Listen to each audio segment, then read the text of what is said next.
Who up FNAFing? You have the same blanket as me? Let's go. I love this blanket. It's so comfy.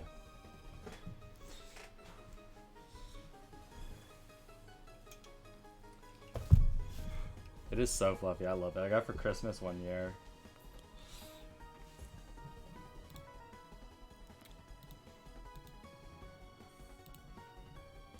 Why is my camera like this? What the hell? Hold on. I'm gonna be way over here.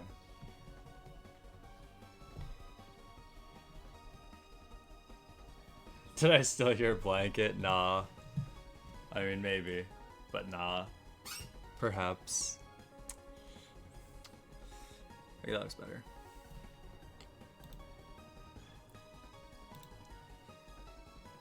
Why is it lagging on my end? What the hell? Skull issues.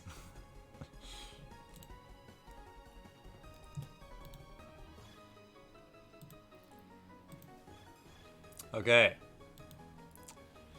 Anyway, who is up FNAFing? Who is up FNAFing right now? I am FNAFing so hard. Who up toy bonding? It's not over until I win. It's not over until I catch this fucking dub. I am not ending until I beat this damn game mode. I'm gonna make Toy Bonnie my bitch. I'm gonna make Foxy my bitch. I'm gonna make Golden Freddy my hoe. That's what I'm gonna do. That's my plan. Non-stop attempts today. I'm going until I just can't go no more. I'm finishing Golden Freddy today. I'm gonna do it. Get pumped.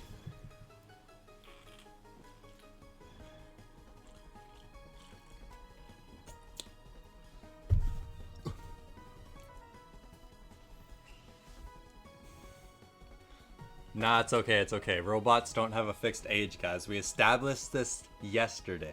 We established this yesterday.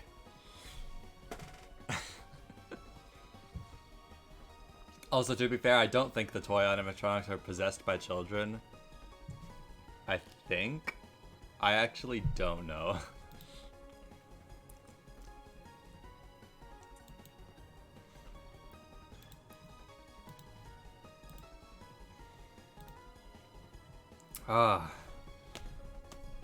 This challenge kept me up at night. I'm not even joking. I was so upset that I didn't finish it yesterday. I was so sad. Oh my god.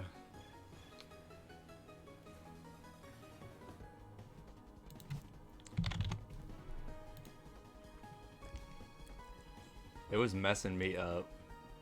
Like the whole afternoon I was like, what am I gonna do with myself?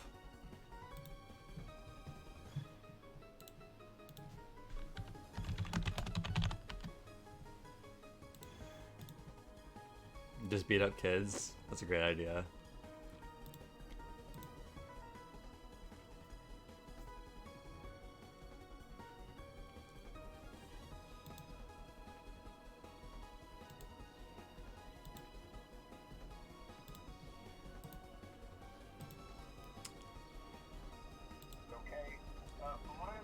Why did my game start? I did not mean to start the game. Dude, imagine if it started and it hit new game. Oh my god, I would actually be so fucking pissed.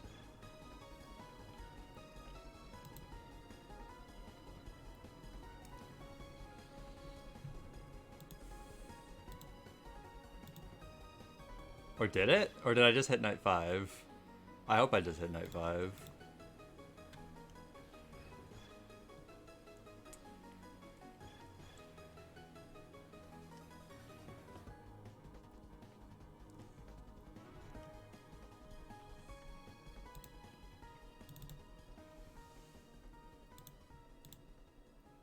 Alright.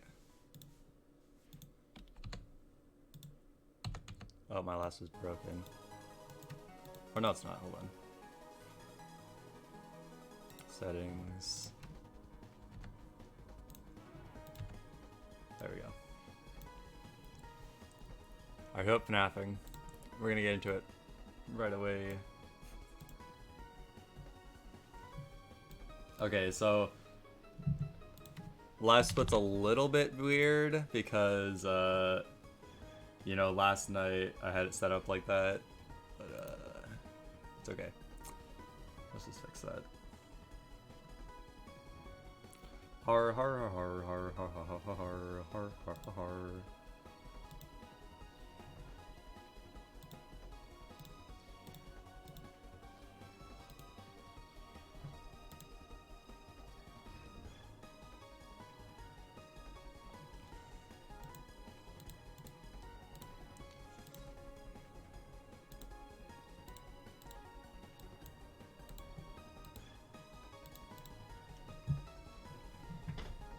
Where is last split? What the hell?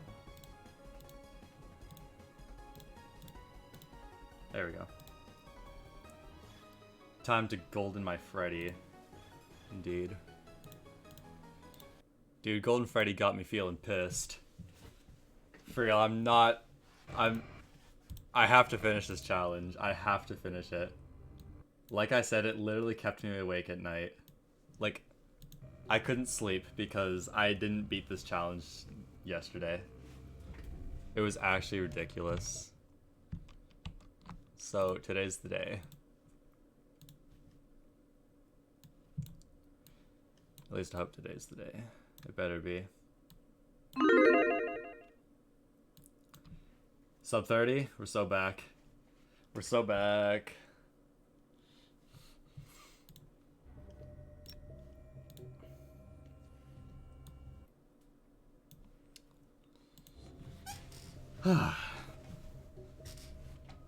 Sub 30 is a very generous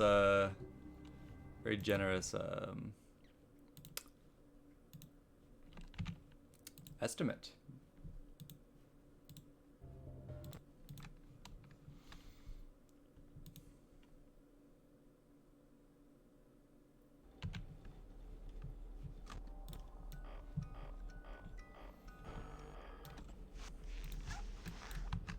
I'm on lock today.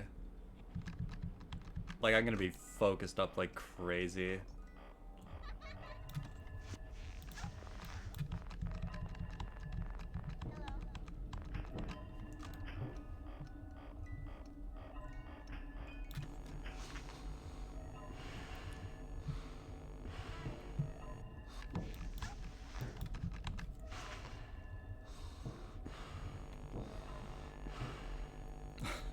Either way, I'm winning.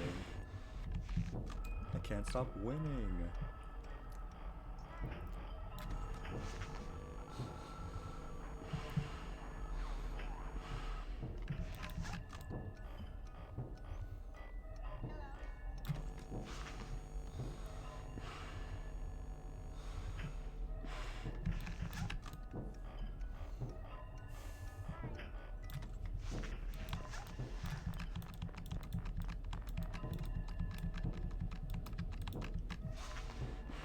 Oh, early Toy Bonnie. Ooh. Kinky.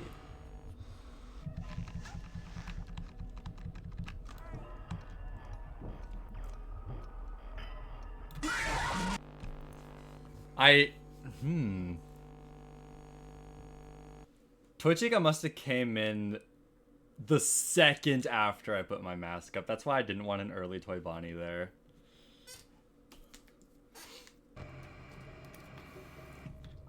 Bad luck, water ball, scrub.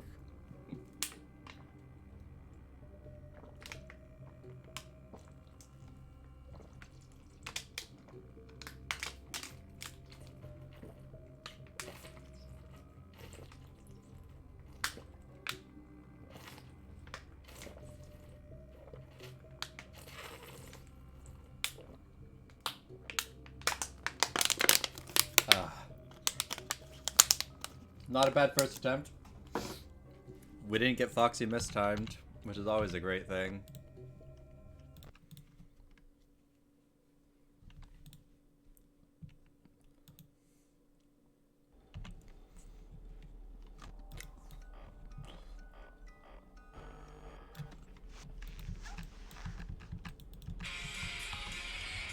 Oh, thanks, Dad, for your text message.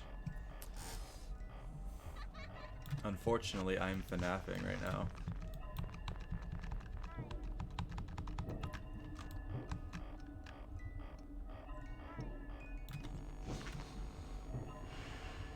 don't get groomed. Don't worry, I'll try not to. Once this is done, I'm crucifying Toy Bonnie.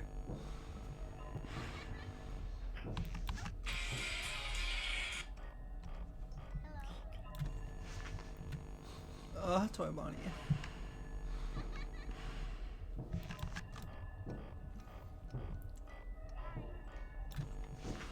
If we can consistently make it past like 1 or 2 minutes, we're doing good.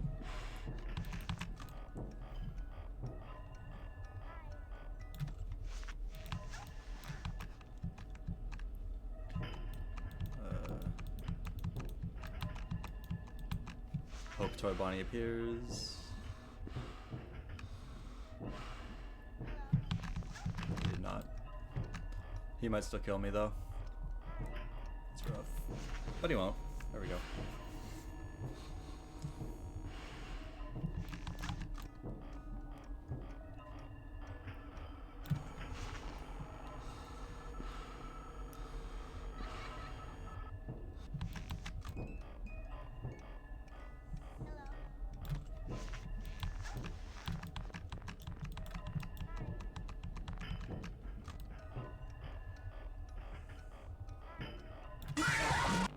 Ah, bad luck, Toy Chica.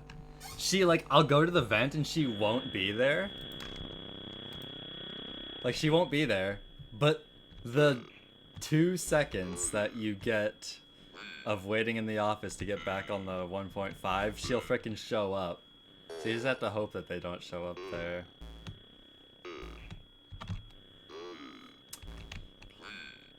So that's just bad luck.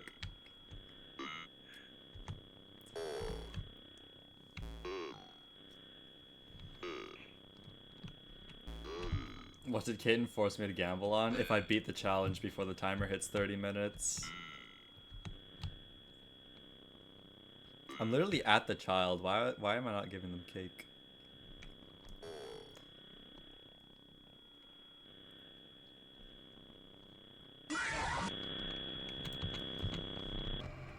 Stupid ass minigame. Yeah, Splunk's a die-hard believer. For better or for worse.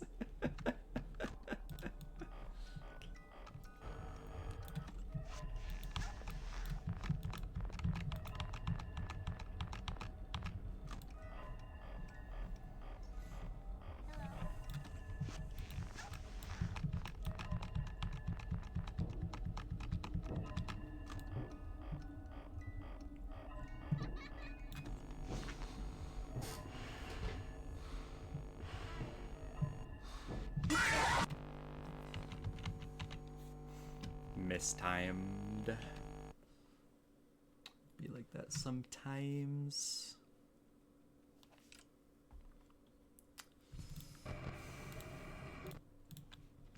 Can we circumcise Foxy, please?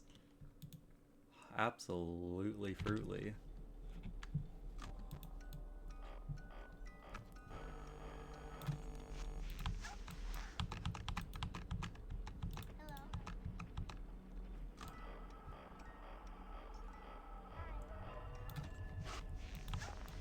Okay, maybe instead when there's no one in the office, I should just put the mask on instead of like spamming the flashlight, but also like spam the flashlight before I go into the camera. I don't know. It might be worth trying. But then I'm gonna get Toy Bonnied. Or at least there's the chance of getting Toy Bonnied. Which always really sucks.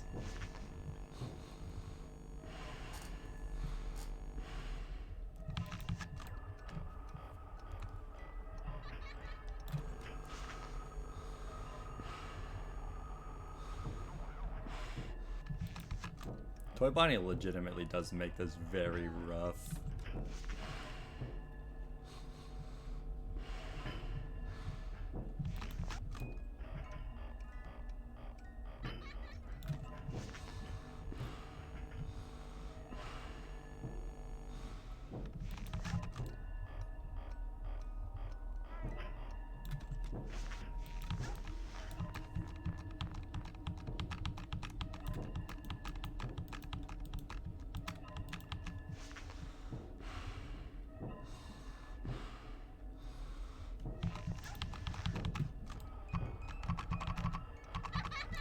Balloon Boy got in? Balloon Boy got in? I thought it was holding the mask for way longer than 5 seconds. That is absurd. Oh my goodness. Wow. I thought it was holding it for way longer. That's wild, actually.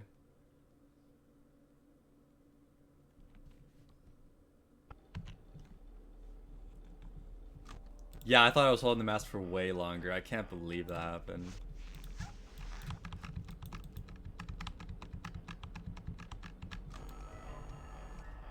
That's weird. Okay, I'm gonna go back to my original strategy. Just get, if there's no Toy Bonnie and there's someone in the left vent, just get rid of them immediately. I feel like that should work.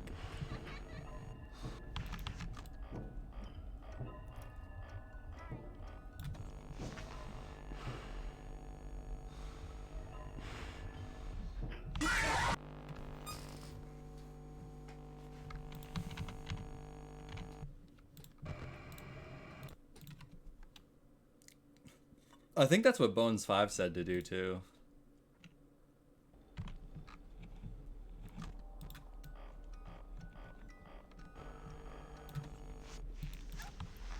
So you know what? We ball.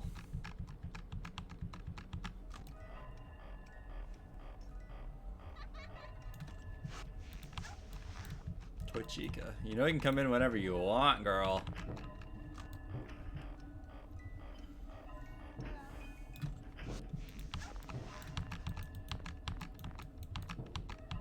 Moment. Don't say that, she'll come in.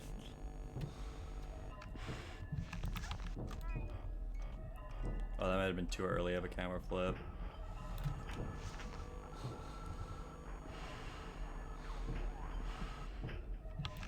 Nope. Let's go.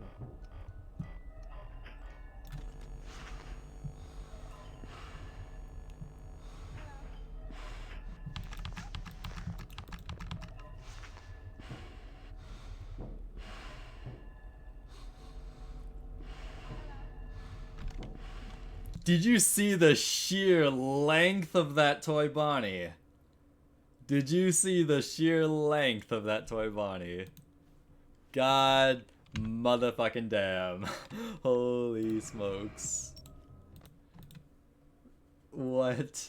That's ridiculous. Take your sweet ass time for real. What the hell was that all about?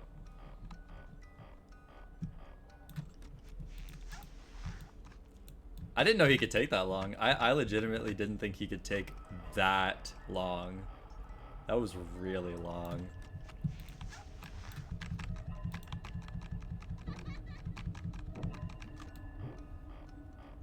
I'm gonna shear your peanuts. Based.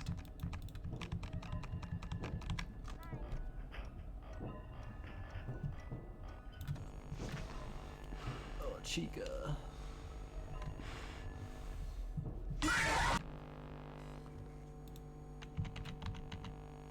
I want you inside me, Chica. I mean, what? I didn't say that. You said that.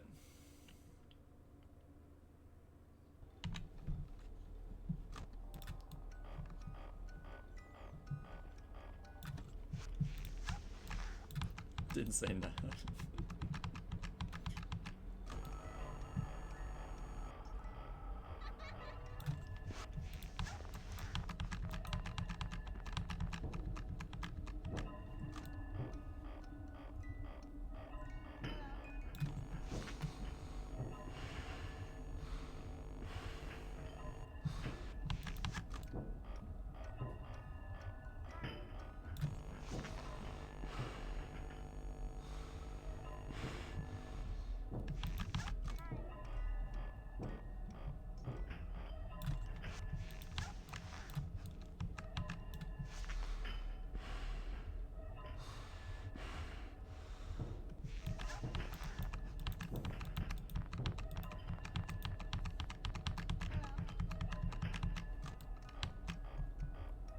Okay, that worked. That actually worked. I'm surprised.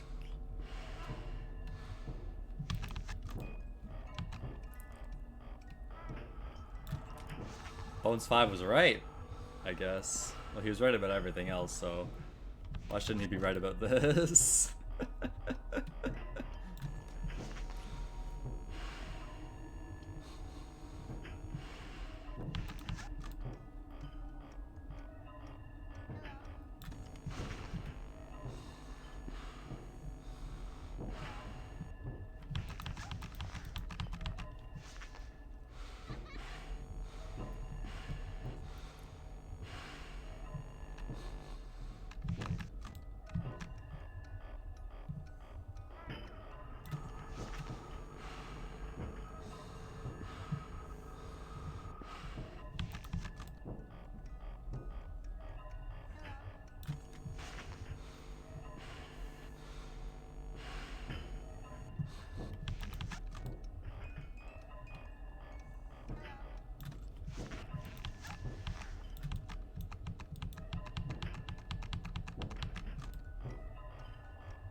That's bad luck.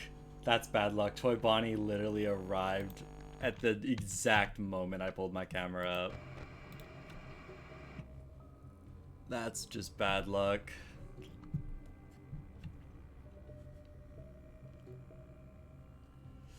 I guess I should I guess I shouldn't just leave it up to chance. I should just check the vent lights before I open the camera, just to be safe. Just to kind of see if I have to stay longer or not. Better than getting bad luck Bonnied.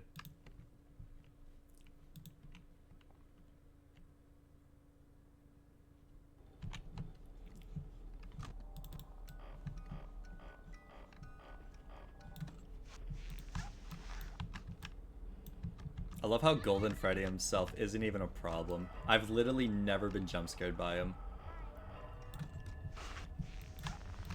Challenge really should be called Toy Bonnie.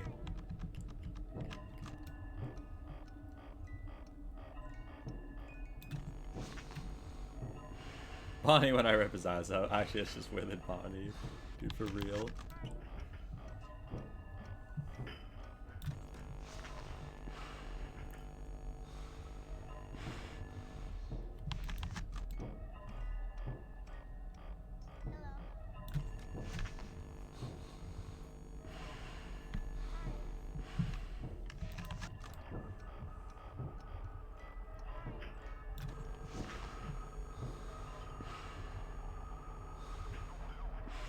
Yeah, Golden Freddy's not even a problem. You don't even have to worry about him.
bit of a long Bonnie.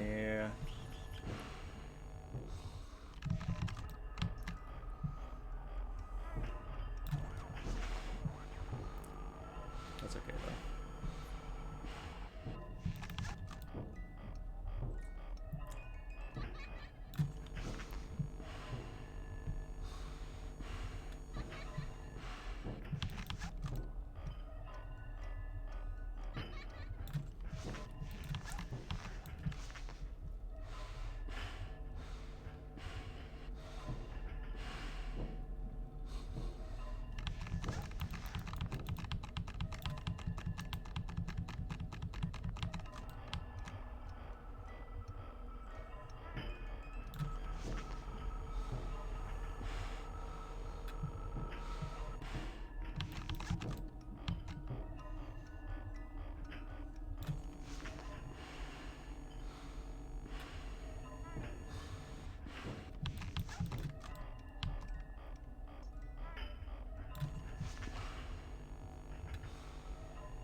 Wow.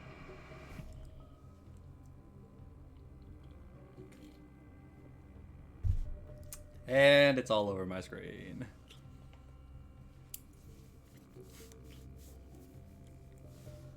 Man, how did Foxy get me there? I think I opened the camera too early.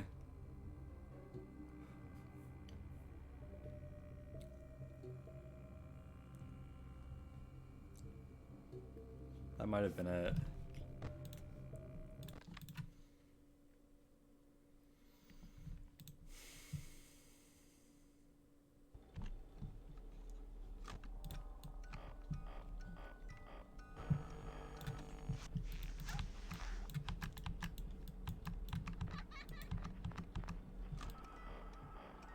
If I have to blindfolded when? Nah. Hell no.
No. No. That was so good, dude. Come on.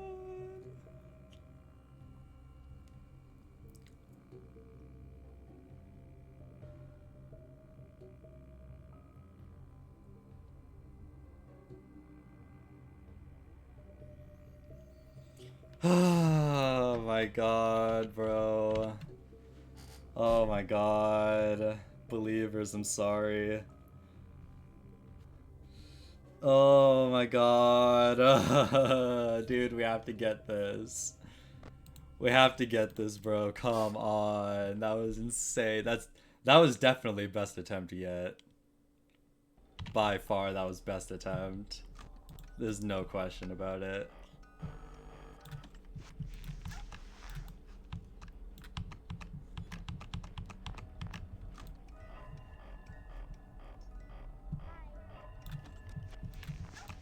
Oh my god, I was like 30 seconds. I was like 20 or 30 seconds away, dude.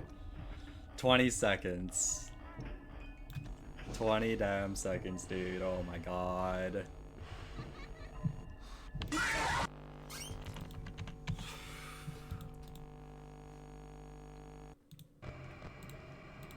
Unbelievable, dude. Actually crazy. That's depressing. Thought I was about to do it. I actually thought I was about to do it. I was about to bust. Like, I was seriously about to bust.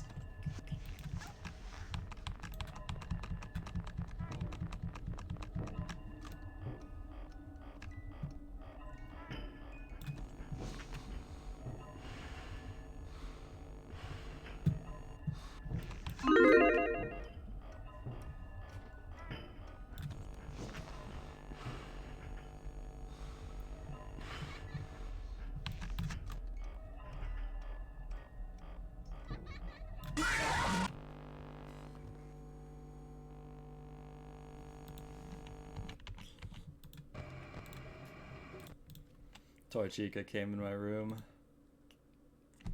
Made me do the same thing.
I edged a box.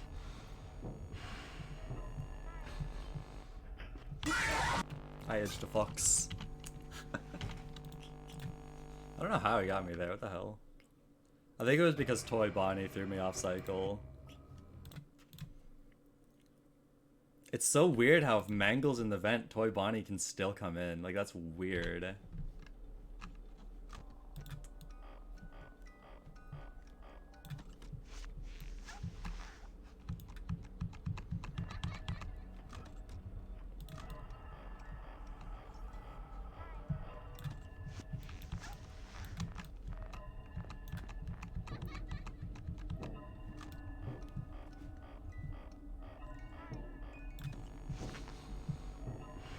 flash flashing? No, I won't Foxy flashing me for real.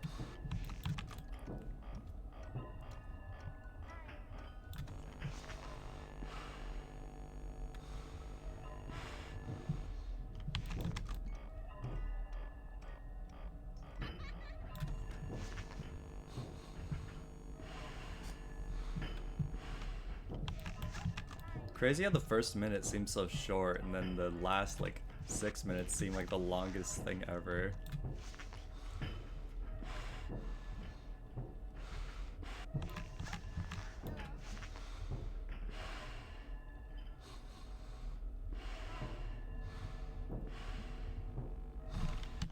How many seconds could you count before Toy Bonnie came out? I got 4.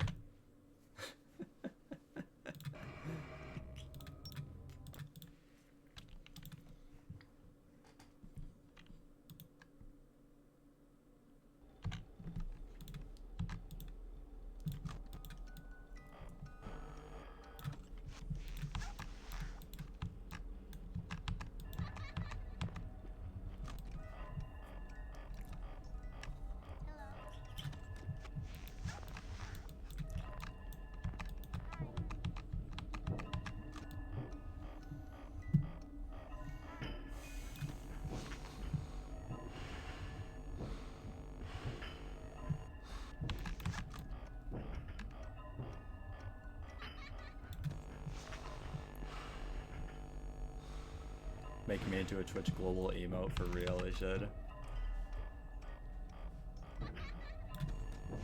Like the PogChamp guy.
Really, really bad timing for Bonnie. What the hell was that?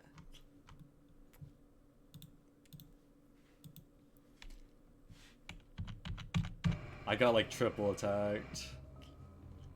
Wait, what's this? Let me. This better not be Rick Astley. What the Sigma? It's worse. Why would you do this to me, Cheese?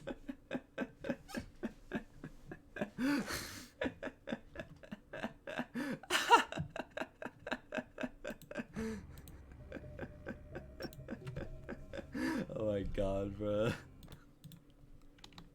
What the Sigma?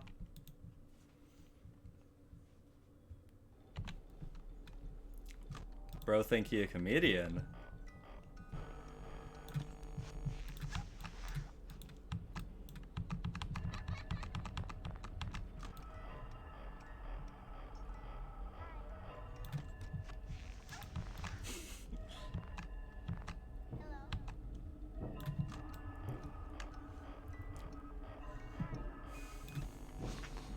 It was a bit funny, I have to admit.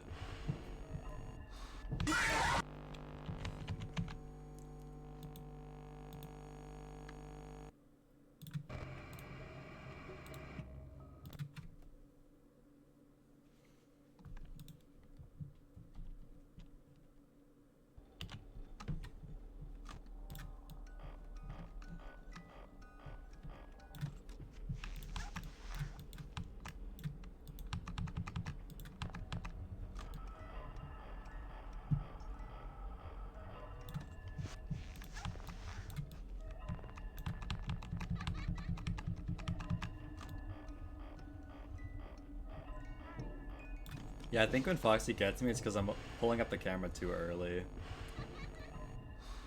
Just the box is scaring me.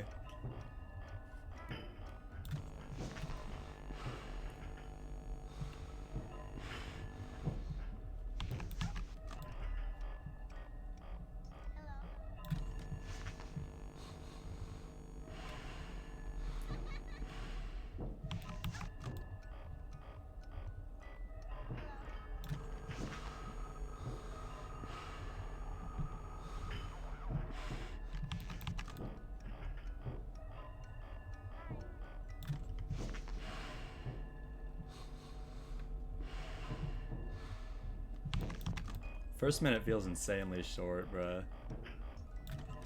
Then the rest is just ridiculous.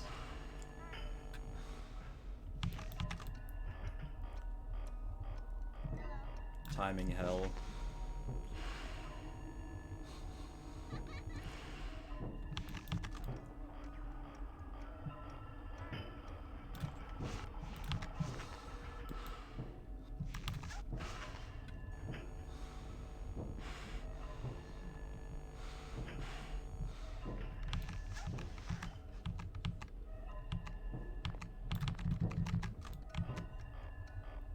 That might make me get foxied.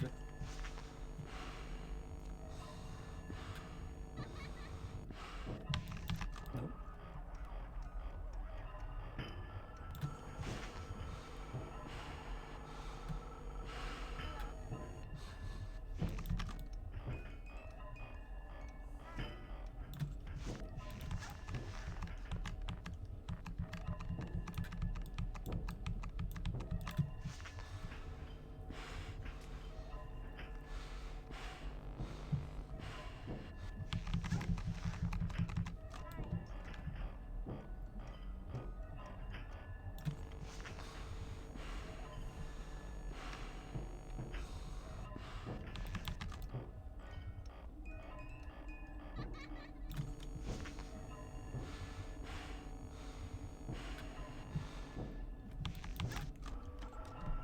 God damn it. I can't open the camera when Bonnie is in the van. What am I doing? God damn. That would have been a loss anyway because the puppet was way too far.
Way too long, Toy Bonnie.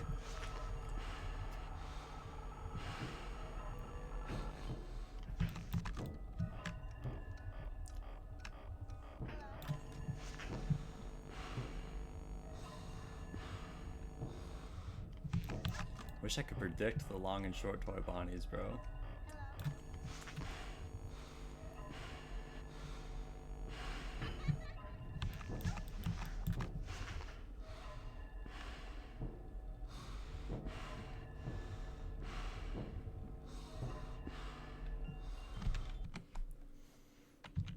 Two long Toy Bonnies in a row messed me up.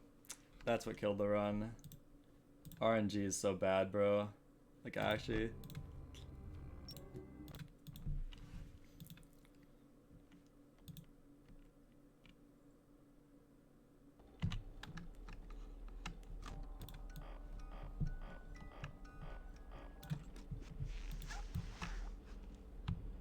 I know, right? Like, Why does that have to be random of all things?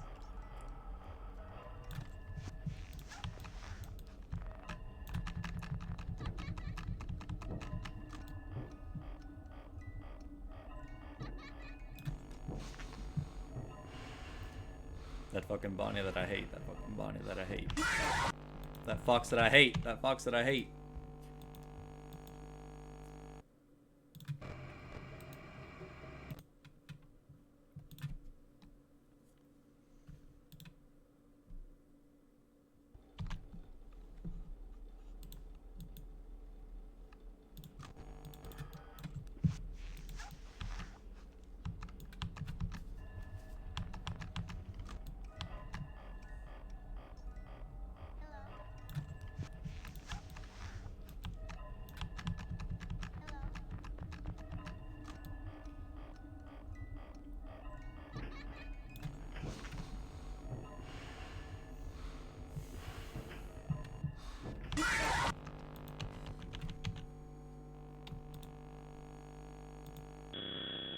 Bro, I don't want to do a death minigame, bro.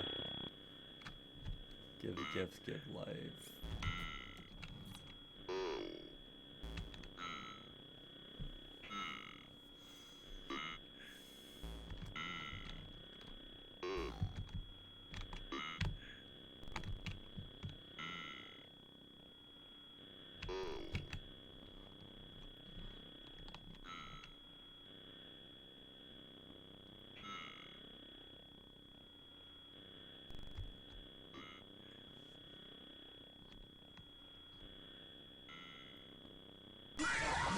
I'm goated.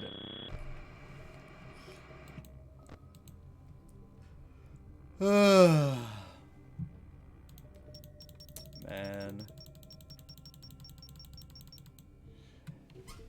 If only. In a perfect world.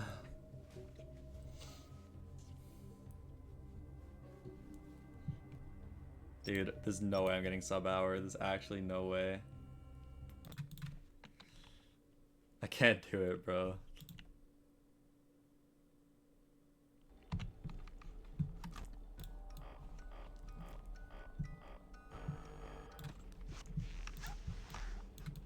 I can't do it, bro. It's too much, man.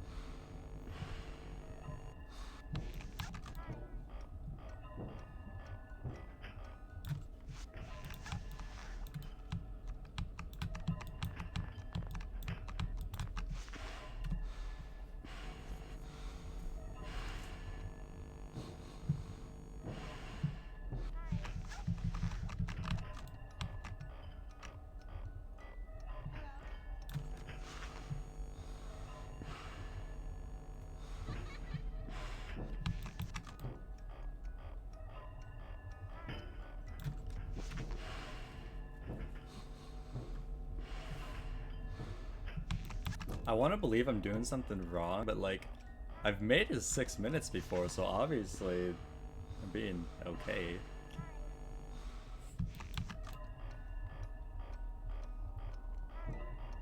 So much hype! Ooh, thanks for the follow. Wall to go okay. Sorry if I pronounced that wrong, I'm on lock.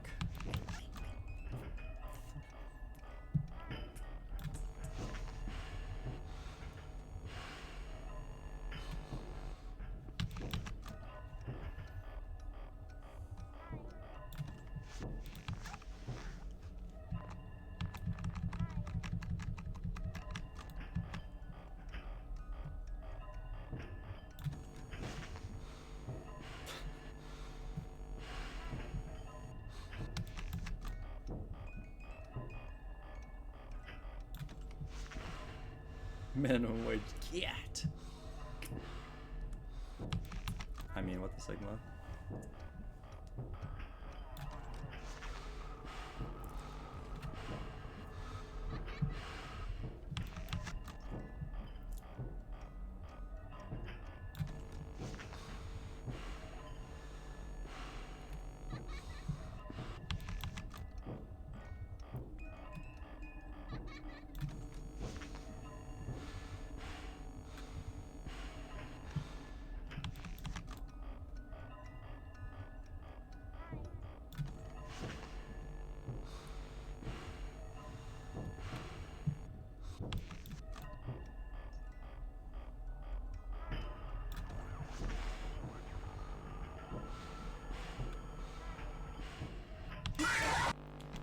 God damn it! There's gotta be something I'm missing with Foxy. There actually has to be.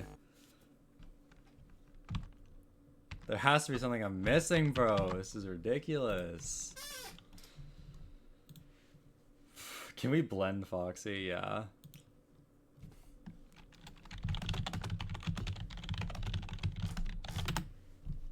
We're going back to YouTube. We're doing it.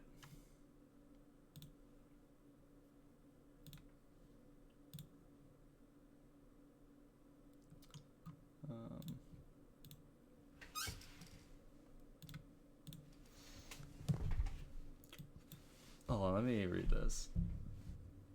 I was watching Clash Royale streamer the other day on TikTok and I joined his clan, and today I convinced him to 1v1 me. Hell yeah.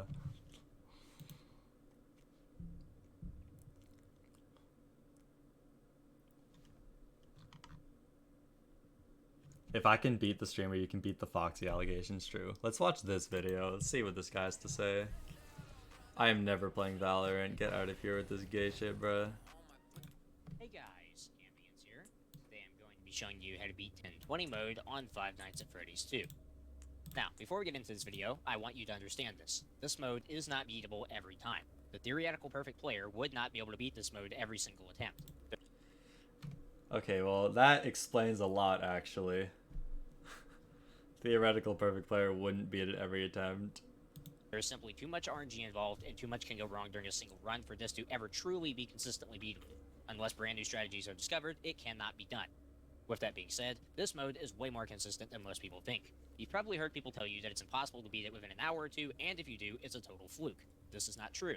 I've beaten this mode within an hour on 6 separate occasions and without considerably favorable RNG. So, how do I do it? Okay, well, for one thing, I off. practiced this mode for many hours. It is necessary for your mechanics to be on point for this to work. You cannot miss mass timings, you cannot whiff on the vents or music box. You don't have to have surgical precision, but you can't afford to miss these things. If you manage to beat Night 6, you probably have most of these things down, which is good. Secondly, I apply strategies that most players either don't know about or have heard don't work. If you watch my Phasma Fever guide, you should already know what my unique strategy for FNAF 2 is. Whenever a blackout occurs, either by an office animatronic or Toy Bonnie, I wait an extra 0.75 seconds before taking off the mask. This completely eliminates the need to check the left vent or deal with Mangle. I'm not kidding, and this doesn't rely on RNG at all. The vent animatronics, excluding Toy Bonnie, are guaranteed to leave after 5 consecutive seconds with the mask on. The extra time spent with the mask on guarantees their exit. The only time you have to deal with them is when an office animatronic doesn't spawn and when Toy Bonnie is not in the vent, which is very rare. This works on every night in the game, even 1020. If an office animatronic doesn't appear, check the right vent. If Toy Bonnie is there, throw on the mask immediately. If he takes longer than 0.75 seconds to play his animation, there's no need to wait for extra time. You can take the mask off immediately once the blackout ends. If you do need to check the left vent, flash Foxy as you turn and put the mask on if there's an animatronic in the vent. Wait 5 seconds or less if you know the music box will run out by then. Take the mask off and check the right vent again, then raise the monitor if Toy Bonnie isn't there. Now there's a matter of the music box. Most people play way too timid here without even understanding why.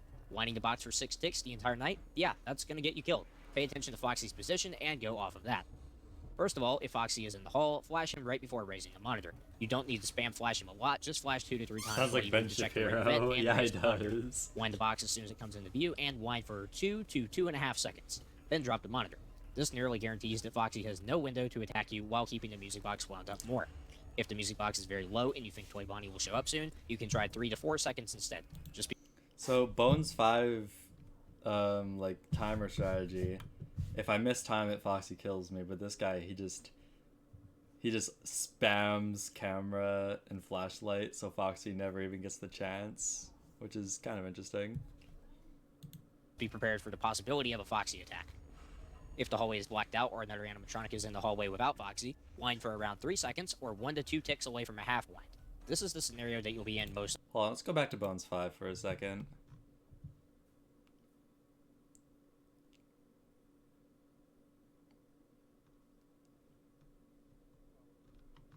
Where'd he go? He's gone.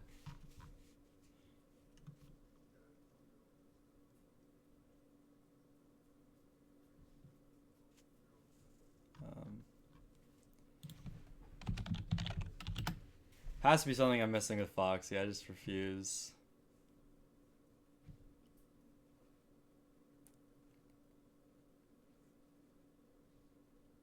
Okay.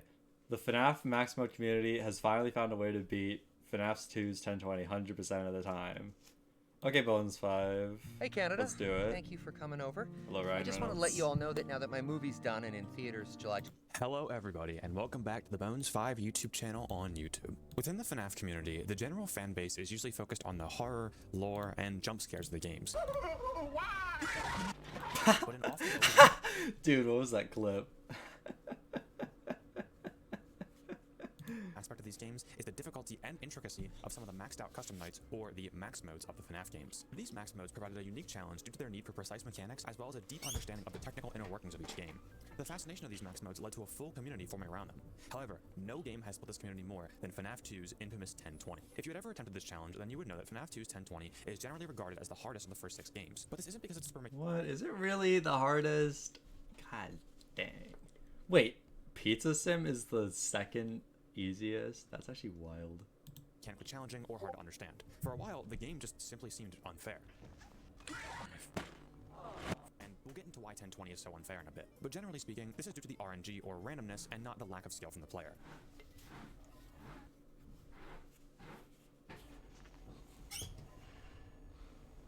Does he know? Hello?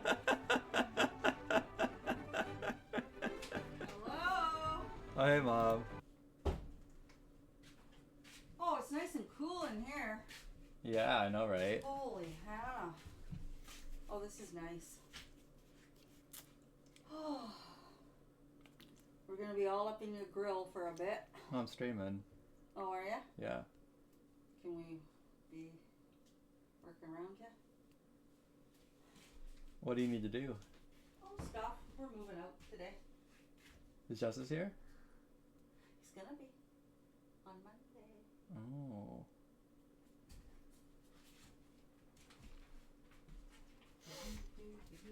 Oh, what's you doing? Where's your broom? I don't have one here. What? So you're gonna be like making noise and stuff? I'll probably just shut the stream off. Oh, yeah. Bummer. Not for a bit, though. We're working outside right now.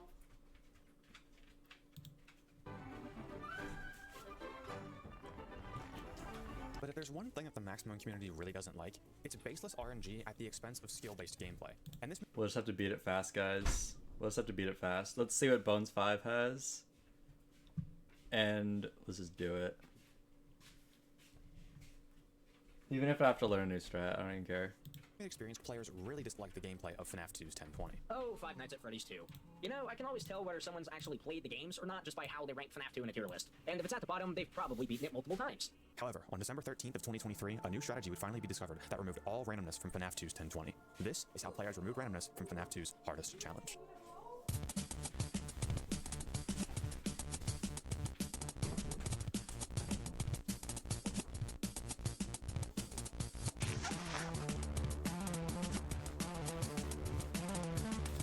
Get into the strats, bro. Come on. Okay.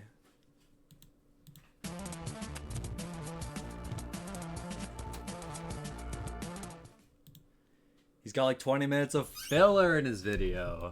Because I've already released a guide on how FNAF 2's AI works, I'm not going to go super into detail about how the basic mechanics of this game work. If you'd like to hear more about that, I'll leave a card to the FNAF 2 guide video. Instead, I'll be taking a deeper look at the evolution of the strategy for 1020, as it has had an extensive history over the past 10 years. Holy shit, I'm old. And it'll make some corrections and clarifications to some of the AI information present in my original FNAF 2 video, particularly related to Foxy and Toy Bonnie. With that said, how did the first players beat FNAF 2's hardest challenge? In the very beginning, and by beginning I literally mean 2 days after the game came out, FNAF 2 veteran Oh Look It's FNAF uploaded his completion of FNAF 2's 1020. This was the first 1020 completion in the whole world, and 2 the strategy days he used was after, essentially just holy playing the game normally, smokes. but really quickly. Lucky for us, Oh Look It's FNAF would document his strategy over the course of becoming 1020 in a Reddit post. One of the most obvious things in this strategy was that every camera except the prize corner, or Cam 11, was pretty much useless, as knowing where the animatronics are provided almost no advantage to the player. And almost anyone who's played FNAF 2 knows this. It's often a major criticism of the game's gameplay that the cameras just don't really have much for practical use. Put a pin in that. We'll come back to that in about 10 years. And Oh Look It's FNAF's Reddit post, he covered quite a bit of ground with the game only being out for 2 days. His general strategy was based around the tick sound the music box makes to measure out how long to stay on the cameras, and he would adjust this amount depending on Foxy's position. Okay, I need the strat now. Let's see Toy Bonnie and everything.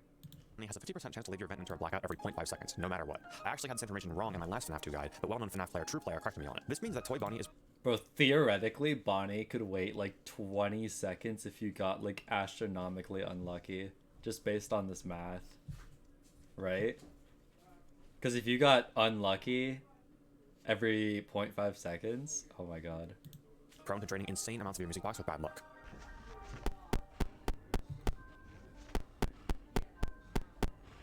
Like, yeah, look at that. That's like a 5-second like Toy Bonnie, dude.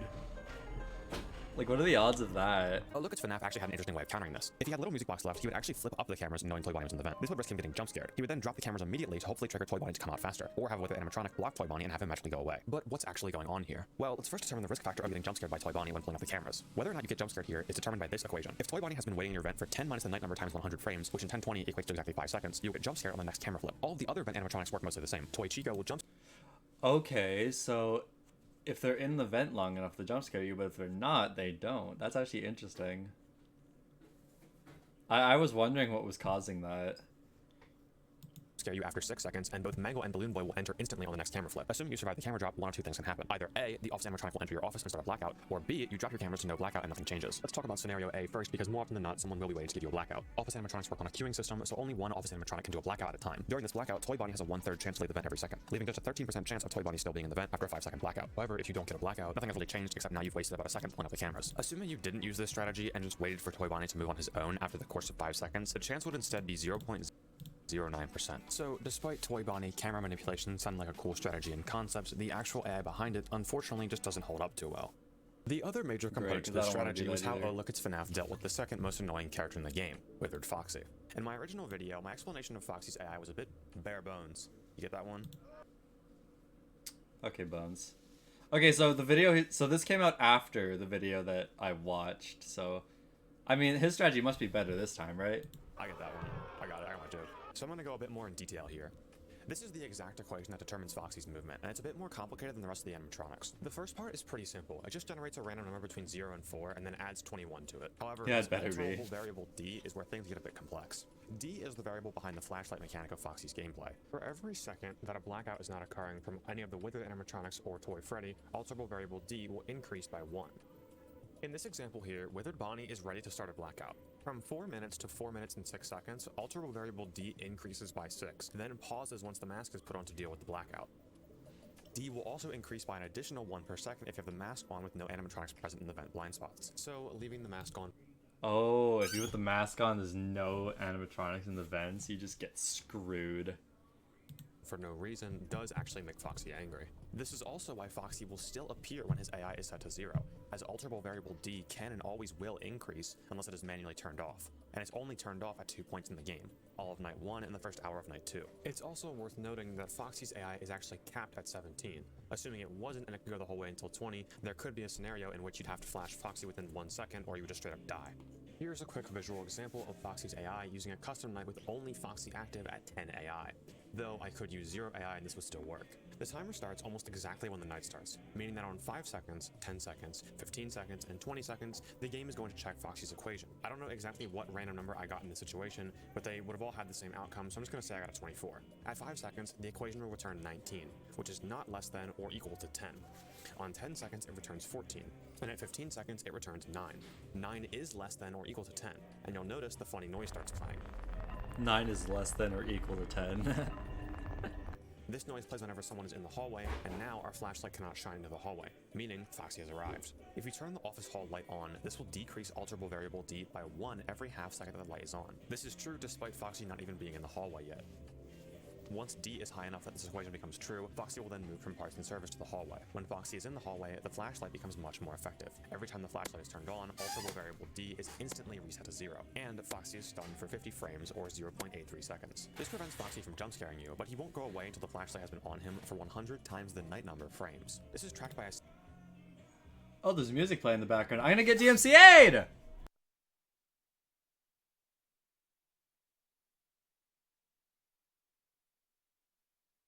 second variable known as alterable variable J. Once Foxy returns to parts and service, he won't move for the next 500 to 999 frames. Then the cycle repeats. This equation is checked to see if it's true on 5-second intervals. If you can't keep alterable variable D low enough and this equation becomes true on one of the 5-second checks, Foxy will be marked as got you. Target confirmed. Once in this state, Foxy will jump scare you the next time you try to flash the hallway, or on the next 10-second interval if a blackout is not occurring. Now, with our modern understanding of how Foxy works, we can see how A Look It's FNAF decided to combat Foxy and his strategy. A Look It's FNAF used the tick system to measure how long to keep Foxy waiting. Each tick of the music box, which is this sound again, equates to exactly half a second, so it's an easy metric to measure time. Using this, we can convert Oh Look It's FNAF's chart to seconds. This means that when winding the box for the absolute maximum of 7 ticks when Foxy is present, Oh Look It's FNAF will be winding the box for 3 seconds. Now, combining this with the time that it takes to flip the monitor up and down, and the time that it takes to flip the mask up and down, and more often than not, D will be set at 4. This means that most of the time, you'll be okay with this strat, but if you happen to get a bad lineup with Foxy's 5-second check, and or some rough RNG with the random number, you could die to Foxy. It's also worth noting that there's no difference between the hallway when Foxy is visible and the hallway when someone else is visible, such as Toy Freddy or Toy Chica. These animatronics take precedence over Foxy when shown to the player, but Foxy is still there and works the exact same. That pretty much covers the original 1020 strategy. I know we spent a long time on this one, but I thought it would be important to correct some of the information that I had in my first guide and go a bit more in detail with Foxy. But what this really shows is that Oh Look It's FNAF was able to figure out a lot over the course of 2 days, and as we'll see later down the timeline, players only grew more and more knowledgeable of this game's mechanics. Moving away from the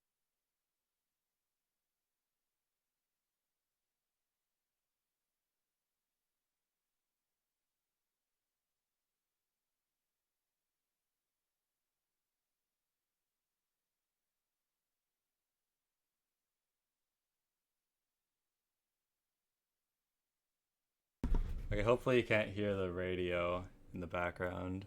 Everyone's doing stuff right when I decide to stream. Can you hear the radio in the background? Or just my voice? No, sir? Okay, good.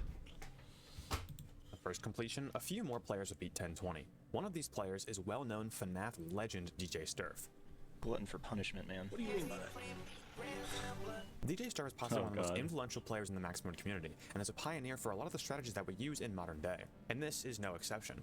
On January 30th of 2015, DJ Sturf was already using a timer. Put into perspective how ahead of his time this man was, a timer wouldn't be widely used until Shooter 25 strat in late 2021. Now, let's actually get into what DJ Sturf was doing. So Shooter In the 25 description, strat is you what can I'm see using some right strategy tips now. and information about what the community knew at the time. Most of this information I already covered in Oh Look It's FNAF strategy, but there are a few key points that DJ Sturf mentions that I feel are worth going over. First, DJ Sturf mentions the iterations, or what we now know as cycles. But you'll notice he doesn't say any values that we're used to, such as 5 seconds or 10 seconds. He instead says 4.67 seconds and 14 seconds.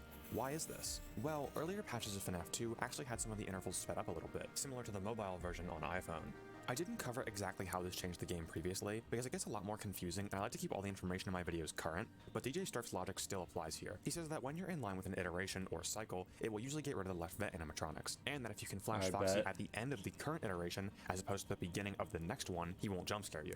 This is huge for general game understanding, as players now understood that Foxy gets checked at specific intervals. However, not everything was understood quite yet. Toy Bonnie was still dealt with by flipping up the cameras, and DJ Sturf states this is a guarantee to get rid of Toy Bonnie, even though it actually only has an 87% chance of working. Regardless, the ideas of cycles and intervals now being public will be a huge discovery for the community. This leads us to early 2018, in which these discoveries, along with a few more along the way, would lead to one of the most influential strategies being created. This is the right vent camp strat. Whatever this is, it better work, bro. The Hello, right vent cicada camp music. strategy was first discovered by FNAF Game Player in early 2018, and then later popularized by Ambience in 2021.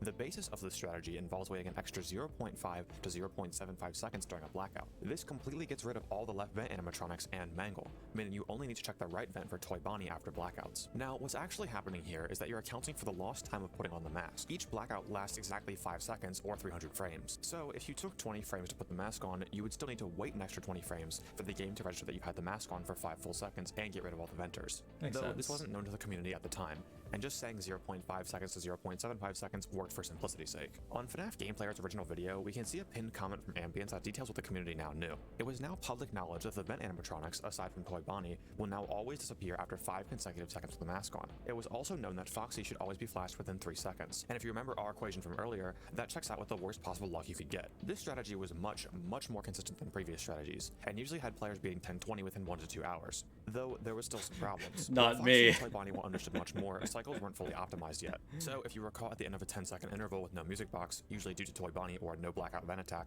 an office animatronic could pull your cameras down and completely run out your box. No! No!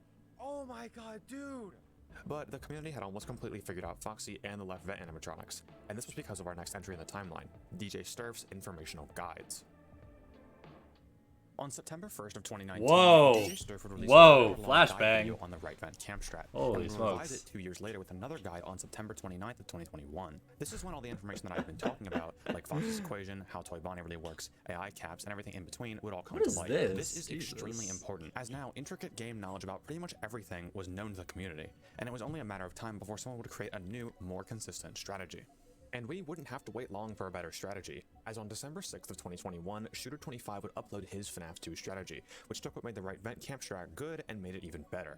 Now, with the use of a stopwatch, Shooter25 could accurately keep track of the cycles of the animatronics. These cycles would be timed such that it leaves more room for the player to reset Foxy with the flashlight before alterable variable D is checked again. This means that as long as an office animatronic is ready to initiate a blackout when the cameras are dropped, 99% of the time, there's absolutely zero risk. However, if you drop the cameras to no office animatronic, the challenge becomes a bit harder, as you'll have to align yourself back on cycle by either timing a Toy Bonnie attack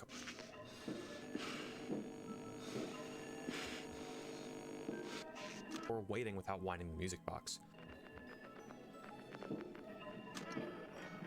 Always staying on cycle will keep your camera from being forced down and causing the music box to run out. And you may think that on 1020, there would always be an office animatronic waiting, but everyone's AI except for Golden Freddy and Foxy is capped at 15, which makes the scenario of no blackout possible. That's weird. Shooter25 detailed what you should do in every single scenario, and this did wonders to Not make a the game single more consistent. animatronic is actually at 20 when you set it to 20. That's wild, actually. Top players like Shooter and Braden were able to beat 1020 15 and 5 times in a row, respectively. So is this finally the end? Have we removed RNG from FNAF 2 and made it consistent enough to beat 100 times in a row? No, we have not. Unfortunately, Toy Bonnie can still end runs with bad enough luck. If you recall earlier in the video, when I got 13 failed movements in a row, though it's extremely rare, that was essentially an unwinnable situation. So if we were going to make FNAF 2 100% consistent, we can't just deal with Toy Bonnie, we need to eliminate him entirely. Yes! Yes! Good idea! Great idea, actually.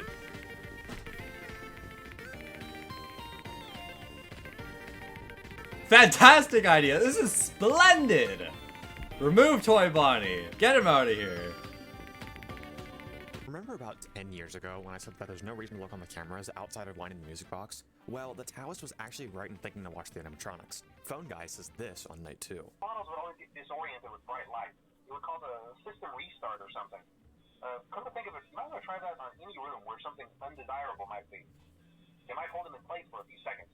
This actually applies to most of the animatronics. Flashing them on the cameras will stun them for 6.66 seconds or 400 frames. No However, way. It's important to make some Are you distinctions kidding between me? animatronics, as not all of them work the exact I same. did with not the know stalling that. mechanic. You could stun With them in the exception of Foxy, cameras? who cannot be stalled, the withered animatronics don't even need you to flash the camera. They only require you to be looking at them to initiate their stall. Everyone else, with the exception of BB and Foxy, who are both immune to being flashlight stalled, requires you to flash the cameras in order to stall them. The first application of this tech came in a glitch strat known as -3. This strat would be executed by glitching the game into thinking that you were looking at 2 cameras. Essentially, when you swap cameras in FNAF 2, there's a brief moment where you're looking at both cameras. If you pull the cameras down during this interval, the game will think that you're simultaneously looking at 2 cameras, but keeping your monitor on the original camera before you swapped. This freezes any withered animatronics within that camera, as they don't require the flashlight to be stalled. So, if the game thinks that you're looking at parts and service, but you have your main camera set on the music box, you can wind the music box while withered Freddy, Bonnie, and Chica are all completely frozen for the entire night, hence the name -3. Make sure that you do this. You can literally just freeze all the animatronics forever? Hold on, that's crazy. I've never heard of this strat until just now. Holy smokes. Camera glitch within the first 5 seconds of the night though, as if you wait too long, the withered animatronics will have already moved out of parts and service and therefore won't be frozen. This strategy was originally found by Insta and became the new best way to complete 1020. However, technically it still isn't RNG proof, and it's also a glitch strat which is kinda cheesy. But the logic that -3 used will be used for the final entry in our timeline, -7. -7 was created by Nico Frost on December 13th, 2023, and completely stalls 7 of the animatronics. Essentially, you're going to be holding down 3 cameras with your flashlight. Each of the 7 animatronics we're stalling has to go through one of these 3 cameras at some point. Toy Bonnie and Withered Chica have to both go through Party Room 4, Withered Bonnie, Withered Freddy, and Toy Chica all have to go through the main hall, and Toy Freddy and Mangle both have to go through the game area. From this, Nico developed a timer strategy. First, start the night and wind the box until 7 seconds. Then, flash the 3 cameras and wind the music box until 12 seconds. Flash Foxy, pull the cameras back up, and wind the box again until 17. And then repeat. This entire night revolves around cycles of ending digits in 2 and 7, which is within that stall time of 6.66 seconds. However, there is still one big problem in this strategy. Balloon Boy is not able to be stalled using the flashlight. This means that you'll have to listen for him in the vents and change your strategy according to two scenarios. When you first hear banging in the vents, that means Balloon Boy's entered a vent, but is not yet in the vent blind spot. Once you hear banging a second time, he's entered the blind spot and will enter the office on the next camera flip. You have to play around BB's position extremely precisely in order to keep the animatronics stalled. Remember that the vent animatronics have a 75% chance to move on 5-second intervals when the cameras are up, meaning that if the cameras are down, Balloon Boy will not execute his movement opportunity until they're pulled up again. And this is how we deal with Balloon Boy. Once you hear banging in the vents for the first time, make absolutely sure that you pull down the cameras before the next 5-second interval. If you hear banging a second time, you've already lost and Balloon Boy's in the vent blind spot.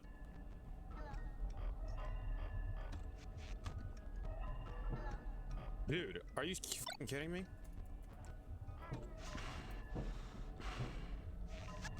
Most aggressive BB ever? Literally ever move, dude? Bro. What was random now? You one? However, if you're fast enough, you can wait until the next 2 or 7-second interval, pull the cameras up, flash cameras 4, 7, and 10 as fast as you possibly can, pull the cameras down, blast the hallway, and put the mask on. Balloon Boy has a 1 in 10 chance to leave every second, but a guaranteed chance to leave after 5 consecutive seconds with the mask on. If he chooses to wait 5 seconds, you will need to react immediately to when he leaves, and flash cameras 4, 7, and 10 right away. This window is extremely precise, and when factoring in the average time that takes for a player to drop the cameras, put the mask on, take the mask off, and pull the cameras back up, you're left with 0.7 seconds to react to BB's vent noise and flash the 3 cameras. Think of Balloon Boy's attacks like one of those Western cowboy duels, when they have to wait until someone says fire and it's a battle of like pure reaction time and speed under insane pressure. This, in my opinion, is the absolute peak of skill when it comes to FNAF 2. Even with the worst possible RNG, it's still possible to beat this challenge every single time. It always comes down to your own skill. Good RNG can make the run a lot easier, like BB leaving early or failing more movements on his way to the vent, but RNG alone can't kill a run like with Toy Bonnie. Now, I have a policy whenever I cover a game. I will always try to complete the challenge that I'm talking about firsthand before I break down how it works. And this challenge was brutal. If you're going for your first 10-20 completion ever, I really wouldn't do -7 for a strategy. First, complete...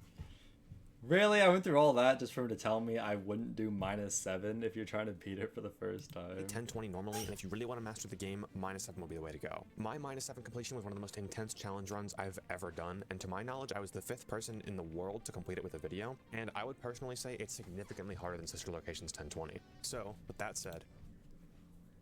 God dang it. Do -3, it's a glitched strat though.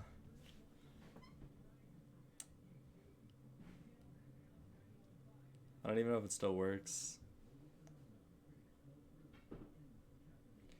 Here, hold on.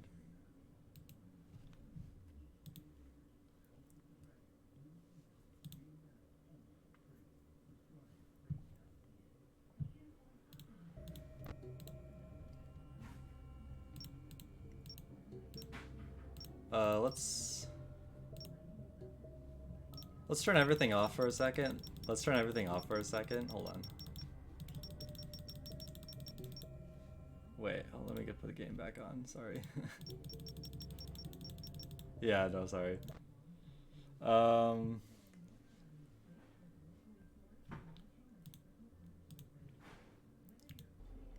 Okay, let me see how... Hold on.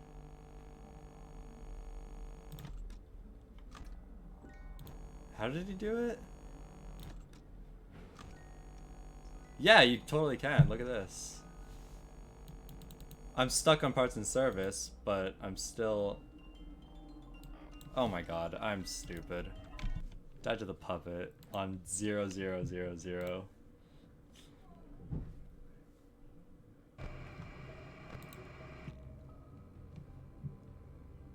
That's wild.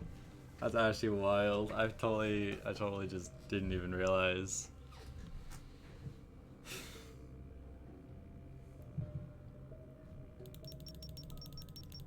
Okay, hold on. Let's like turn this to 10 or something.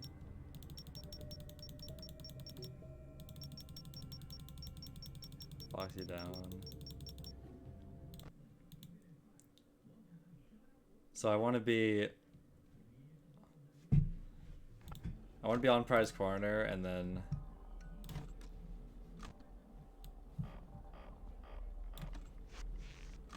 theoretically this stalls Freddy, Chica, Bonnie forever. But only if neither of them have left yet. Right? There's no way I'm getting sub 2 hours, bro.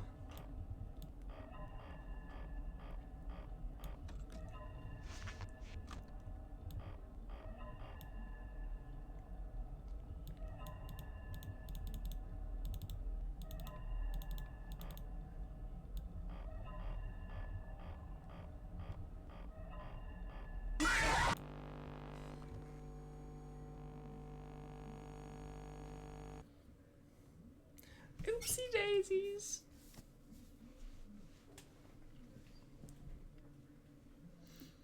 I'm only dying because of RNG, right? That's the only reason, right? I'm not crazy. I'm not crazy. You're the one that's crazy.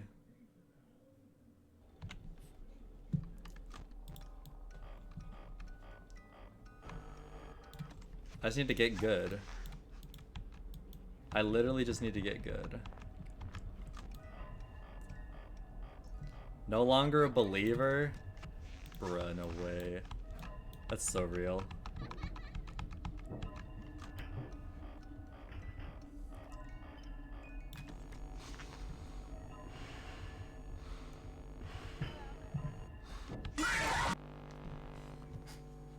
Just you wait, Splunk. I'm gonna beat it in this 2 hours now. I'm gonna do it.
Yeah, I gotta stop doing that.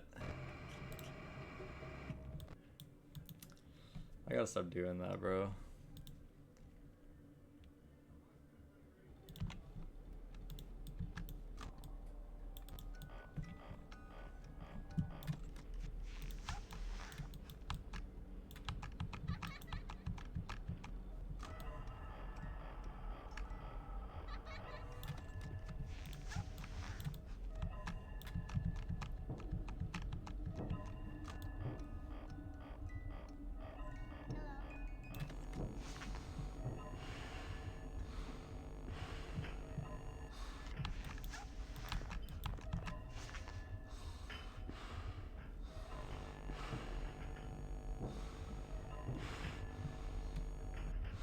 Average Toy Bonnie luck.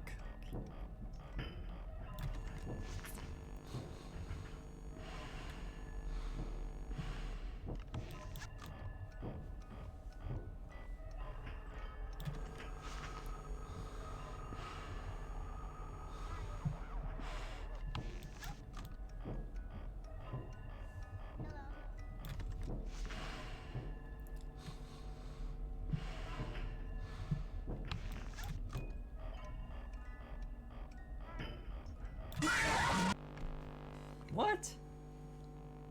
What? It's possible she could have just came in, like, right when I pulled the mask up. Man, this has so much RNG. It's so bad.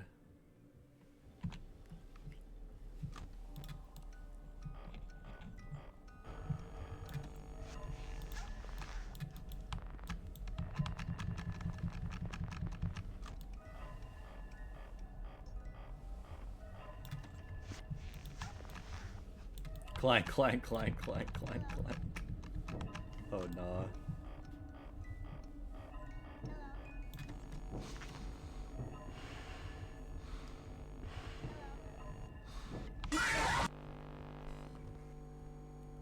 Okay.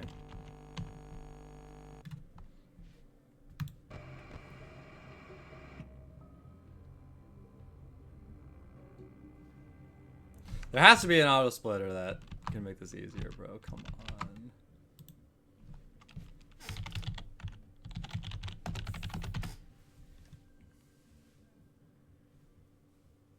I don't want to watch the furry video. Oh my god.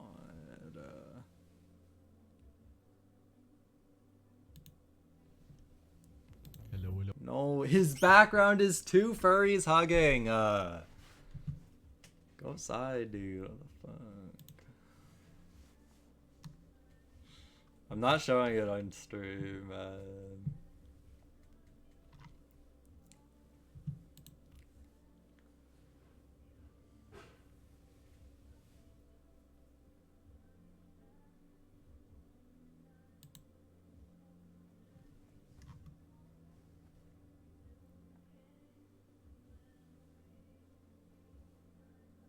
Okay.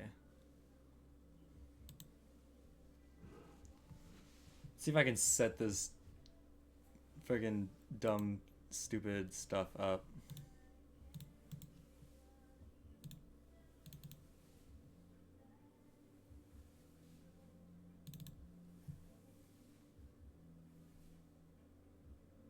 What the heck? Oh, there we go.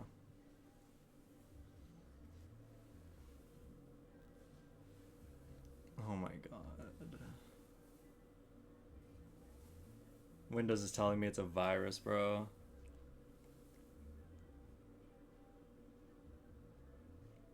Should I run it?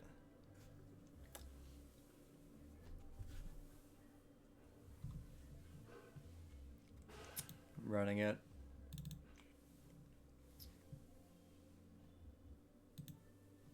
Wait, I can't run it. It literally just won't let me. Alright, no auto split then, I guess.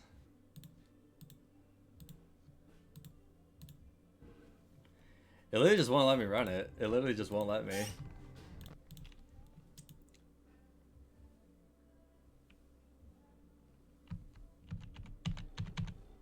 Oh my god, auto split. Oh my god, live split. I'm dying because it's out of sync. I'm not even trolling right now.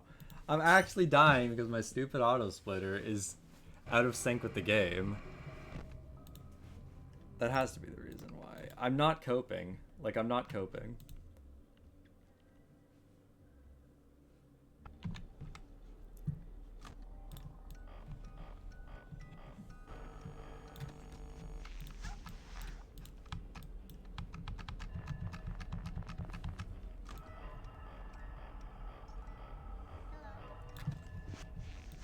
But to be honest, it's probably just a major skill gap.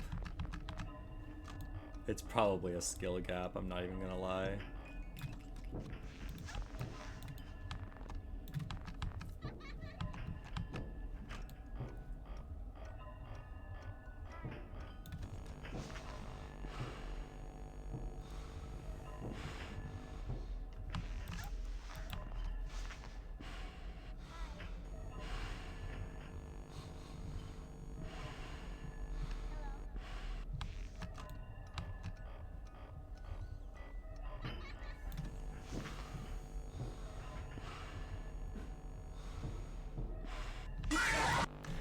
It's not a skill gap. It's fun. Oh my god. Dude. This fox, man.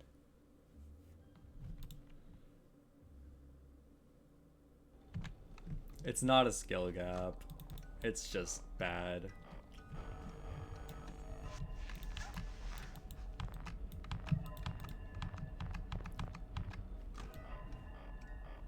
RNG issue, literally.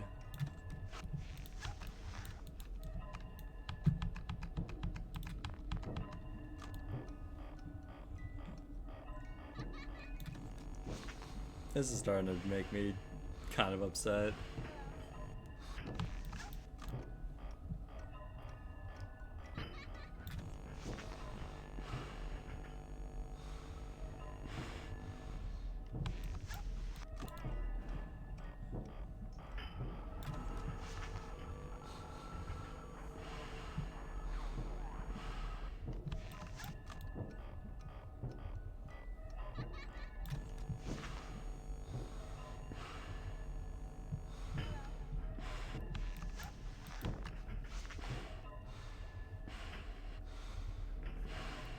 Way too long, Toy Bonnie, dude.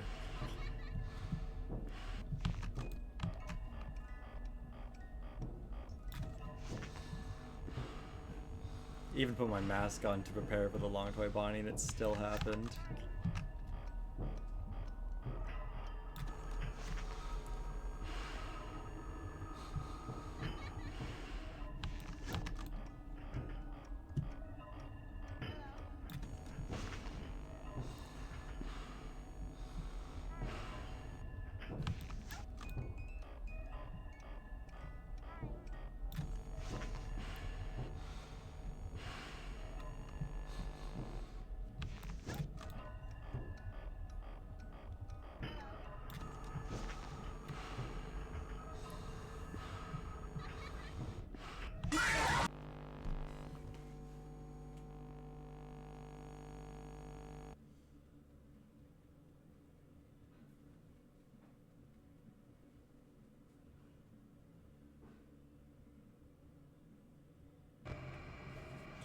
Guys, I'm at a loss, dude. I'm actually at a loss.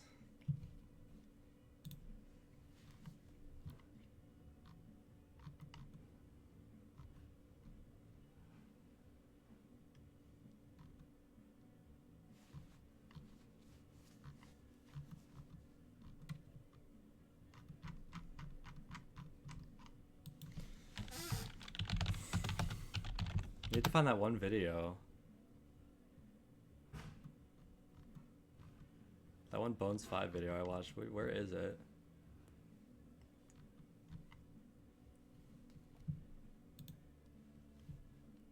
Did my, not my watch later, my history. God dang it. There's no sussy videos here.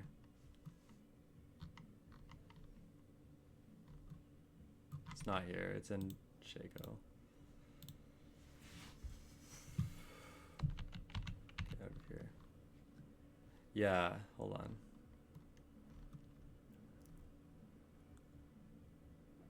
Is this it? Is this the video? Yeah, it is the video. Music box. Time's ending.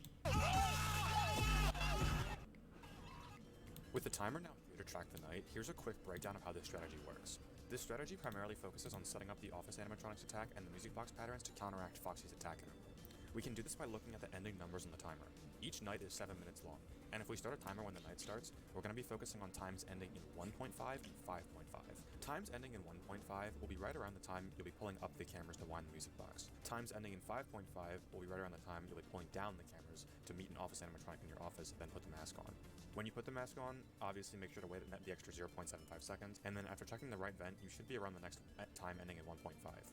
Then simply pull up the cameras again and wind the box until the next 5.5 time. This is almost a completely perfect strategy that eliminates RNG, but there are still a few factors to look out for. First, dealing with Foxy. I struggled against Foxy a lot in the right vent camp strat, and struggled with him a lot too at the start of this strat.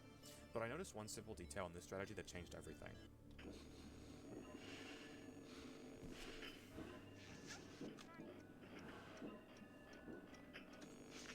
Hold on. Slow that shit down.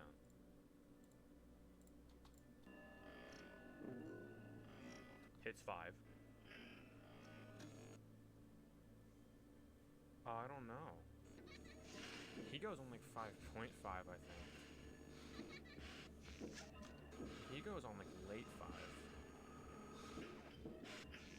But he's waiting. He waits a while in that mask.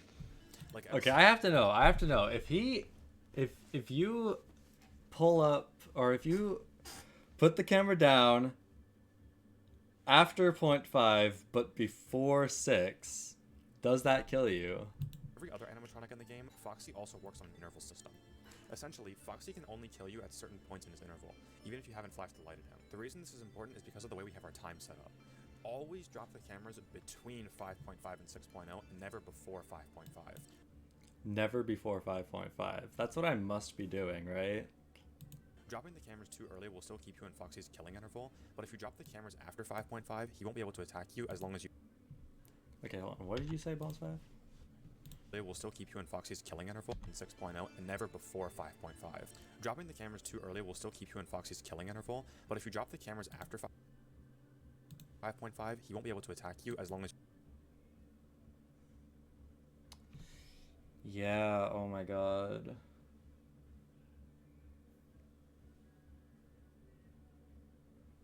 So it's exactly 4 seconds. Kill interval looks like it's 3 seconds.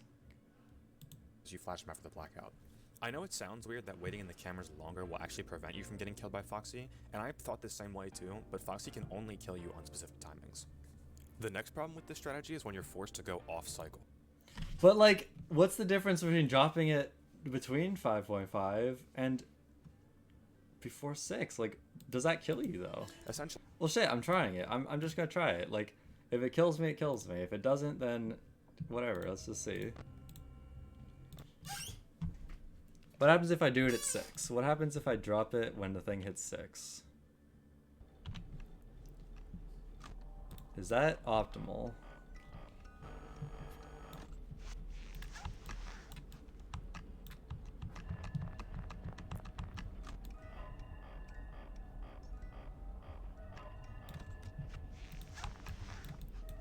Like, I'm so confused, bro.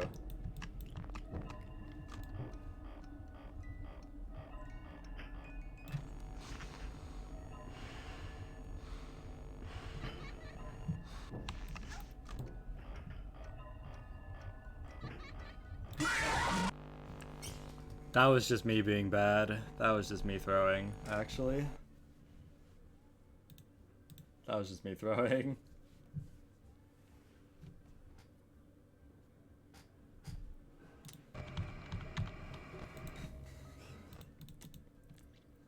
That was just me throwing.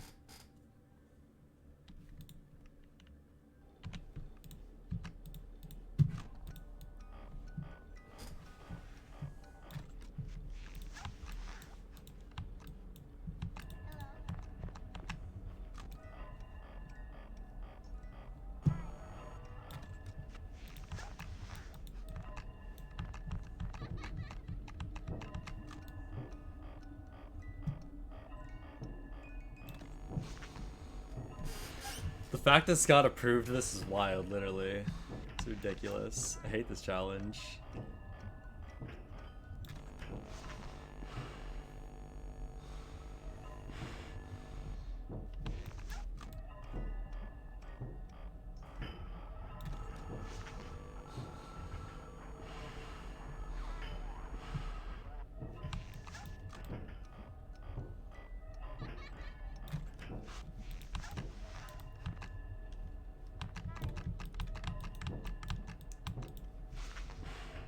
Oh, that was a really fast Toy Bonnie. What the hell? Not optimal.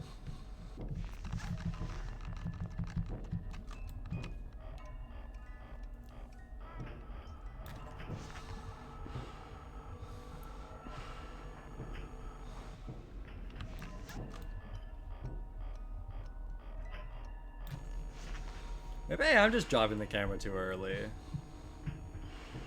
probably exactly what's going on.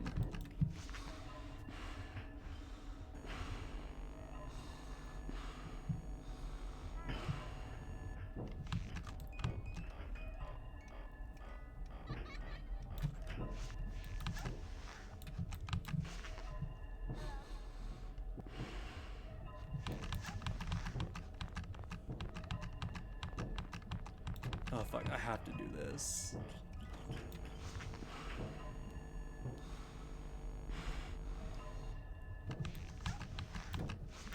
It's over! Toy Bonnie ruined it. Toy Bonnie just ruined it completely. The fact that he showed up right then absolutely destroyed the run. Oh my god. This is what they mean by RNG can just kill it anytime. This is exactly what they're talking about.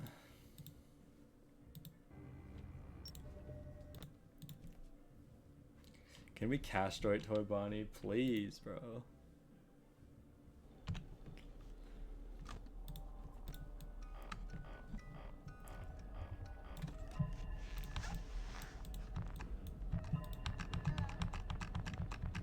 Like, I was playing good. That was just really unlucky.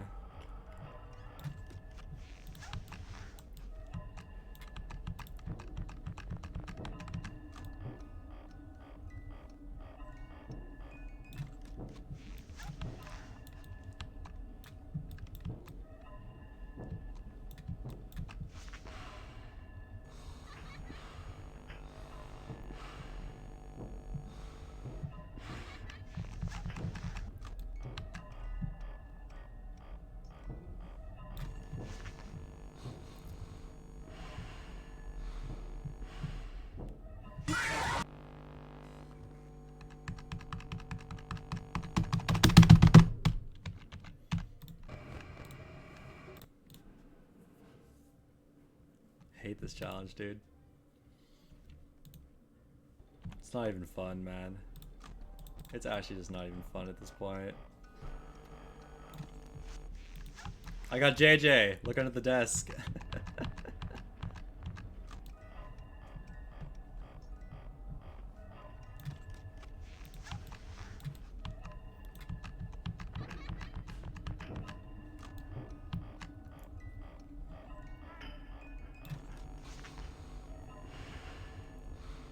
We got an Easter egg. Yippee.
Shut up, phone. Oh my god.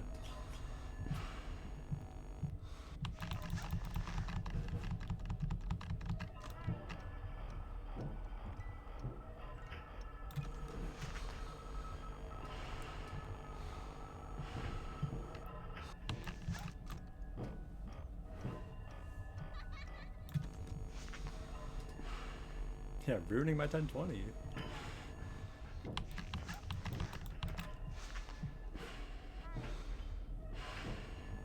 Really long toy Bonnie, oh no.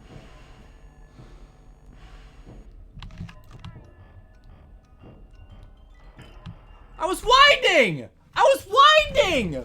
I was in the middle of winding and then the song starts?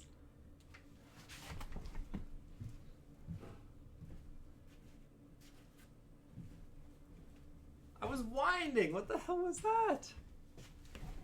Oh my god, bro. Like, don't text me during my damn run, bro. What the fuck? Oh my god. I'm mad. Stupid run. Toy Bonnie!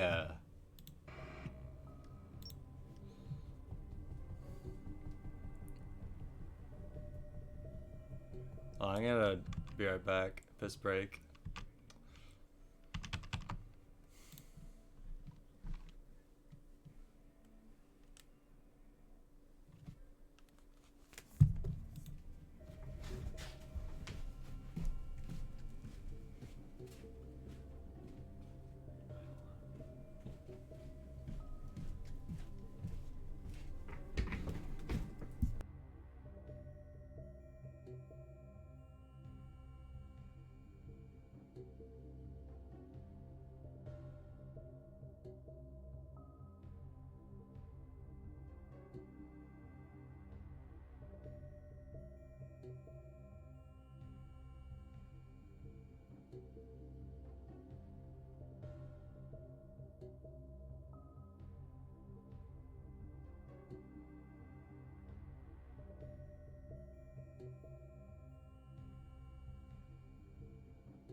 Yeah, that shit was whack, bro, actually.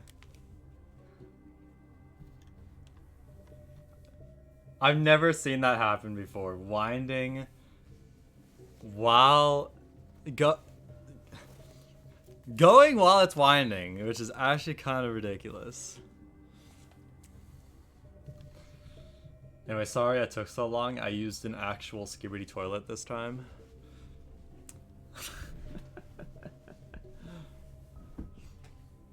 Yeah. Anyway.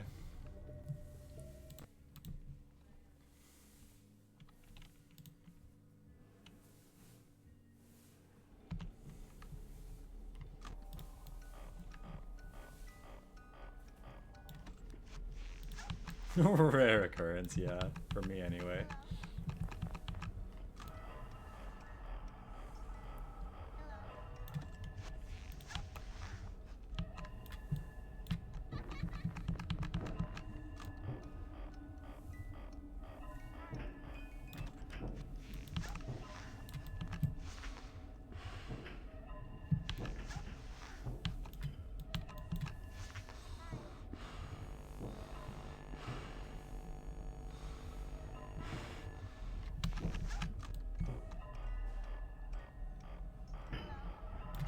Really aggressive early game. Holy smokes.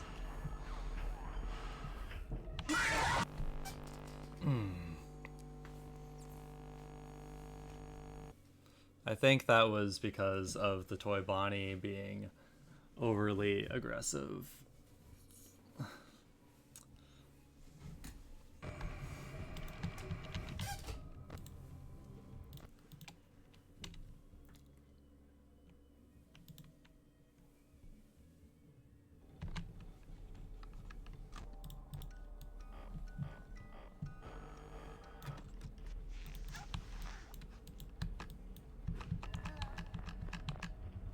As long as I get my timing good, Foxy shouldn't kill me.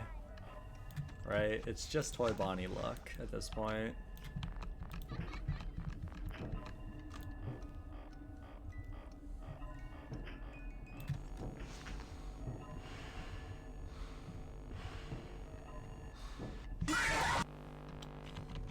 Never mind. I don't want a death minigame, dude.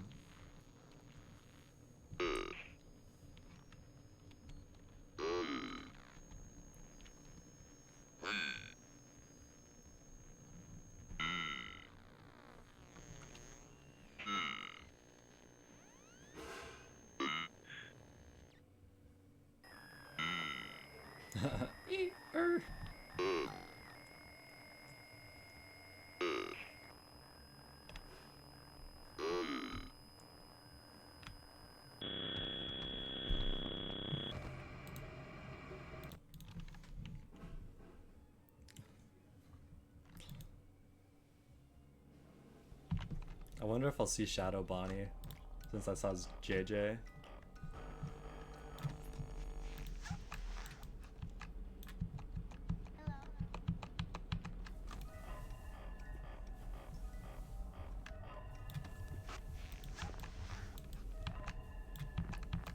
What does JJ even stand for? I have no idea.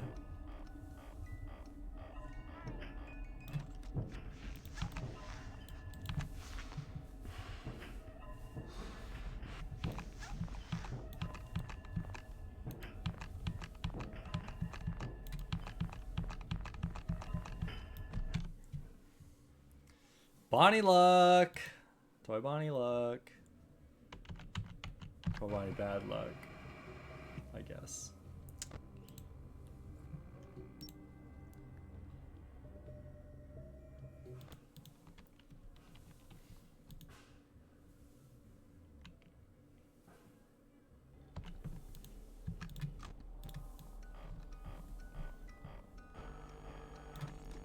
It's been a year, Toy Bonnie. I really, really hate you. Mommy says you went to the pizzeria to get some pizza, and I haven't seen you since.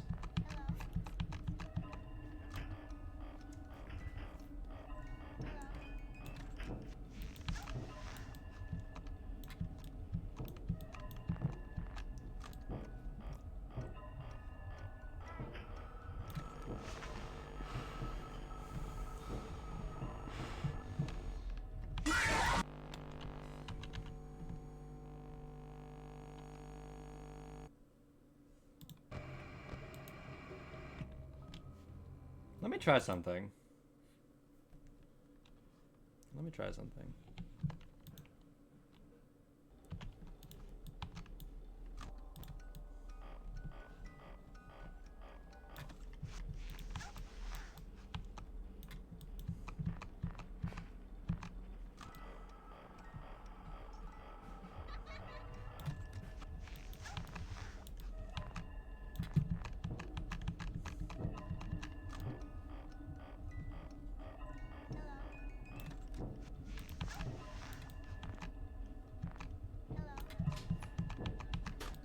Yeah, we must.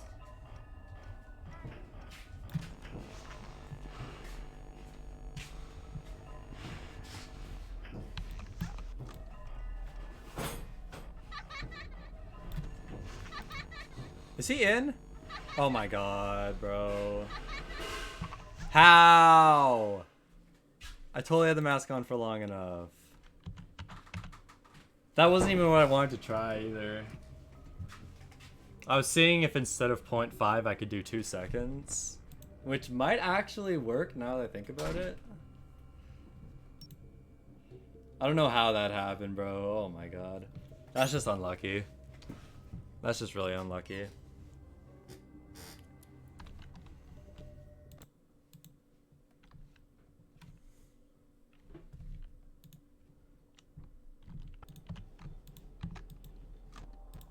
Or maybe it wasn't a mask thing at all, actually.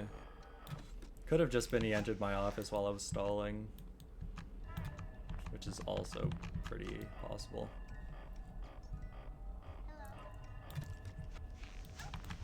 Yeah, maybe instead of 0.5s, I should just do whole numbers. It's a lot easier to time that way, and if it works, then it works.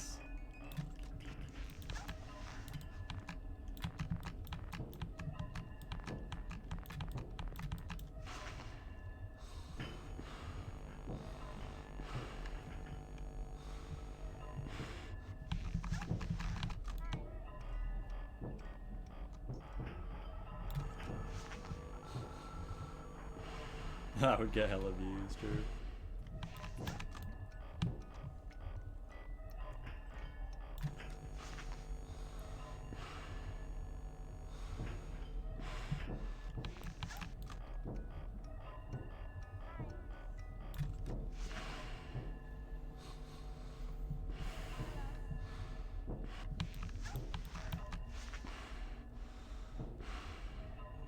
Long toy Bonnie! Really long!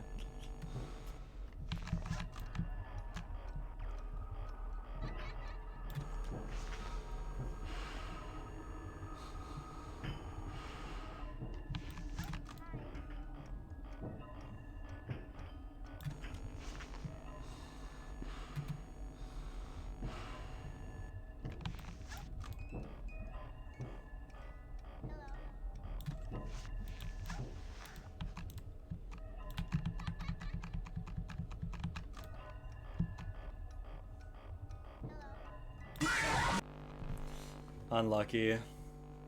Unlucky.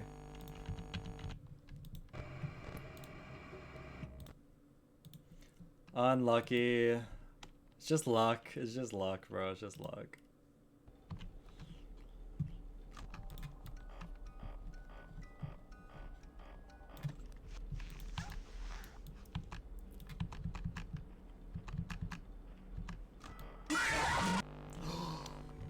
First Golden Freddy jump scare of the day? First Golden Freddy jump scare of the day.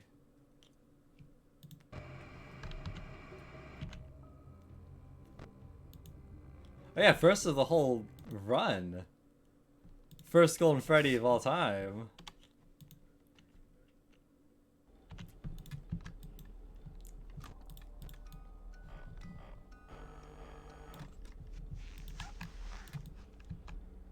I won points, but at what cost?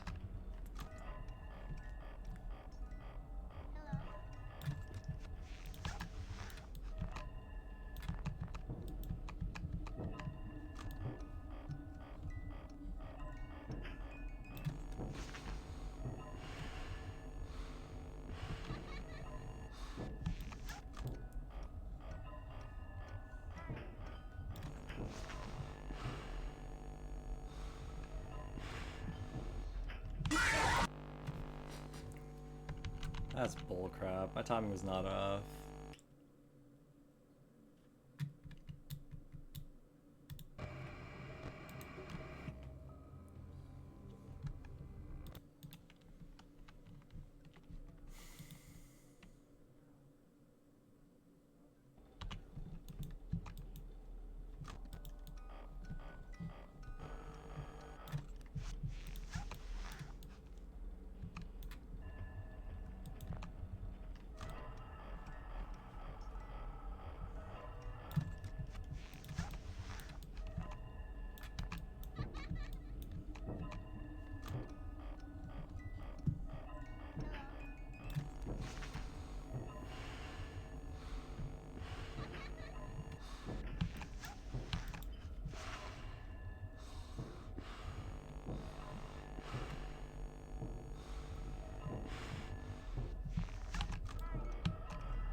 Toy Chica, leave! Have a mask on for years! Oh my god. What the fuck?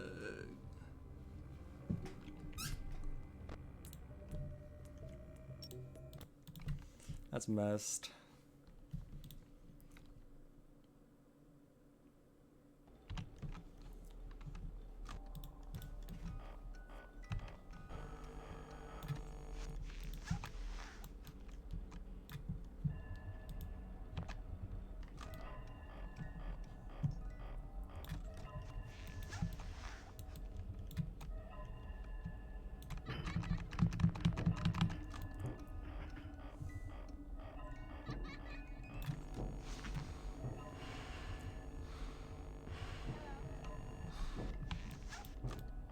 Yeah, Bones 5 never explicitly says that.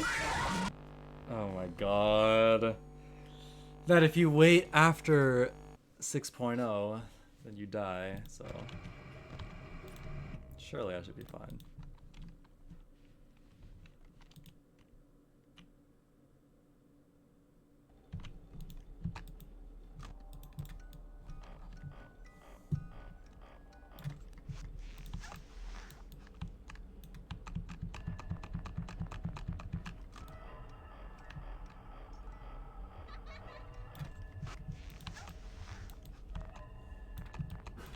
Yeah, screw Bones 5, just use the power of sheer will, true.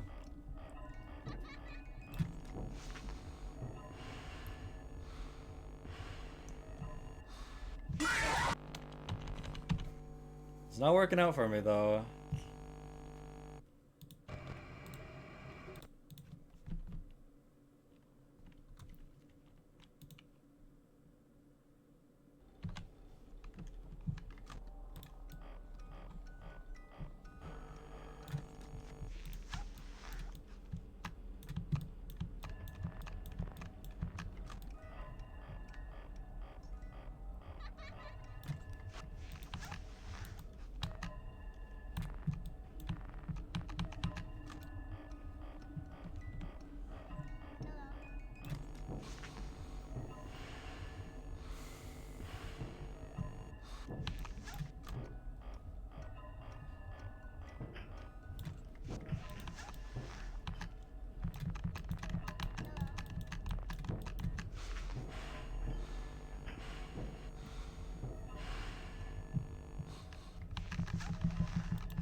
Very early toy bonbon. It's okay though.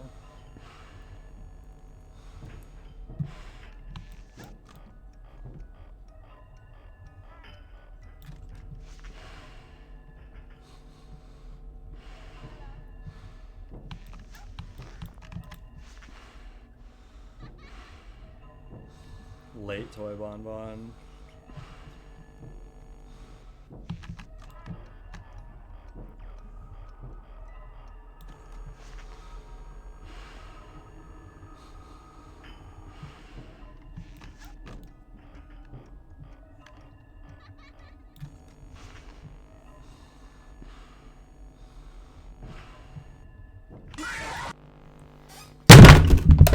God dang, bro, I can't.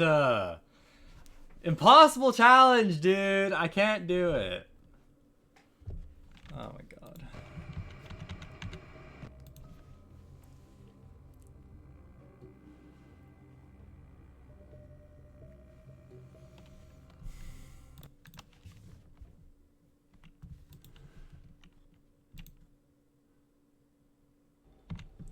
I literally just can't do it.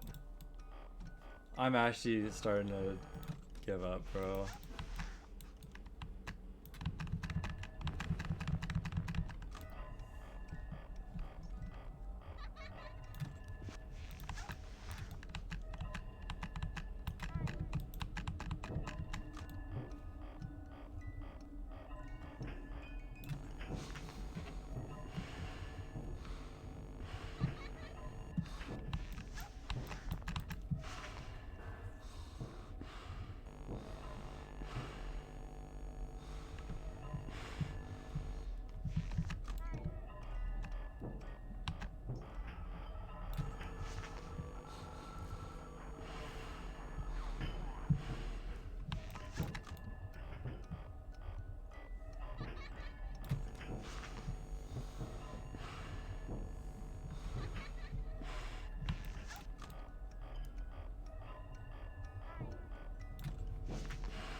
Probably easier on an iPad.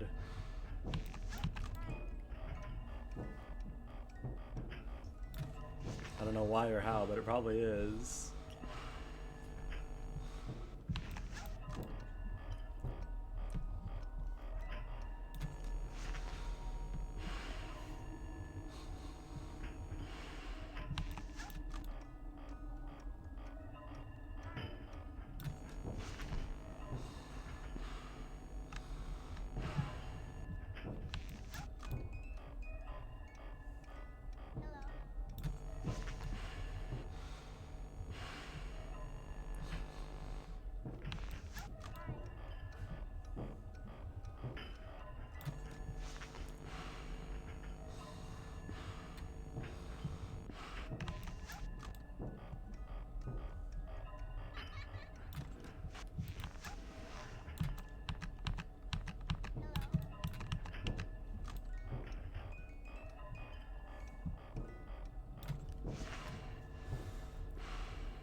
The hell? Why can't I hear the game now? Jesus Christ.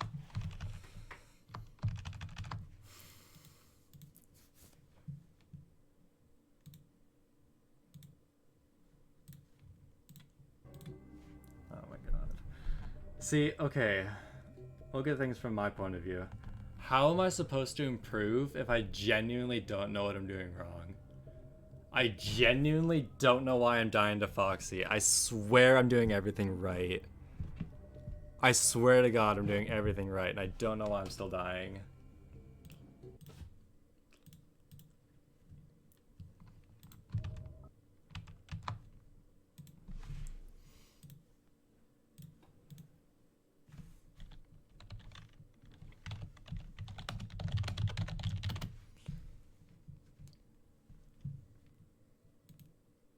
I need to see how other people do this, dude.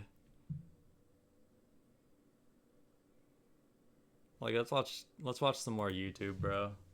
It's ridiculous. Like, I can't win if I don't know what I'm doing wrong. I seriously can't. I seriously just can't. The fact, this is going to be a bit of a different video than usual. I want to keep this intro super short, but basically about a month ago while I was attempting a challenge in the NAM2, and I wanted to guide you about it. So yeah. Yeah, but the strat is what gets me to 6 minutes. I've only ever been to 6 minutes using the strat. I'll you with the game and enjoy.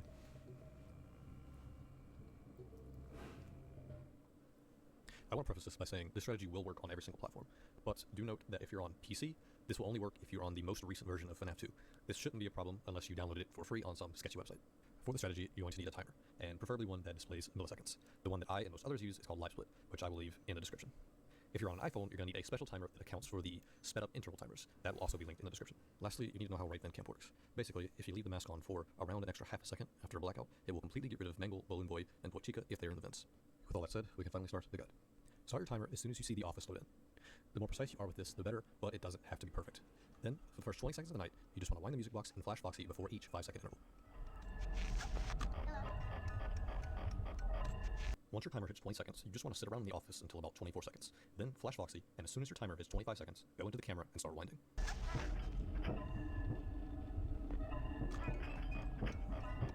Once you get to just after 29.5, start holding down the flashlight. At the same time, drop the monitor and put on the mask. Doing this will let you flash Foxy through the current blackout without risking a Golden Freddy death. Wait until just after 35 seconds to take off the mask. Then, right after 37, flash Foxy and start holding down the right vent light. This is going to stall Toy Bonnie from entering the vent. As soon as your timer hits 40 seconds, go into the cameras and wind until 44.5. This is going to be the basic cycle that you're going to repeat all night.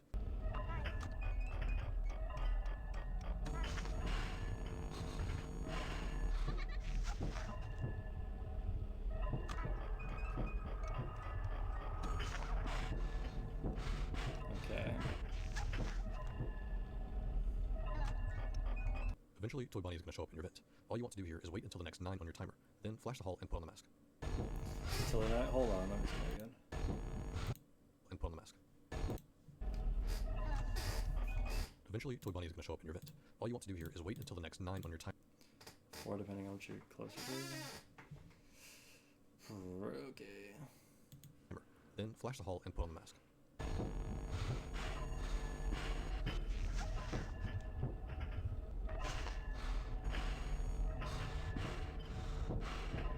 After his blackout is done, go into the cameras and wind until the next 4.5 or 9.5. Man, everyone's using 0.5 and not whole numbers. Why? Instead of holding down the right vent light, you want to immediately wind the music box until the next 4.5 or 9.5 until the box is full. If you do this optimally, it should only take 2 camera cycles, but it's okay if it takes 3.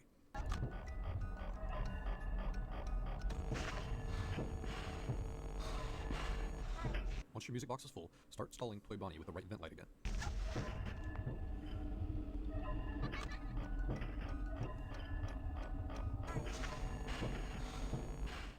The only thing left is what to do if there isn't a blackout after you're done winding. If Toy Bonnie is in your vent, just flash the hall and put on the mask. After the blackout is over, wind until the next 4.5 or 9.5.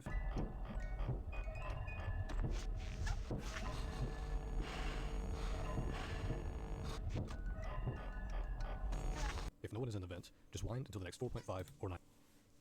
Jump scared by the loudest desk slam world record. Oh my god, I'm sorry. 9.5.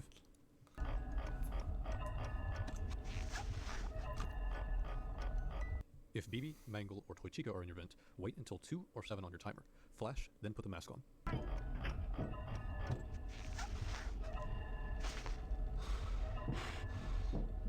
After 5 full seconds with the mask on, quickly raise the mask, flash Foxy, and begin to hold down the right vent light to stall Toy Bonnie. I never even thought about stalling Toy Bonnie. That's actually a really good idea. I've never thought about that until now. To the cameras and continue the cycle like normal.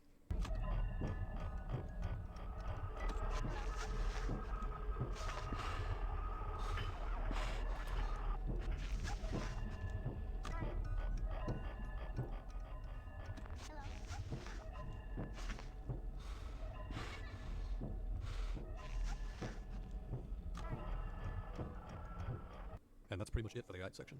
If you want to try this for yourself, I highly recommend you go back and watch each part and really memorize each situation and what to do.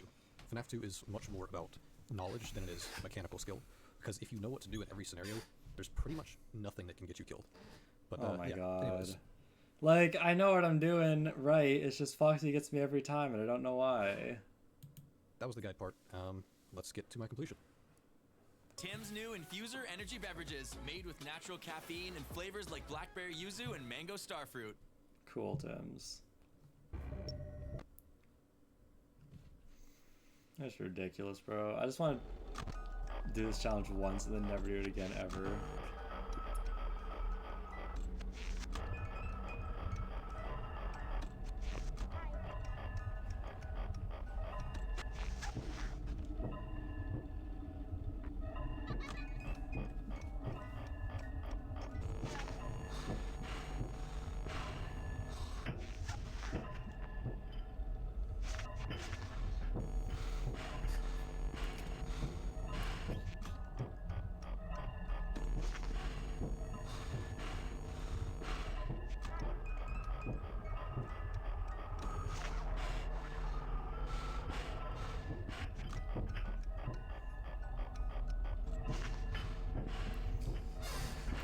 Man, this really doesn't explain Foxy to me.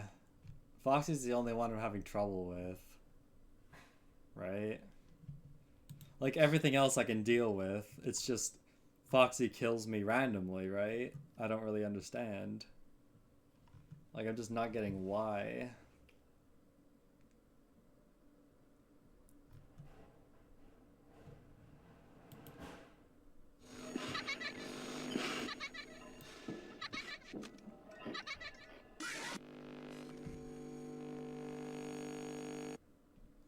So this guy's the guy who came up with the live split strat that I'm using.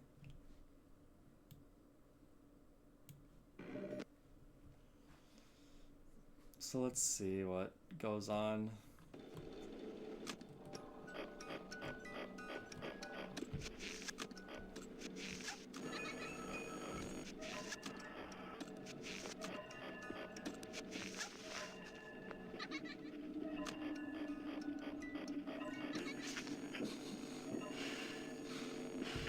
Okay, I want to see exactly when he pulls up the camera and when he drops it, and also when the timer starts on his run.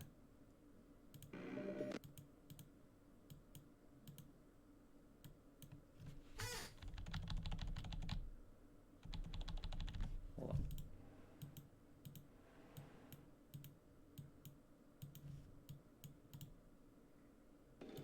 on. Okay, hold on.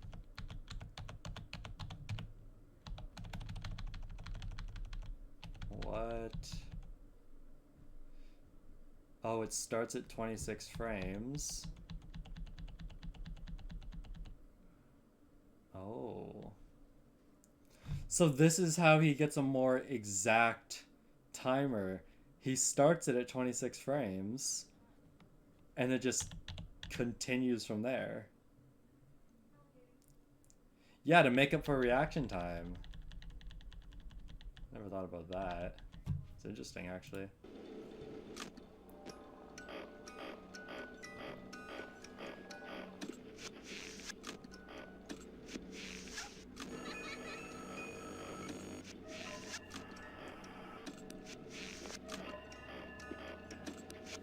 Okay, so he starts a bit in about, actually... Okay. So yeah, his camera goes up, yeah, after 0.5. And his camera goes down. Hold on. Definitely after 0.5. Oh god, okay.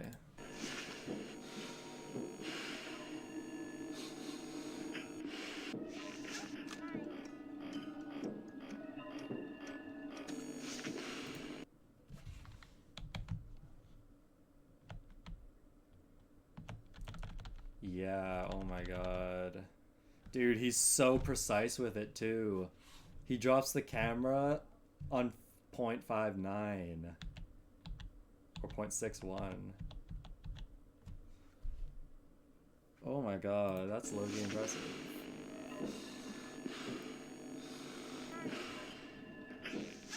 Okay, let's see what he does on an instance where there's no blackout.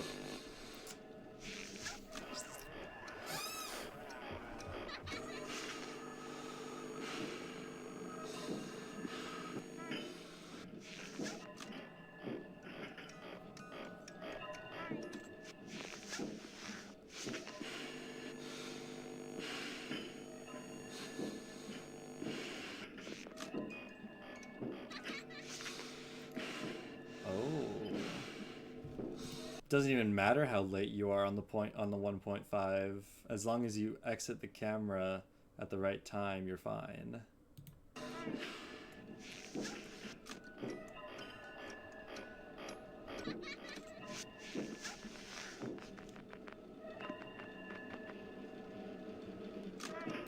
It's actually really interesting.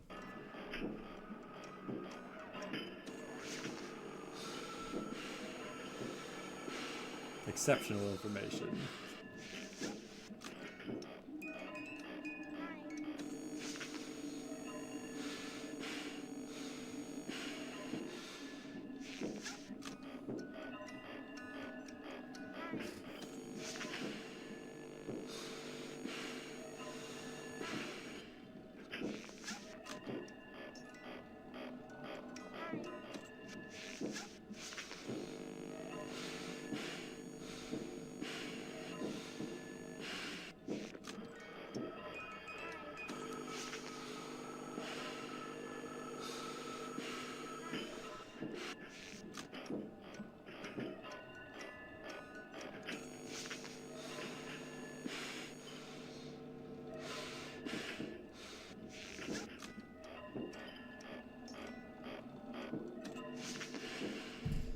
Yeah, like every single time he drops the camera, he is on a frame perfect like time. Absolute frame perfect.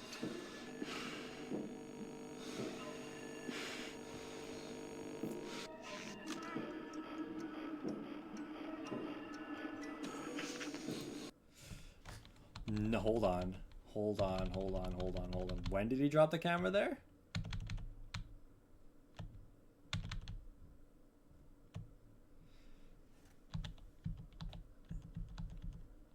What?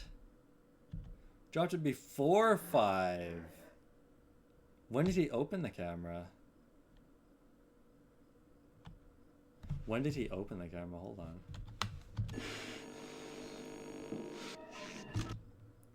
Because he opened the camera early, he drops the camera early. That's interesting. That's really interesting.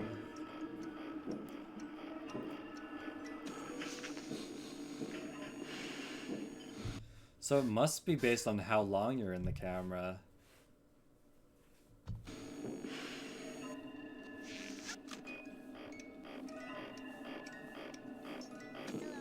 He does the same thing there too. He does the same thing.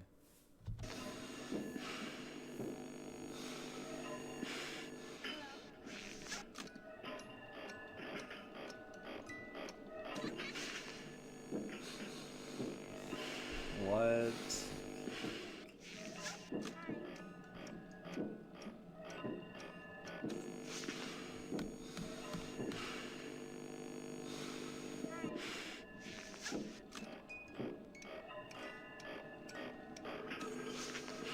Okay, maybe we can use the clicks to time it, right? So we get 7 music box clicks. I'm pretty sure every single time he opens the camera.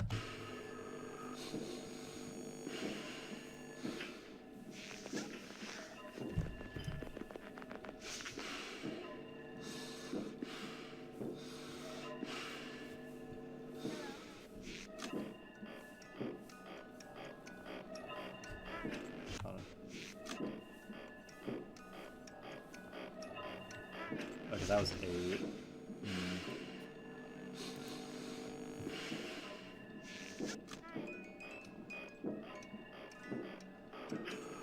7.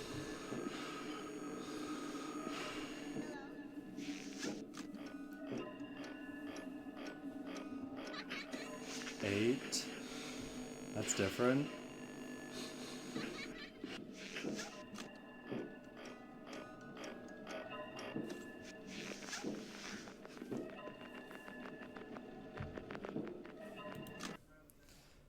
At 25, you want to lower the monitor, and there will be most likely a blackout. Then we'll use to avoid Foxy next killing opportunity.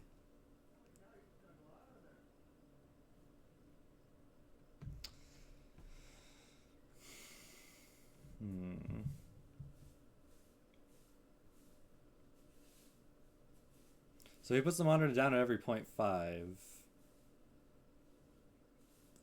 Well, not every 0.5, every 5.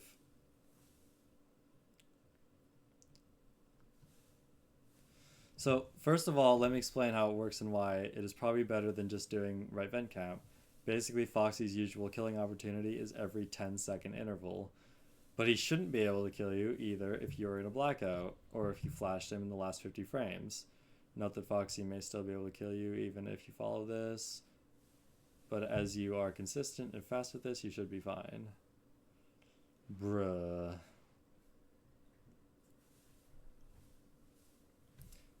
That's why in this strat I time the blackout so Foxy doesn't kill me. Another thing, your monitor can only be pulled down every 10 seconds, so if you follow my strat, it shouldn't affect you.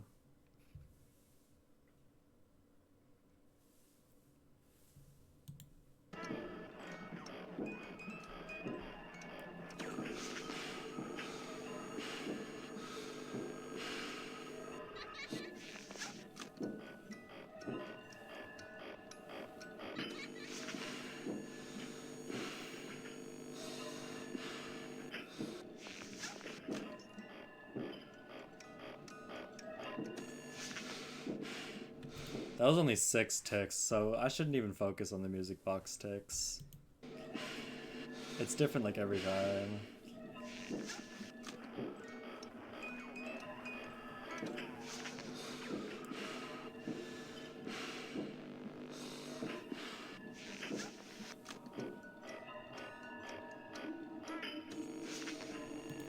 Unless 6 ticks every time is actually valid, because then maybe you won't give Foxy the chance if you're quicker with it. I don't know.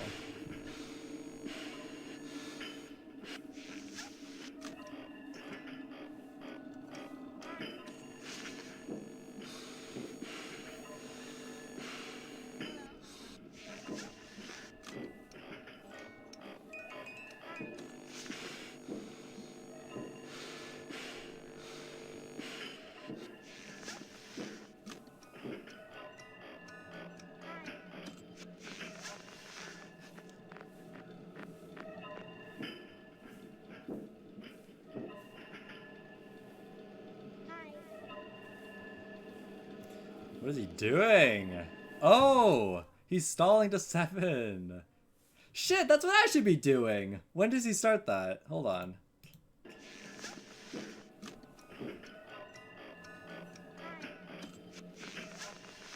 "15 seconds. 15 seconds to 7.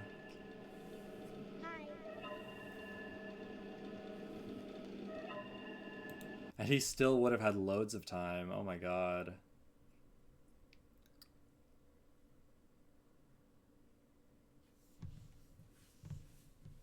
Oh god. Let me try the 26 frames thing. Let me try the 26 frames thing. I was like, what the heck is he doing? And I was like, oh wait, he's gonna actually win.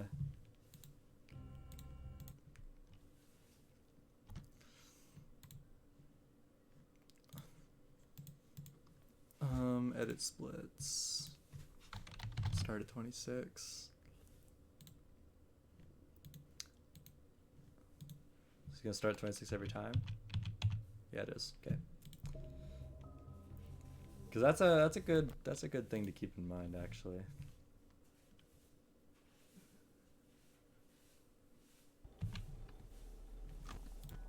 So I might be on time now.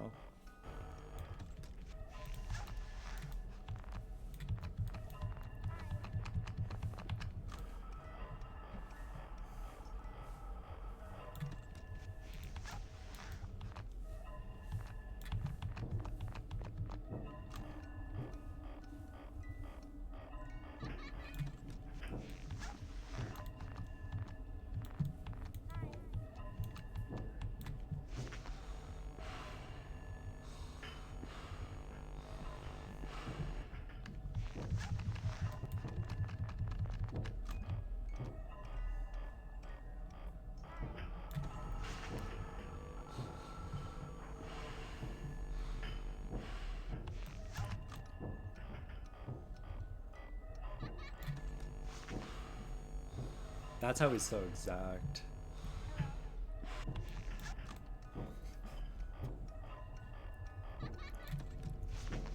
He doesn't even have the like opportunity to be late with it.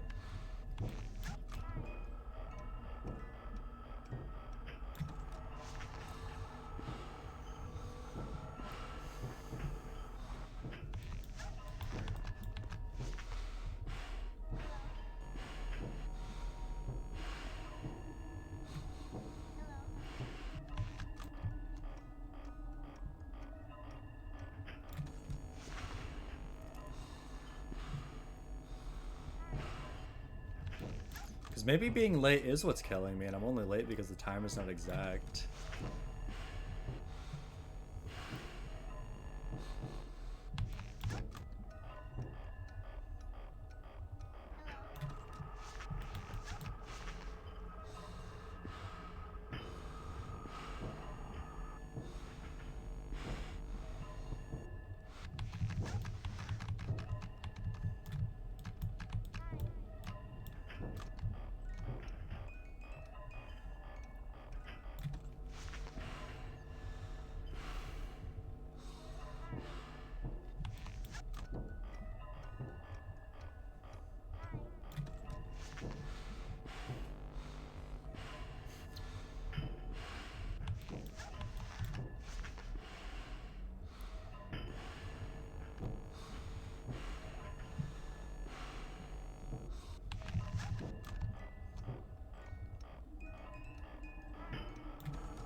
I mean, it felt better, to be honest. It felt a bit better.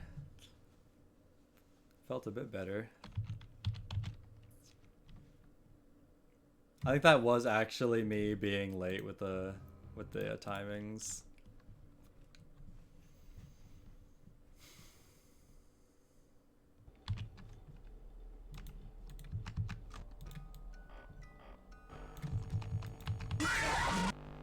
I forgot about that. I forgot about that little detail. I'm not even gonna troll right now.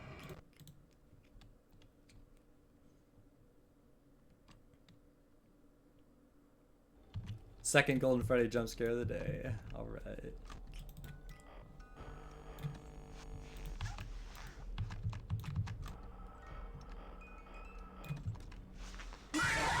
Third Golden Freddy jump scare of the day. What am I doing? Okay, I'm just gonna do what I've always been doing. I don't know why I'm even trying to change up the strat. It's just, no.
Early Toy Bonnie is what killed me. Early Toy Bonnie is what killed me, dude. Early Toy Bonnie is what actually ended up killing me.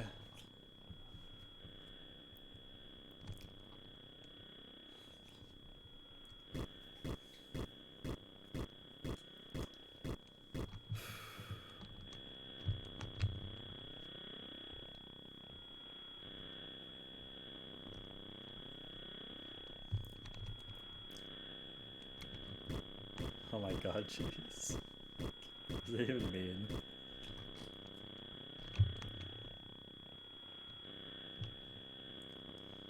Man, I've had enough of Foxy's jump scares. I don't want to see another one.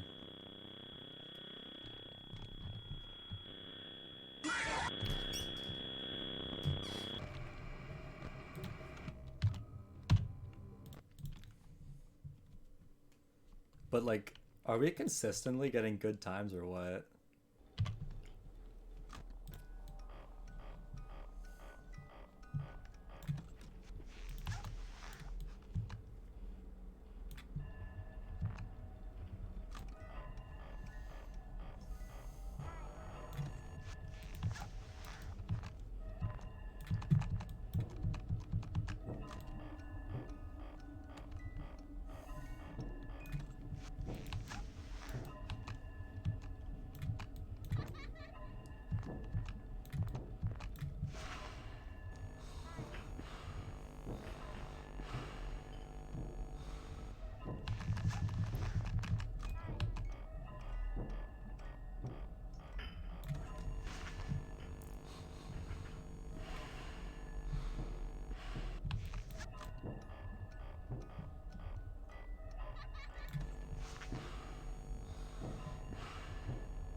Bad luck, Bonnie.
Bad luck.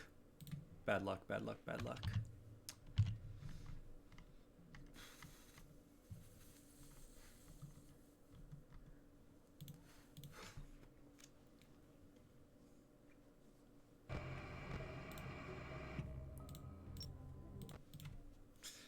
Like they say, you can have a really good run and your skill can be on point. But Bonnie will still get you.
Why? Why? How?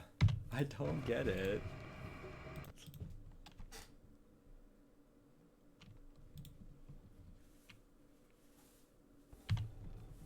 That was a bad run anyway.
I knew that was gonna happen.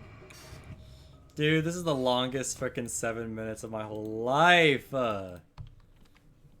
Why does this have to be so long, dude?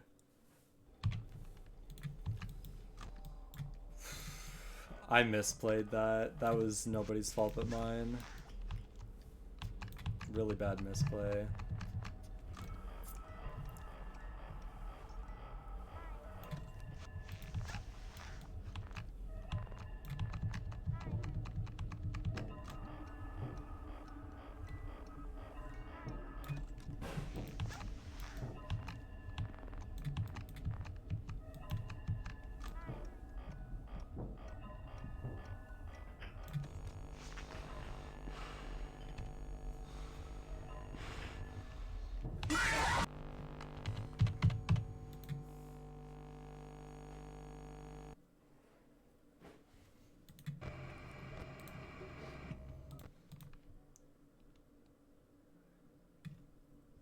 Okay, Stope from Inscription. I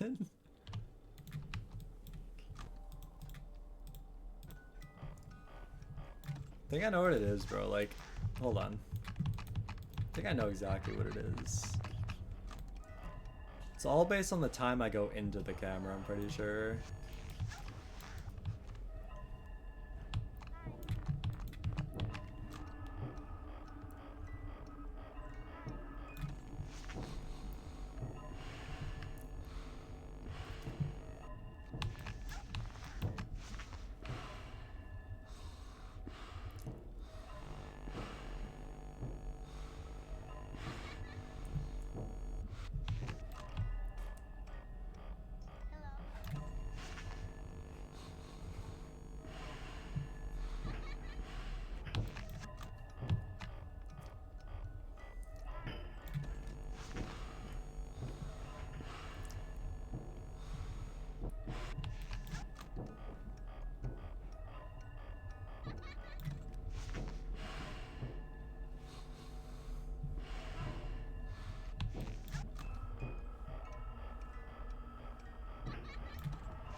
I pulled up. I pulled up. I pulled up. I pulled up. I thought I could only kill you every 10 seconds. What the hell?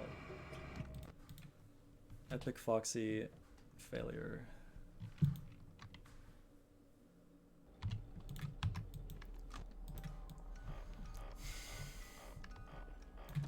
This is draining my life force, guys.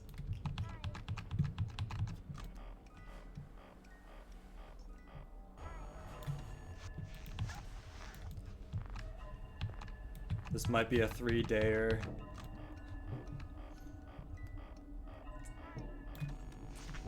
I don't know how much longer I want to go today. I kind of just want to go outside, breathe some air, then play Fortnite. I'm not gonna lie right now.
There's no winning this, bro. This is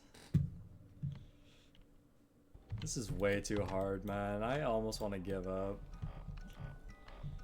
Like, this is way too hard.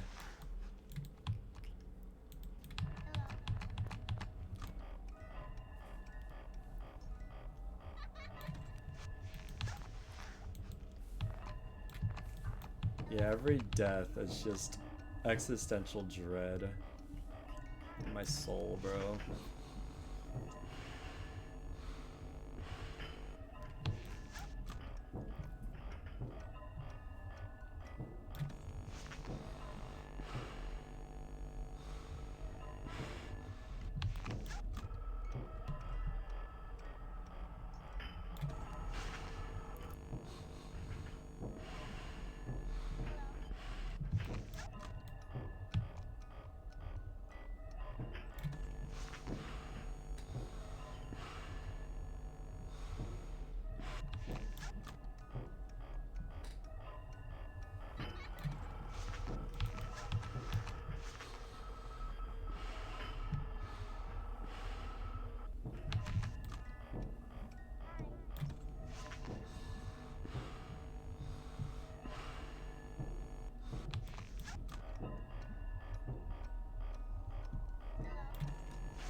I'm gonna give up. I'm gonna actually give up. I'm seriously gonna give up on this, dude.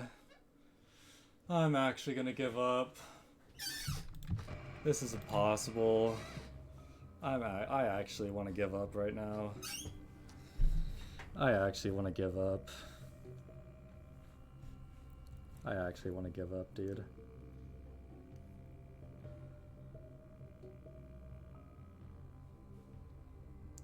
I actually want to give up. I actually want to give up. I seriously do.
Yeah, I really, oh my god, bro.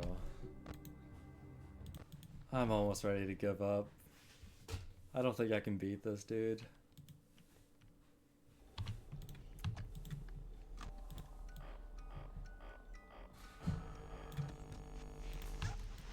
This must be how people feel when they're fighting the, like, Elden Ring final boss DLC.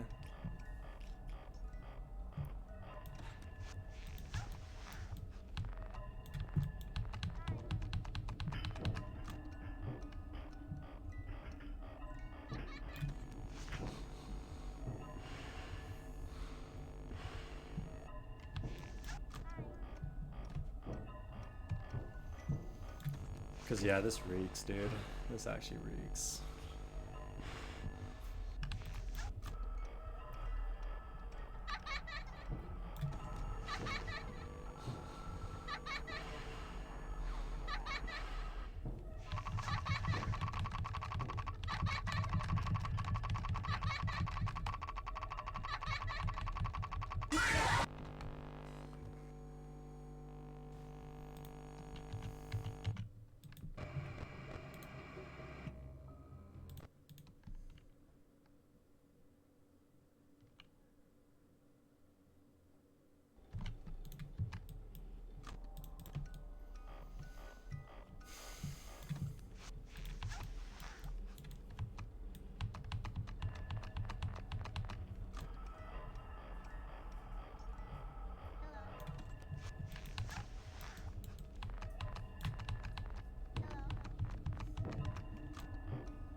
Essentially, Foxy can only kill you at certain points in his interval, even if you haven't flashed the light at him. The reason this is important is because of the way we have our time set up.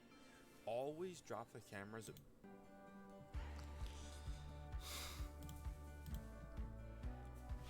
I'm just about ready to give up, dude. FNAF 2 is significantly more difficult than the previous game, with no doors and 11 animatronics now gunning for you. To explain the basic mechanics of FNAF 2, you have 2 vent lights and a flashlight to see any incoming threats. Instead of doors, your defense revolves around putting on a mask. Sometimes stall the puppet for just long enough that you can wind the box without it escaping. With all these mechanics to worry about, FNAF 2 can get really overwhelming, especially on the later nights and in 1020 mode. Now with the basic mechanics covered, we can go over the strategies. I can win this if I just figure out why I'm dying to Foxy. Like, I feel like I'm doing everything right. When I die, it totally catches me by surprise. In order to understand the modern FNAF 2 strategy, we have to go back to the first victors, when players first started playing FNAF 2. Back then, the 1020 strategy wasn't much different from the strategy used in the base game, just with pixel-perfect timing. Oh Look It's FNAF was the first victor of 1020 using this strategy. To summarize this strategy, Oh Look It's FNAF would buffer taking the mask off by holding his mouse cursor near the bottom of the screen, meaning that on the first possible frame, he would take off the mask. This will be important to note for later strategies. He would then check the left vent first, flash the hallway while moving over to the right vent, then check the right vent. If no vent animatronics were present, he would pull up the cameras and wind the music box. Winding the music box is a bit complicated, so I'll explain it now. The music box makes a tick sound in addition to the jingle that it plays.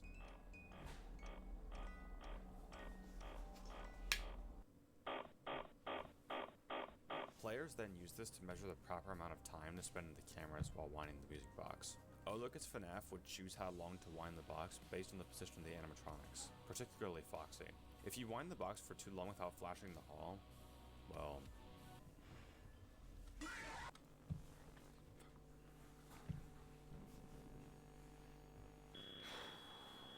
I don't care. I so don't care. This early strategy seemed pretty solid, except for one crucial character that I haven't mentioned yet.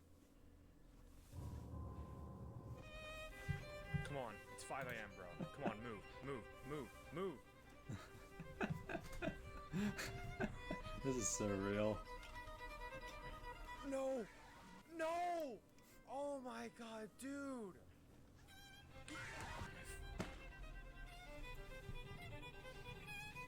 Dude, you're so lame, bro. God. Literally. Come on. Go now. Go. Bro. Swear to God, this motherfucker. Nope. Dude, I'm gonna love the fuck out of Toy Bonnie, bro. Why is the game called Golden Freddy? Why is the mode called Golden Freddy? The mode is Toy Bonnie. Literally, him just being there meant I was dead, 100%. Toy Bonnie is the single animatronic that can completely ruin your run just if he feels like it. Doesn't matter how far along you are, any one Toy Bonnie encounter can result in immediate death. What makes Toy Bonnie so difficult is that he's a combination of vent and office animatronics. Other vent animatronics such as BB, Mangler, or Toy Chica will leave you after roughly 5 seconds with the mask on, and office animatronics will simply enter your office causing a blackout sequence, and will then leave after 5 seconds. Toy Bonnie combines both of these aspects and will wait in the vent, then launch a blackout sequence like the office animatronics. This would be manageable except for the fact that Toy Bonnie waits before entering your office. The time that he waits is completely based on RNG, or random number generation. Toy Bonnie has a 50% chance every 0.5 seconds to start his blackout, but only if no other animatronics are present, which in this game is almost never. The reason that an animatronic is always present is because of the office animatronic queuing system. We'll go more into this later, but for now, just know that multiple office animatronics can be waiting to attack you and start their blackout sequences, but one can only attack every 10 seconds. Since the chance that there is some office animatronic waiting to attack you on the next interval is extremely high on Golden Freddy mode, Toy Bonnie will always go for his other movement option. When the animatronic is present, which is always, the chance becomes 1/3 every second, making an average Toy Bonnie wait time of 3 full seconds. This not only drains the music box, but also makes Foxy way more aggressive and hard to deal with. With Toy Bonnie, Foxy, the music box, and all the other stuff in this game to worry about, FNAF 2 is generally regarded as the hardest of the first 4 FNAF games. So how did I combat all this?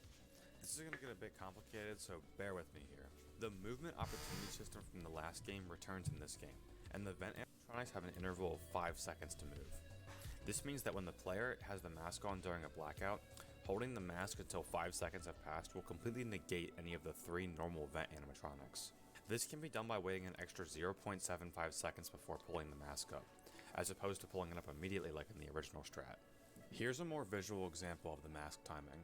Don't hold your cursor near the bottom of the screen. This is what the first strategy was using, and this will buffer you pulling the mask up. This means that it'll be pulled up on the first frame that the blackout stops and the office animatronic is no longer in your office. You instead want to wait until you can barely see the office through the eyes of your mask, then flick the cursor down and pull the mask up. This will ensure that you take care of all the vent animatronics, but also that you aren't in the mask for too long for a Foxy jump scare. This completely invalidates the left vent, meaning you only need to camp the right vent in order to see if Toy Bonnie is there. This became known as the right vent camp strat, and made the game significantly less RNG based. This was the strategy that I chose to use going into the 1020 mode. I had used this strategy in order to get to 4 AM multiple times, and one 5 AM run. But after that 5 AM run, I fell into a huge slump. I couldn't seem to get a run past 3 AM. And when I died, the deaths rarely felt like it was my fault. It was always Toy Bonnie for too long or my monitor being forced down too fast. I had attempted this 2020 mode in the past, and I had always failed. It had just felt impossible, and this time was no different. But you know we aren't going to stop here. It was time to find a new strategy. Finally, we can now get to the most optimal strategy. Credits to Shooter25 for uploading and describing how this strat works. It was a huge help. This strat takes advantage of the interval system coded into the game's movement opportunity system. We were trying to use this interval system during the right vent camp strat, but one simple invention changes everything.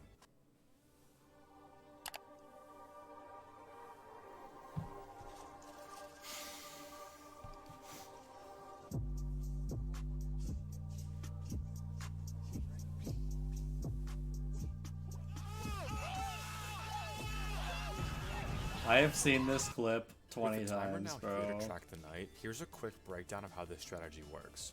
This strategy primarily focuses on setting up the office animatronics attack and the music box patterns to counteract Foxy's attack interval. We can do this by looking at the ending numbers on the timer.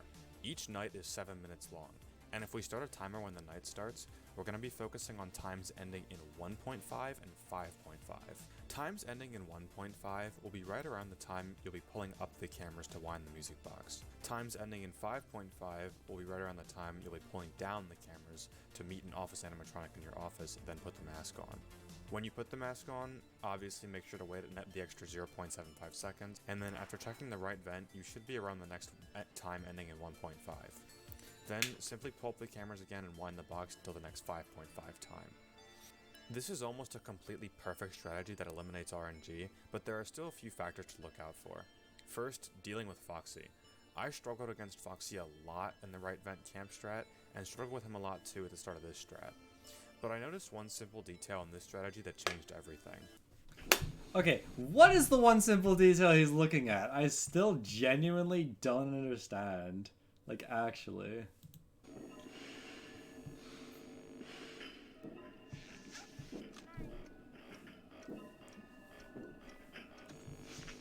Hold on. Slow that shit down.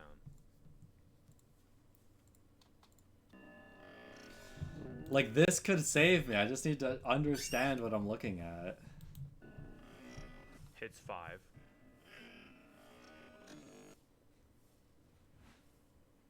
I don't know. He goes on like 5.5, I think. He goes on like late 5. But he's waiting. He waits a while in that mask.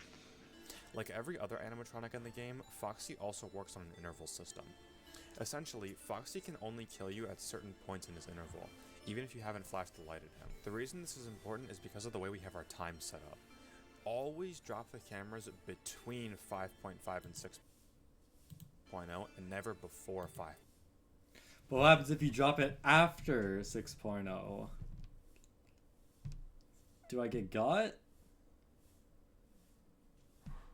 0.5. Dropping the cameras too early will still keep you in Foxy's killing interval, but if you drop the cameras after 5.5, he won't be able to attack you as long as you flash him after the blackout. Okay, after 5.5, that suggests that no matter what time I close the camera, as long as it's after 5.5, I don't die, right? Is that what he's saying? I know it sounds weird that waiting in the cameras longer will actually prevent you from getting killed by Foxy, and I thought the same way too, but Foxy can only kill you on specific timings. The next problem with this strategy is when you're forced to go off cycle. The reason this strategy works is because of the animatronic queuing system I mentioned earlier. This, in combination with the speed of the office animatronics on 1020, means that there will likely be a blackout. When is Bones 5 closing the camera? Let's hold on. Yeah, like look, he literally couldn't be more frame perfect about it. How are they doing it? Do you have any idea how hard it is to time a half of a second? And I have to do it like 200 times. On every 0.1 and every 0.5. That's 1, 2, 3, 4, 5, 6, 7, 8, 9. Like 10 a minute. 10 in a minute, at least. Which is 70. 70 frame perfect times. On every single time you drop the cameras. However, a blackout is not always guaranteed, and this is when problems arise. Since Foxy can't jump scare you during blackouts, not having a blackout is actually the worst case scenario. When you pull your cameras down and aren't met with an animatronic, there are two situations you have to look out for. First, if you put on the cameras and Toy Bonnie is in the vent. Like no surprise, Toy Bonnie is still a problem in this strategy. When Toy Bonnie is in the vent, you want him to match the time of a normal office animatronic blackout. This can be done by trying to bait him out with the mask on an interval of 5.5, meaning that you can stay on cycle despite not having an immediate blackout. This can sometimes mean you have to wait until the next 5.5 interval without winding the box, which can sometimes mean just waiting in the office and flashing the hallway. But with this strategy, you usually have enough music box time to spare. If Toy Bonnie is camping the vent for a bit too long, pull the mask up and flash Foxy before pulling it down again, since Foxy can still jump scare you without a blackout going. The next scenario is if you pull your cameras down and there's no blackout and no Toy Bonnie. You want to try and get rid of any vent animatronics before the next 1.5 interval, since all vent animatronics will leave after 5 seconds. But make sure you don't wait too long, since with no blackout and no Toy Bonnie blackout, the timing with Foxy will be extremely strict. No matter what the situation is, you need to make sure that you're getting back onto that 1.5 to 5.5 cycle, since going off cycle will give an animatronic the chance to put on your cameras after a second or two, usually resulting in the music box running out. We went off cycle, dude, and we're dead. We're literally dead. Yep. With all of that said, here's how I did on my FNAF 2 1020 run. Maybe not.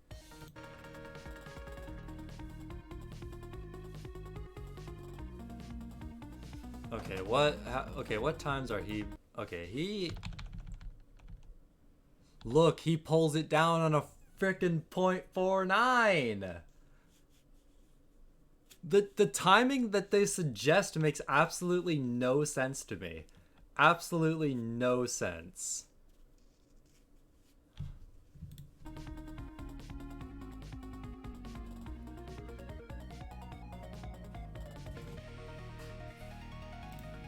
Dude, show the full clip. I need to know what you do here. Stop jump cutting.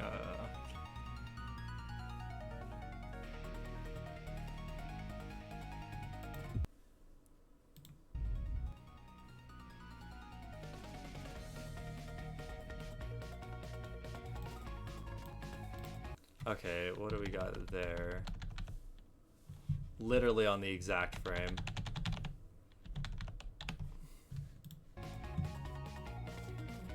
And where does he pull the camera? I agree.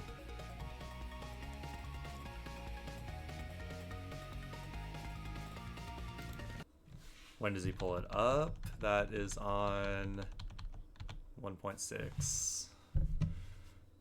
Oh my god. Bones 5 is actually good at FNAF. He literally knows, like, everything there is to know about this game.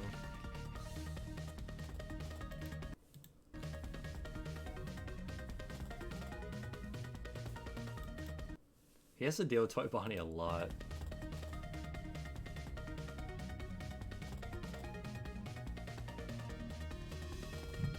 And when is the open camera? On a 2.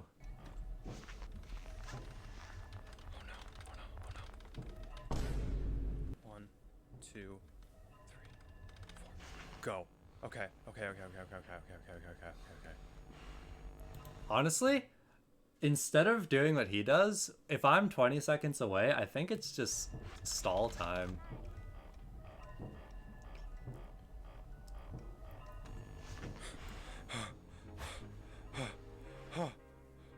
Oh my god! Oh my god! Let's go! Dude! Holy shit! Holy shit!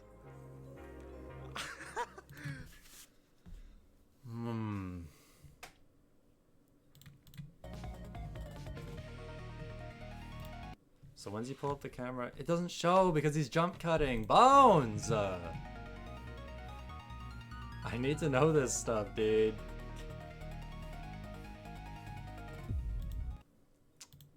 Tonight he's gone. Oh, maybe.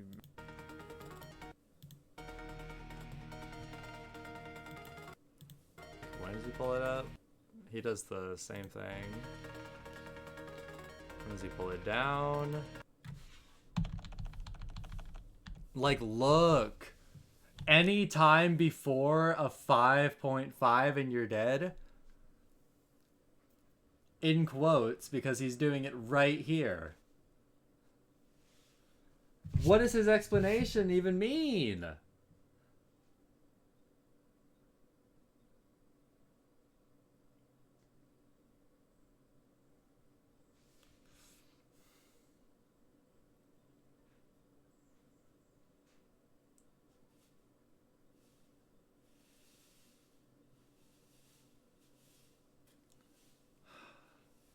Like, why would he say that if clearly it's not the case?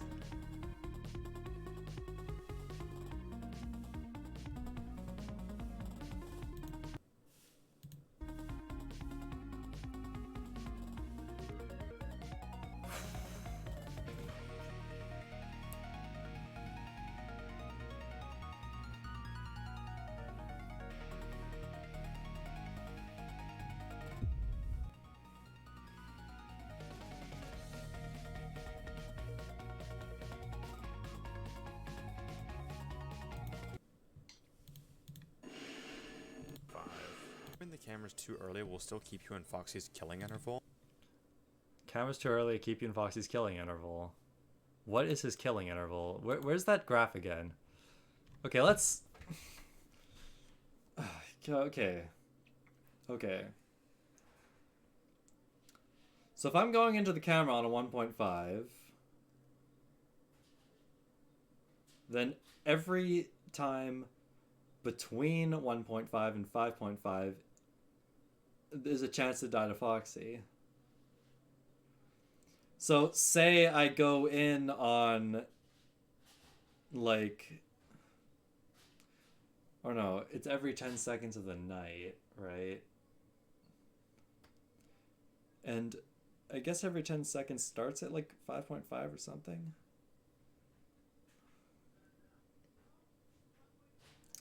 Oh my god.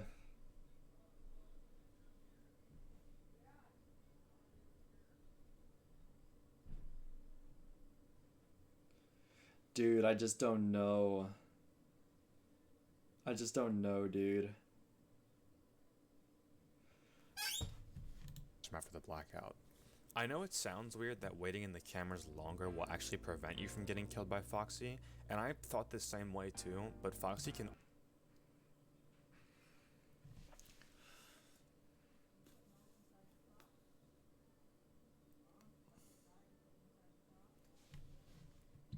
So, I'm only dying to Foxy because I'm in that killing interval. I just don't know how I'm getting there.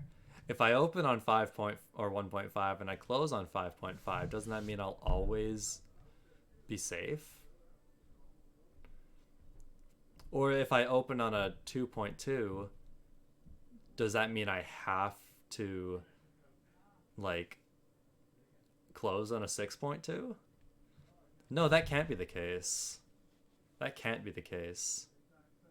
Because I've opened the camera late, closed at 5.5, and still been fine. Right?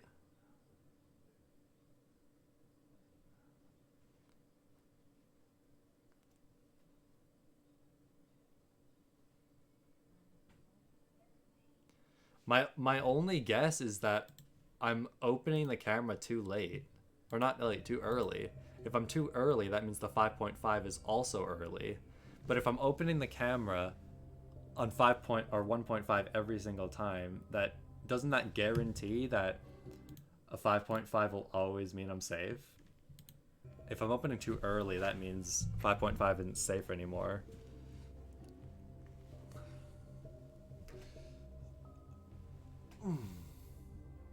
Or does it? God, I just don't know. Because when Shooter opened the camera early, he closed the camera early. But how does he time that?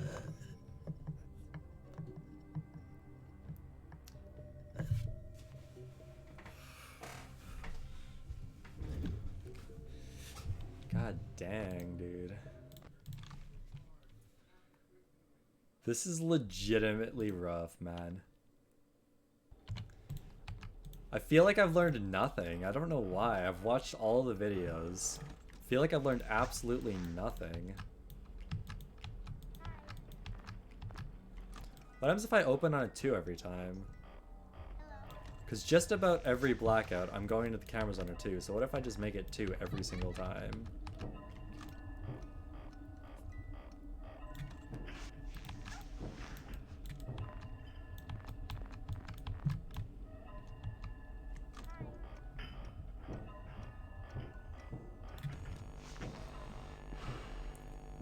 Or am I in his killing interval now? Guess not.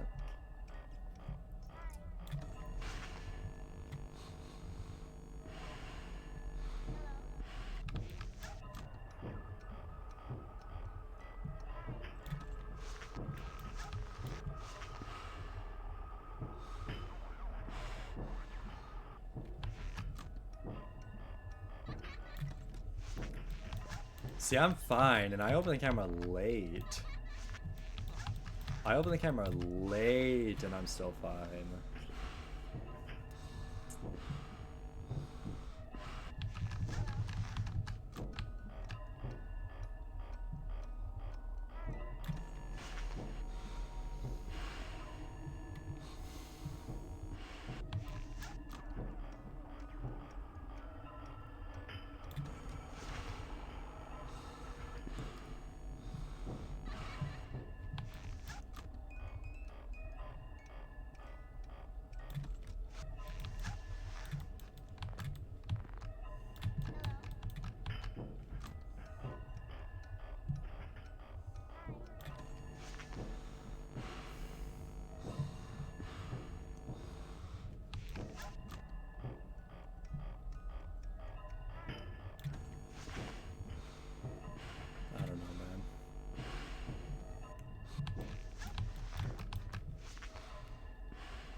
And then I get bad luck, Bonnied.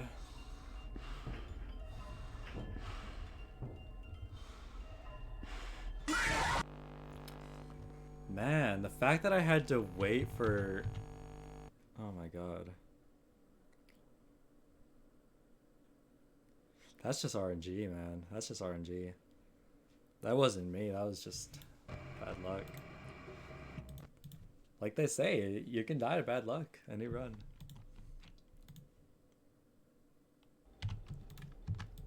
Which is bad, but you know.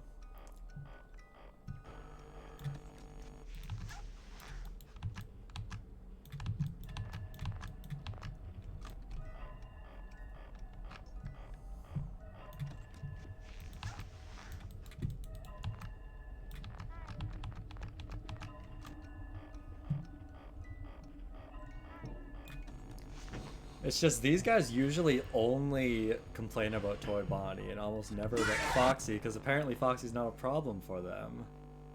So I'm just not getting it.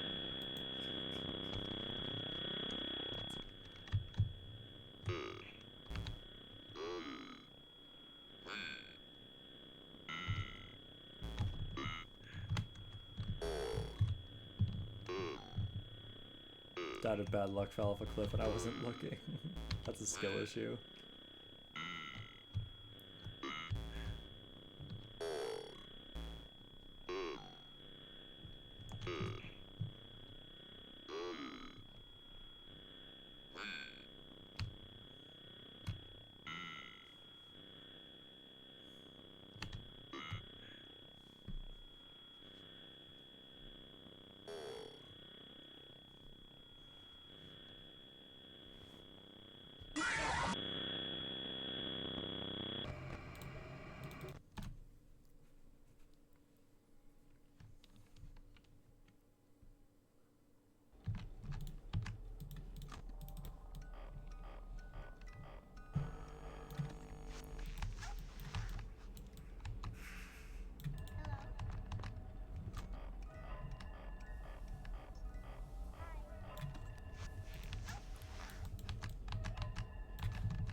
Toy Bonnie, you slur.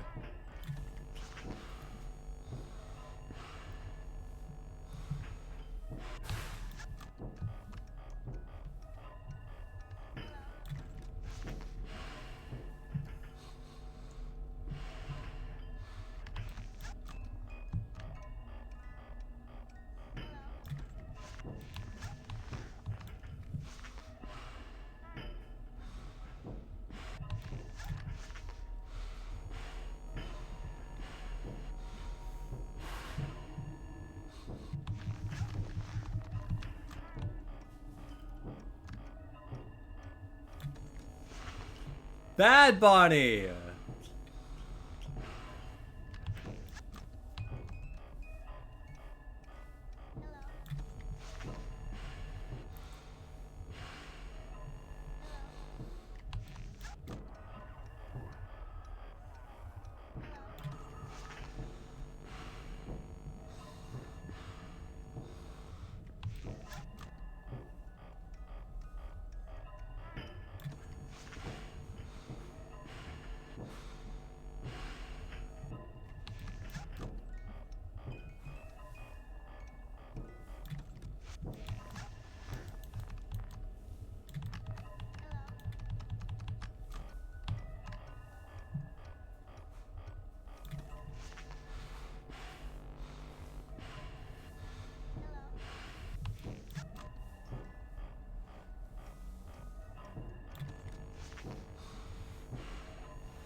Welcome to the chat.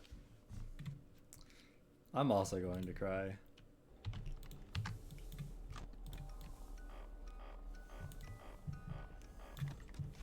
I think I know why Foxy got me there, actually.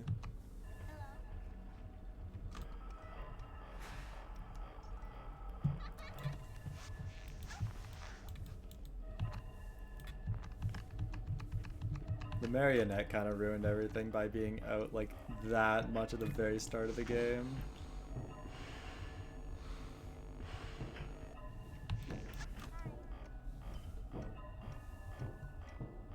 I mean, marionette didn't ruin it, Toy Bonnie did. It's always Toy Bonnie.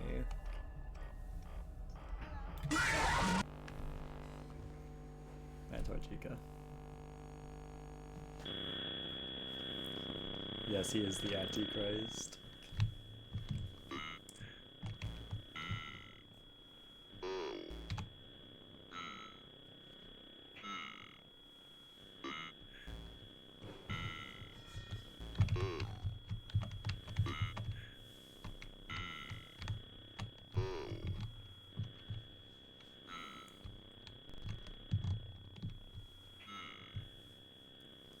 I hate reply fails.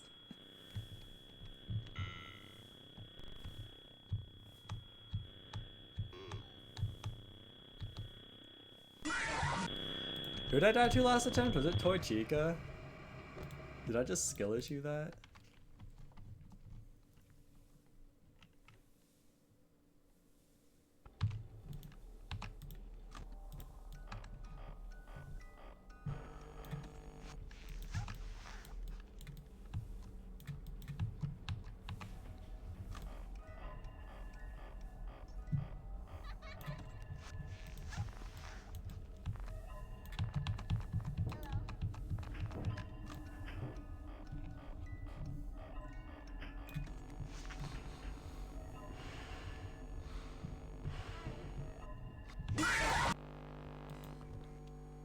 Doesn't even phase me anymore. Every time I flip down the mask, I'm fully expecting Foxy's jump scare at this point.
Dying at 4 minutes actually hurts my soul.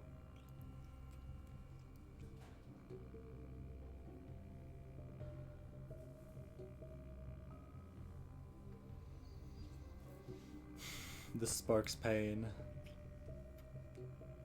Sparks dread.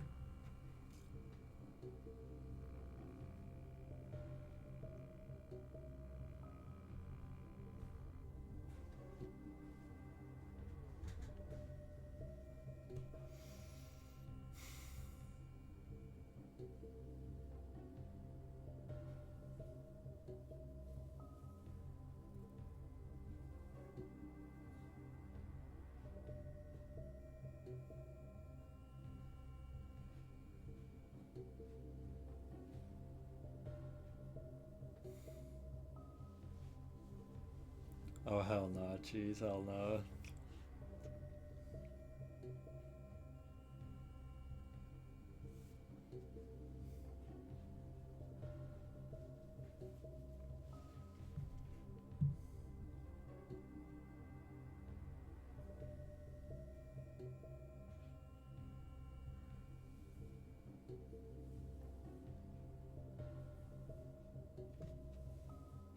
How am I getting inside of Foxy's kill interval? I'm trying to think.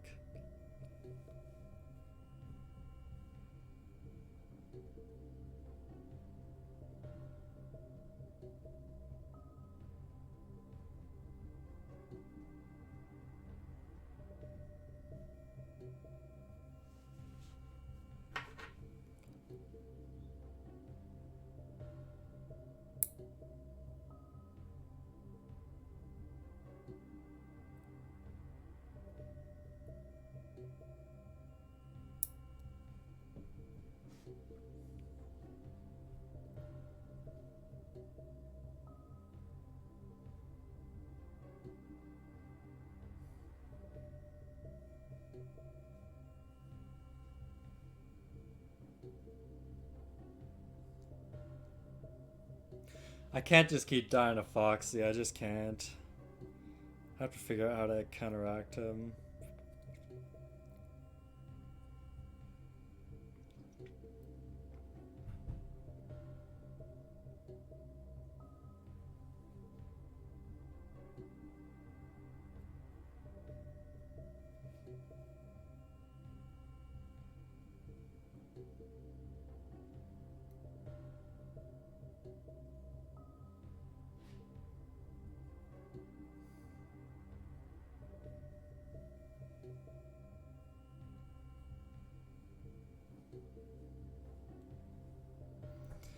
What does it look like? Trying to beat this stupid game. How have I already been streaming for close to 4 hours? Ah, that's like 7 entire hours on just Golden Freddy. Oh, 7 whole hours on one game. Challenge.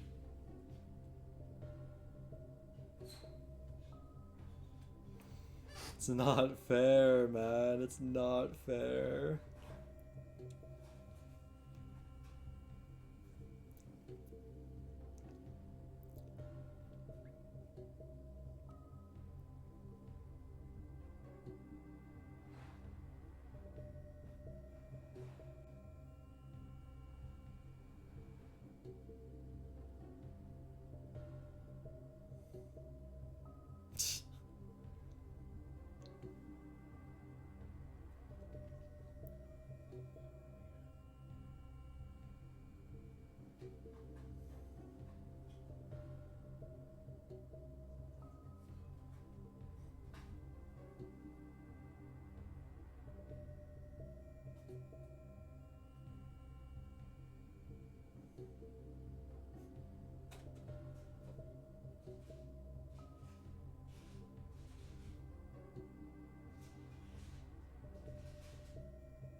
Yeah, I think I'm getting ready to give up. Like, actually. I just don't know. But I can't sleep until I beat this challenge. Like, I just can't.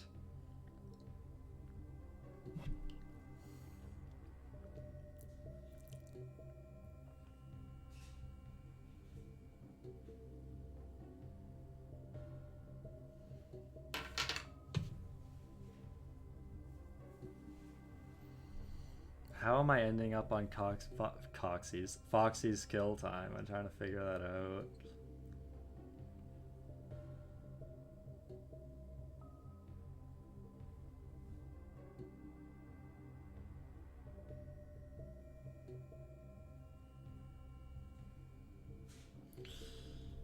Doing Golden Freddy later is gonna be pain, but you might be right. That might be what I need to do.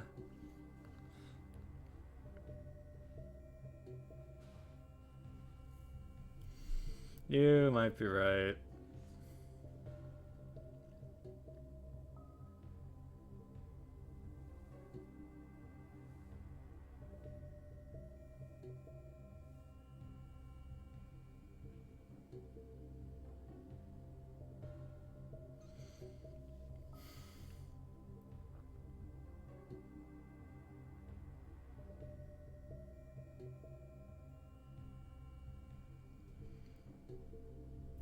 Yeah, I definitely feel like that's true. I definitely feel like that's true. Maybe it hasn't been enough time. I haven't had time to, like, you know, really do it.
Why can Toy Bonnie appear when Mangle is already there? I actually don't get it. Like, I actually don't.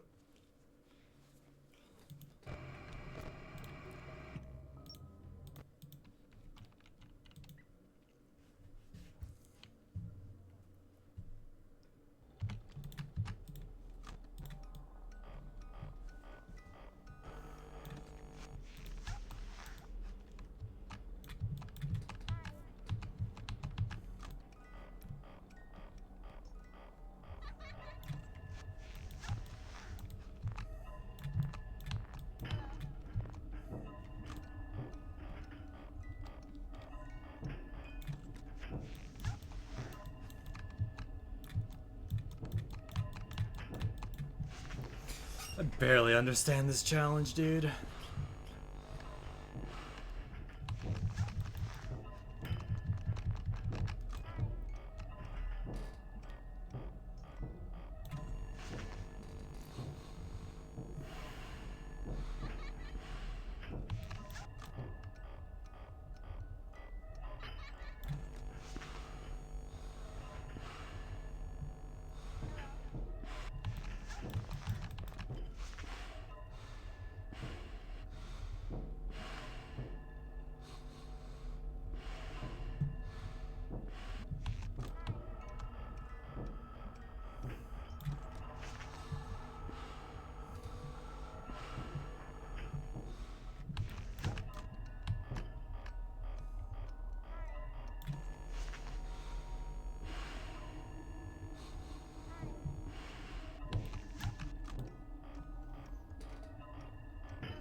I'm severely off cycle and I accidentally closed the camera.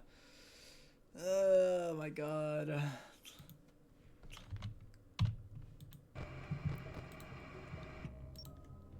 Accidentally closing the camera is actually funny.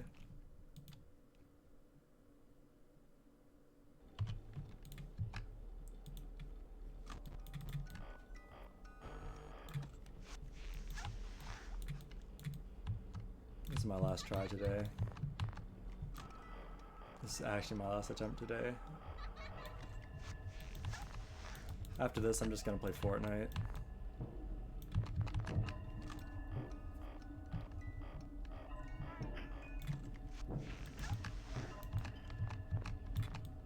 Can't take it anymore, man. I just can't take it anymore.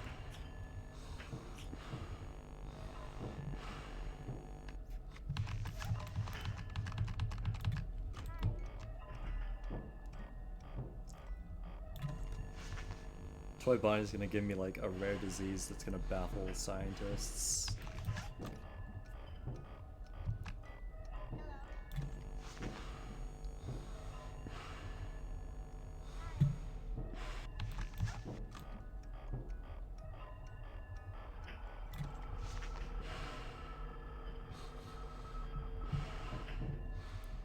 Yeah, Fortnite is actually better than this, bro. I'll give it that.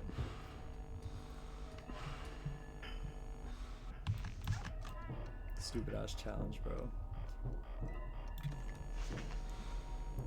Form of medieval torture, yeah.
I fully expected that to happen. I knew I was early.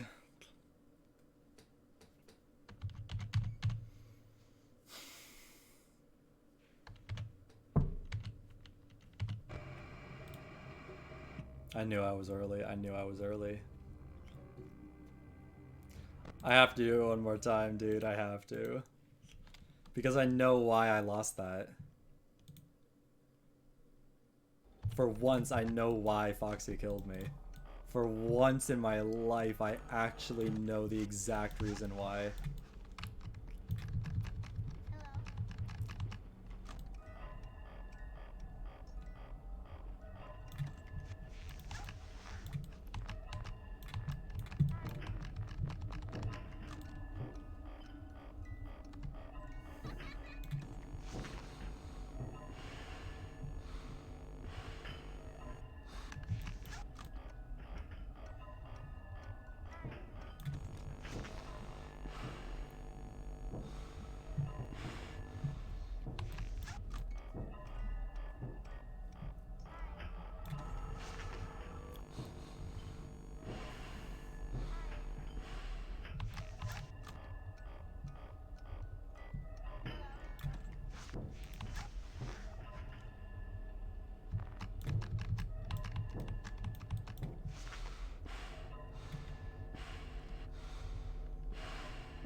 That time I have no idea why I died.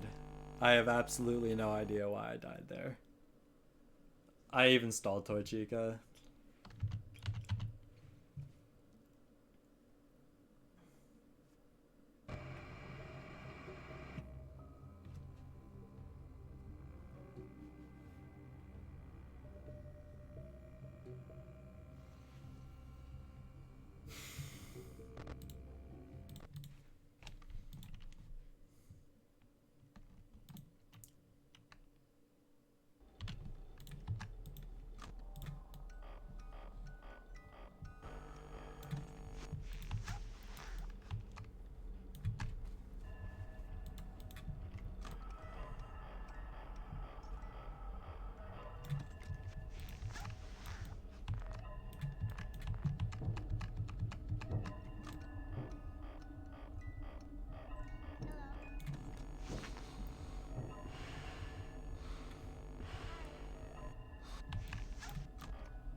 I just don't know why Foxy's getting me. I just don't. I just don't know why.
I feel hollow inside, guys.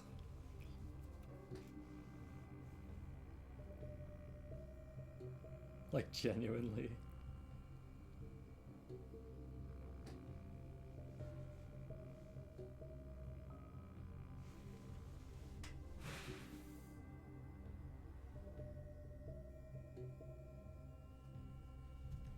This challenge does reek.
Hold on.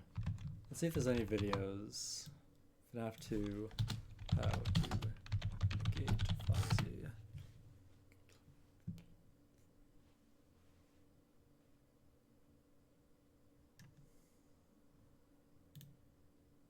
Ooh, Jolly Rancher gummies? Figuring this out right now, bro.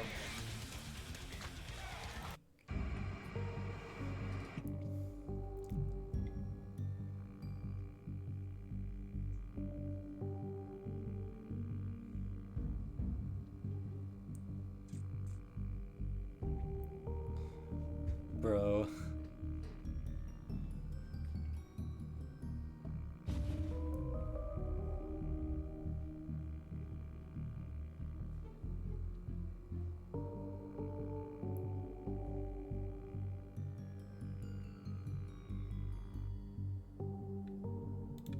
How's that helping?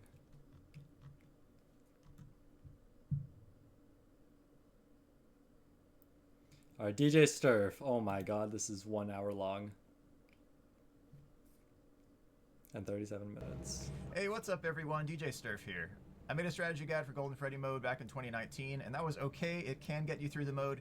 This way is a whole lot more reliable, more replicable, so kudos to We have a bunch of animatronics here: Withered Freddy, Withered Bonnie, Withered Chica, and Withered Foxy. Those are your withered animatronics. You know, the term withered was kind of a pet name that the community had for these dilapidated animatronics, and we were thinking, yeah, these are the old animatronics from Five Nights at Freddy's 1. Well, it was from a previous diner, it was not from Five Nights at Freddy's 1. These are referred to internally as Old Freddy, Old Bonnie, Old Chica, and Old Foxy, which is why I put old here. And it's interesting. I don't know if Scott changed his mind about this not being a sequel and rather being a prequel. I don't know if that changed at some point. I'm pretty sure it had to have at some point, but what a twist it was that we found out, well, wait, the paycheck is less than it was in Five Nights at Freddy's 1? Yeah, it turns out it was a prequel. So anyway, you have the toy animatronics as well in this one. You have Toy Freddy, Toy Bonnie, Toy Chica, and Mangle. They're all in the same category. They're all referred to internally as New Freddy, New Bonnie, New Chica, and New Foxy. So you have the old, you have the new, and then you have BB. I guess BB is kind of in the same type of format as the toy animatronics, but there was no old BB, so there was no comparison there. And also we have Golden Freddy, internally Yellow Bear, YB, Yo Boy Yellow Bear. That's the internal name for Five Nights at Freddy's 1, and it's the same thing in Five Nights at Freddy's 2. You know, in the Night 6 phone call as well, the yellow suit or whatnot. Weird Al and Mr. Beast had a child that turned out homeless, the community liked Golden Freddy so much that Scott put that as the official name, and that carried forward. Same thing here, the withered animatronics you can see in Five Nights at Freddy's world, that they're all the withered animatronics. So yeah, Scott incorporated those as well. Kind of the headcanon names of the community, I suppose. All right, funny thing is, this is not really 1020 mode is kind of a misnomer in some ways, because even if you set all 10 of these to 20, which that's correct, you set all of them to 20, so that's the purpose of 1020, calling it 1020 mode. But you have some issues here. Withered Freddy is actually capped at 15. Same with Withered Bonnie. Same with Withered Chica. Same with Toy Freddy.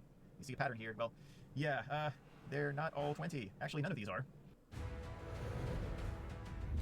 Bro, I don't care about your ass, bro. I have the whole universe at my fingertips. Mangle is also capped at 15. You know, Golden Freddy is actually capped at 10. Interesting, huh? BB is, oh, whoops. I wish I could do that sometimes. 15. Just cross out BB. Some of the Five Nights at Freddy's world runs where I didn't want the fan. I just deleted an arbitrary character, but I would often delete, you know, one of the BB variations just for grins. But anyway, Toy Bonnie is capped to 15, but there is a contingency with Toy Bonnie. There used to be one with Toy Chica, almost certain, and we'll get to that. Withered Foxy is capped at 17, but there's a contingency with Withered Foxy. He operates a little bit differently from the other animatronics. So let's talk about some of these similarities between characters. And I'm not putting in the extra ones that I'll put in later. So it's not just these 10 animatronics that have AI values, okay? So starting with Withered Freddy, Withered Bonnie, Withered Chica, and Toy Freddy are all desk animatronics. And I don't know why it was split like this necessarily, but it was. So all of these animatronics will attack you at your desk. I kind of wonder if the initial design was for all of them to show up at your desk, but then Scott got bored with that and decided to throw the other two, Toy Bonnie and Toy Chica, over to the vents. I don't know. But and maybe they needed some company, so Mangle and BB were added to the vents. Who knows? But anyway, the desk animatronics, they're basically interchangeable. There's a little bit of a pecking order or priorities between which one will show up if two are in your office, but you won't get a double attack from a desk animatronic. They will show up one at a time. But they do something interesting that I didn't know before. And all that, but your defense, I'll cover that in a second. Your defense is to put on the Freddy mask on night 7 within 3/4 of a second. On night 7, that's just how it is. It gets harder and harder based on the night value, so it's reaction time based mask plop on. All right, then when you have that blackout phase, when everything goes crazy with the lighting and you have the animatronic that you're kind of staring at through the mask, yeah, that lasts 300 frames, so you have 5 seconds of that. And what we have here, they do something else. So as I mentioned in the 2019 strategy guide, there are 5-second movement cycles basically, and there are 84 possible cycles in the night. First one doesn't really matter too much. The second one starts to be a little more of a threat because you might see Foxy, but here, especially, this point right here, every 10 seconds, if you are winding the music box and one of the desk animatronics are essentially in the office at your desk, they'll pull down the monitor, and you'll have to respond by putting on your mask within 3/4 of a second. And sometimes if you're winding the music box just minding your own business and you're not expecting a pull down, yeah, it might take you by surprise and you might miss the mask button. Or maybe you have the habit of trying to put down the monitors first and you're mousing over the right side and not the left, and you might miss the mask button altogether. So there's a lot that can go wrong when they do this, but if you're planning for this, kind of like the strategy I'm about to talk about, and I've already shouted out everyone, so basically you have minor and major cycles, or a sub-cycle and a super cycle. You can still have movement by the animatronics here at the 5-second junctures, but at every 10-second and 10-second multiple juncture, yeah, you can have your monitor pull down by a desk animatronic if you're winding the music box, if they're in the office. If they're not, then they won't, so you gotta pay attention to that. But for the most part in Golden Freddy mode, you almost always have one as a threat. They'll stack up as well, so if they're all in the office, then you just have one waiting for the other because there is a priority with all these animatronics. They won't disappear like more than one at a time. But then you have Withered Foxy also with a check at every 10-second multiple. I found this really interesting as well. It's not actually on the 5 seconds that Foxy is checked, Withered Foxy here. Withered Foxy is checked at every 10-second multiple, and there is a meter for Withered Foxy. And I guess I should categorize Withered Foxy as well, but I treat this as kind of like a thermometer, so I'll get to that in a second. But so Withered Foxy is a hallway animatronic. He goes between Cam 8, which is parts and service, and your hallway. And what you have to do with Withered Foxy is not put on your mask. That will more likely get you jump scared than not. And actually, there are no threats. And you have your mask on, and Withered Foxy's in the hallway. Withered Foxy gets more and more angry and is more likely to attack. But you have to flash the flashlight on Withered Foxy, and what you have here is there's kind of a light warm-up meter. Let's treat it like a thermometer. But whenever Withered Foxy shows up in the hallway, the meter starts at 0. All right. Every frame that you have the flashlight on, it adds up light exposure, and if you hit 100 times the night number frames, then Withered Foxy will retreat to parts and service for a time between 500 and 999 frames. So what we're talking about here, if we have night 7, so if we have x equals 7 basically, or n equals 7, you have 700 frames, which is equal to 700 frames of flashlight, which equals 11 2/3 seconds. So you have to shine the flashlight on Wither Foxy for 11 and 2/3 seconds, 11.6 repeating seconds, in order to send Wither Foxy back to parts and service. That's a lot of time. You don't have to do it all at once, but the charge stores up. The other thing is, if you don't flash regularly, and specifically before one of these 10-second junctures, and you gotta, like, if you flash right before this mark, that's very helpful, but you want to try to flash just a little bit whenever you can. But I would say hold down the flashlight in Golden Freddy mode, because about half the time you're going to be attacked by animatronics, and whenever I hold down my flashlight, it gives more frames of light exposure. So whenever Wither Foxy sees like a tiny bit of light or whatever, and it's near that 10-second juncture, you're probably going to be okay, but Wither Foxy is likely to stay there in the hallway for a more prolonged period of time. You don't wear down your batteries as much, and if you're running out of battery on Golden Freddy mode, then yeah, you might want to just flash barely sometimes. But anyway, we'll go over the right vent cam strategy and the variation that I have on it as well, but we'll talk about some of that in a little bit as well. But anyway, if you hold down the flashlight, the light does add up, but whenever a check is done and yeah, you have 700 plus frames of light exposure, then Wither Foxy will retreat to parts and service. And what is this? So that's 8 and 1/3 seconds to just under, so we gotta do what, exclusive, right? 16 and 2/3 seconds, just under. That's how long Wither Foxy will return to parts and service. But then Wither Foxy will return to the hallway, and you're going to do that all over again. So you don't want to spam 11 and 2/3 seconds worth of flashlight, if at all possible. However, I guess if you're sitting in your office toward the end and you just want to get rid of Wither Foxy and are just chilling and hoping the marionette doesn't attack, maybe you could just scare Wither Foxy back to parts and service that way, and that would actually be a viable strategy. But you got to make sure you have enough battery for that. That does wear out the flashlight battery pretty quickly if you just hold it on for a really, really, really long time. So anyway, yeah, so these are in frames. Basically, there's 60 frames per second that process through in Click Team, and that's how you have it. And Wither Foxy can be annoying, especially if you are flashing one cycle and not the other, or if you are plopping off your mask, so you're a little out of phase, too far forward in the phase, and you basically pull off your mask. And there are 16 frames out of 60 where you can't actually flash. That was early on, version 1.0, you could actually have your flashlight on and your mask as well. But that was changed, so whenever you have the mask on, it's, yeah, lights off for the flashlight. So, I mean, that was put in there, I'm sure, to avoid the flashlight spam, to get the best of all worlds by having the mask and the flashlight on. I don't know, I mean, you would think that someone with a job like that, maybe the Freddy head is too big or something, or too heavy or something, but, I mean, you can pull the mask off. I don't know, you need a later, like a carbon fiber Freddy mask so it's lightweight or something. I don't even know, make it out of paper mache. Anyway, so yeah, hallway animatronic here with Wither Foxy. I think that's just about it, but every 10 seconds there's a check. There's actually a recency meter for the flash, and it's not very generous, so that's what I'm saying. You should flash at least some point close to this 10-second check just to be safe. But anyway, well, yeah, if you're flashing regularly and with one of these two variations, you should have more successes than failures. So that's one thing you probably don't have to think about, but that's what's kind of going on there. Yeah, so all right, that's Wither Foxy and the contingency there. Wither Foxy has a 17 AI, but yeah, there is this whole light exposure dynamic here that adds to it. All right, what about BB? BB steals batteries, so he's not battery boy, but he's balloon boy. Oh, I don't give a crap about BB. I give a crap about Foxy. When you talk about Foxy. Ah! Hey Meta, take a photo. Warning next time you show me a woman. As well as a left-hand animatronic. Okay, I think we've covered Toy Chica pretty well on that. Again, the strategy too early here, but I try to wind 8. It's just kind of like if I hear Mangle at the start of me winding the music box or anything like that, so I'm like right at the edge of the cycles. Yeah, so the movement to the office, you get a 4, you get a 5, you get a 4, you get a 3, you get a 4. You notice that it's not a 1 or a 2, so you haven't had a but Golden Freddy's pretty simple. Also not too reactionary. He's capped at 10 for the AI. It's funny though, I mean everyone calls it 10-20 mode and there's more than okay. Invase right vent. Your timer for the night is 7 minutes. Every hour is 70 seconds. That gives you 420 seconds for the entire night. You have the game running in 5-second cycles. Every 5 seconds there is a possible movement by each one of the animatronics. Unless they're in the office, then there are different rules for each one, of course. And there's a major check here every 10 seconds. Alright, so let's do minor, major, minor, major. And when I say this as well, there can be movement every one of these minor cycles by any one of the animatronics approaching or going away from the office. But every 10 seconds, if one of the desk okay, so it has to be when the night starts, is when it starts checking Foxy, right? So that means it checks Foxy every time just after pulling my mask up. It'll check Foxy. So am I just like not flashing him enough or something? No, that can't be the case, right? Animatronics. Or Foxy, basically, we'll just put hallway on that case. Not Golden Freddy, but just refer to that as Foxy. One of the desk animatronics, if you're winding the music box, can pull down the monitors at that juncture right here. Or Foxy, if Foxy's mad and Foxy's in the hallway and all that, you haven't flashed recently and there's not enough charge to throw him back to cam 8 and you haven't got rid of him by this point, then yeah, Foxy can jump scare you, okay? And it's gonna be at every 10-second juncture. So there's like a minor, major, minor, major. Everything's in cycles. There are 84 cycles per night. All right, should be good to go. The first one doesn't really matter too much because, I mean, you can get jump scared by Golden Freddy if you forget to put the mask on, but no one's going to be a real threat. No one's in the office. I guess you could get RWQ as well. Like you could have your game crash right away or something if you have really bad luck on that, or I guess really good luck on that. But depending on whether you want RWQ, FS, FAS, XE to be there and potentially crash your game. But yeah, what I usually do, and actually let's not talk about that yet. I'll talk about my variant after this, okay? So the game dynamics here, you have the desk animatronics who can pull down your monitor, but if they're ready to attack in the office and you go back to the office, then you'll have to plop down your mask. It's kind of whether you want them to pull it down or you want to pull it down yourself. Also, they will not pull down the monitor if none of them are in the office ready to attack, but they will kind of stack up, and after a while, you're basically almost always going to have an animatronic there of the desk variety after a certain point. Not all the time 100%, because there are instances of you not having any animatronics there, possibly, or just Foxy, or maybe one of the vents and none of the other desk animatronics, but that's just the randomness of it all. So at the AIs being capped at 15 for those animatronics, there's a 75% chance of movement on each 5-second cycle if they're not already in the office, but that also means that some are going to move, some aren't, and it's just, yeah, the more roles you have, the more different differences you're going to have, and yeah, they'll be in different spots, okay? Also, different paths to the office as well play into that. So, all right, what else? So, with the right vent camp strategy, all right? So, the office layout here, you have a left vent, you have the hallway, and you have the right vent. What I used to do, and what I had in the old strategy guide, it will work, but it's a lot more random. I don't know, maybe an expected win time on average would be several hours, and I went back and won in between 3 and 4 when I went back. I think it was the same time around that in 2019 before I made that strategy guide. So I would, when coming out of the music box, I would plop down the mask, all right, and then if I were being attacked and all that, I would pull the mask back off, and then I would flash the hallway, all right?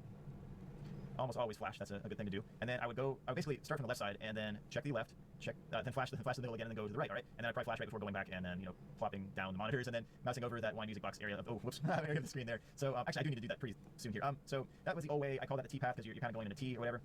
And just probably don't do that at all anymore, okay? So, this is a much better route, and I'll explain why that works as well.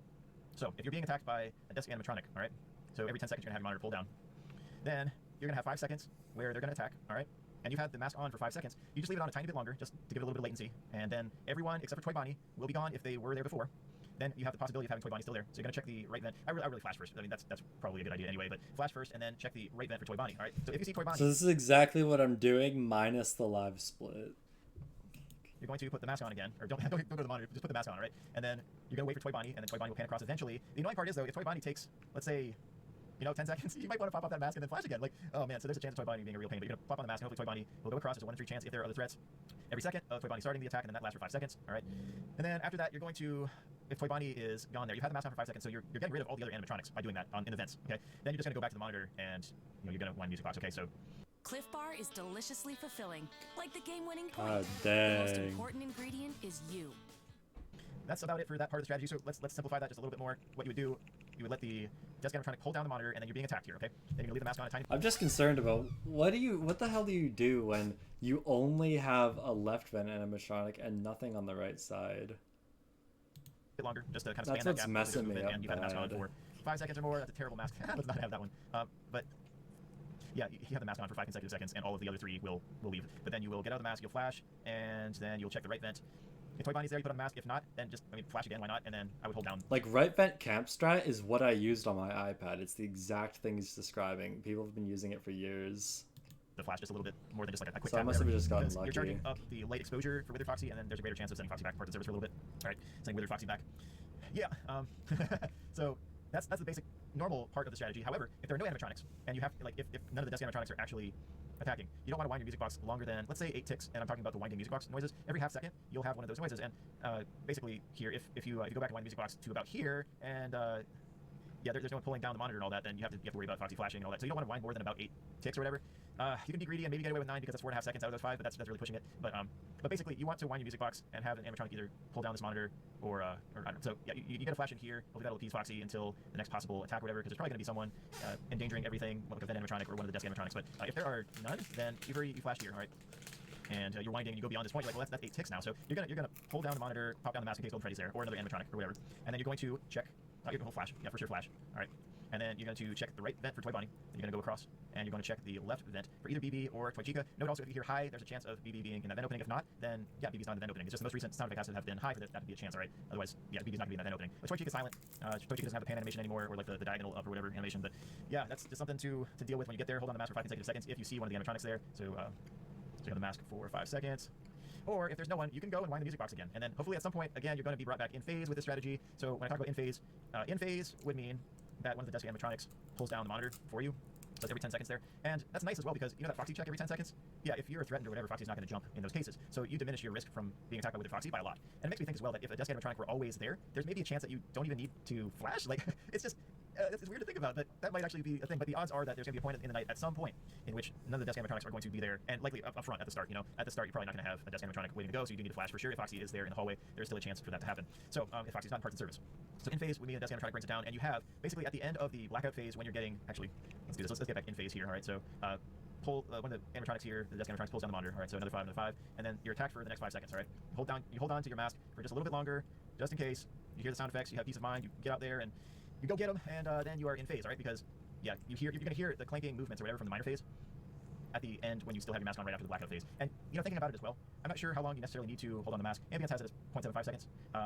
And you can check out Ambient's strategy guide. I've given a shout out to those who have been involved, but Ambient's put together a pretty good guide on the delay of mask strategy. I have a slight variation that I like to use, but that's just more of my preference because I'm a little more jumpy on how I go about things. But you're going to have a little bit of delay between you hearing the sound effect and the movement actually having occurred, because the sound doesn't necessarily start on the first millisecond of the audio file. So this may actually be a little bit longer than you need, but this can put you at the right point in the cycle where you're not winding the music box so long that the animatronics are getting annoyed and all that, but you're going to be in phase with another desk animatronic pulling down your mask, or pulling down your monitor, not your mask, and then you get a fucking mask on, okay? But anyway, that's something to test out for sure, but it's a good idea to keep in rhythm, so that's fully legit. I mean, you can totally do that and keep in rhythm. Keep in the same spot every time, wind the music box, and then you're expecting at some point here, yep, someone's probably going to pull it down, otherwise you kind of get a good time idea of how long to wind, and yeah, whether it's 7 ticks or 8 ticks or whatever, just depends on how fast you are getting to that music box winding button.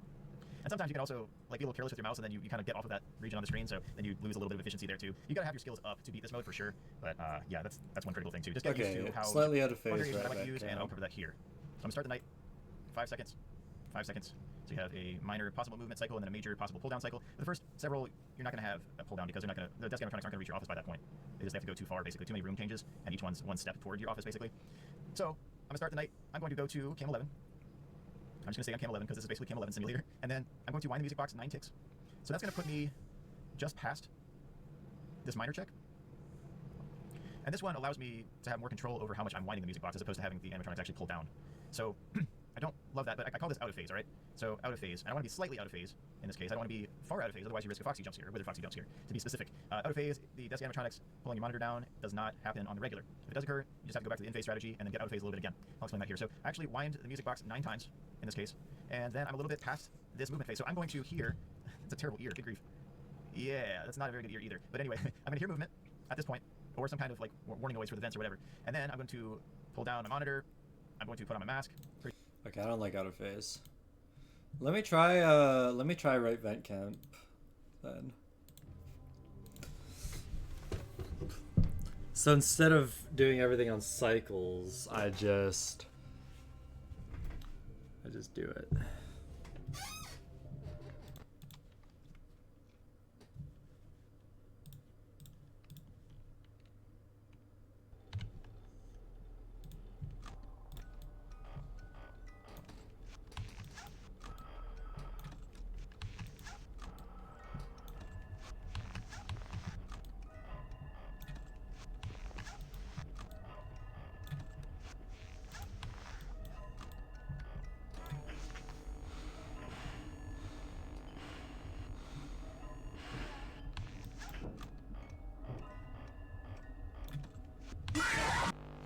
Well, that didn't work. That didn't work quite how I thought it would.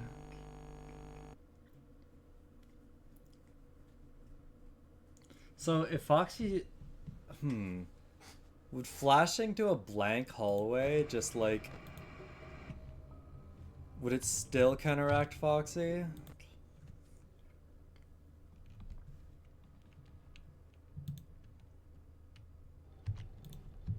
Genuinely, I don't know.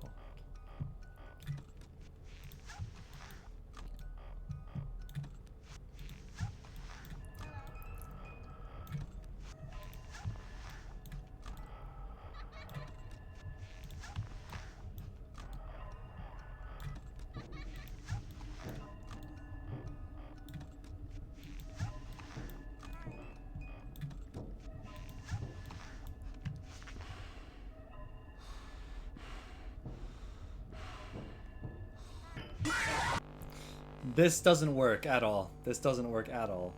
Not even a little bit.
I'm dead to Toy Freddy, I think.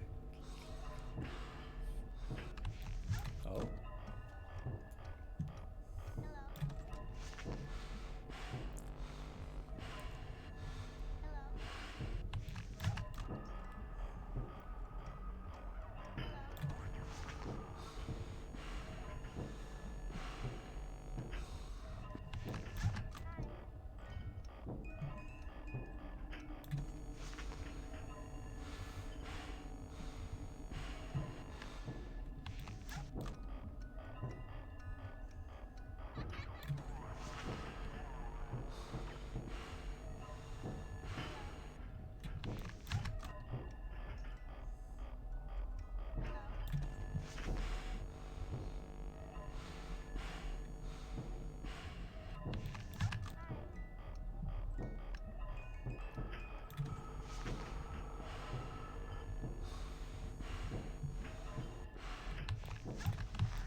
Horrendous Toy Bonnie. He definitely killed me there. Because the time bled right into the frickin' 3.0s. That was definitely a Toy Bonnie bad luck death.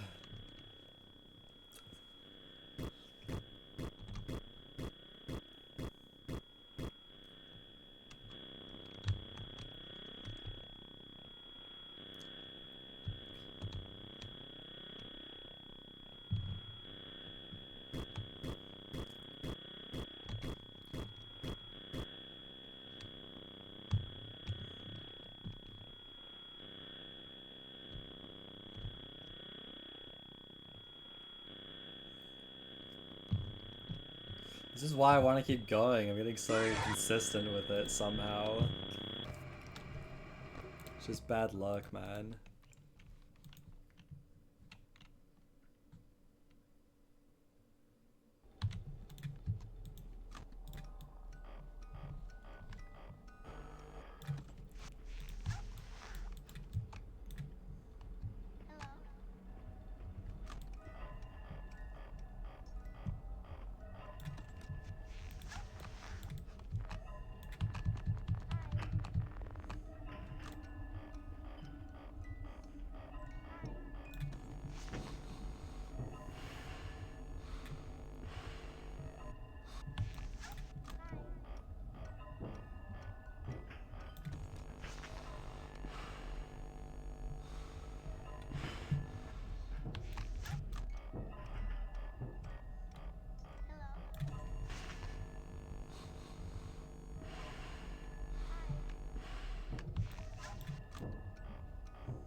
hatred.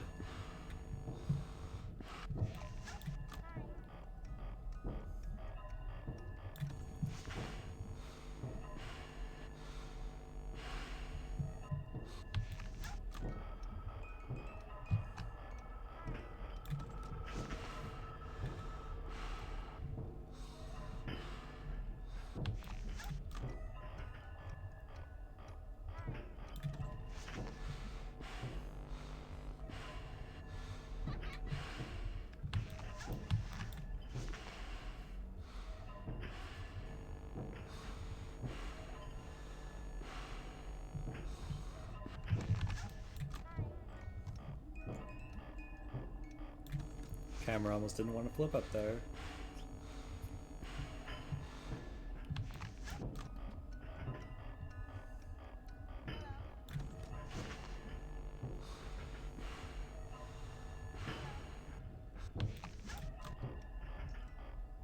So much hype! Thanks for the follow, Mike H. Rainey 12.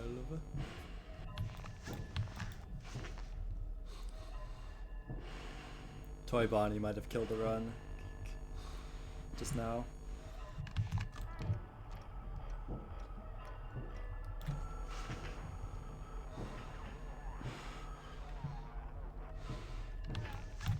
Nope.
Yep, I knew that was death. Toy Bonnie killed the run.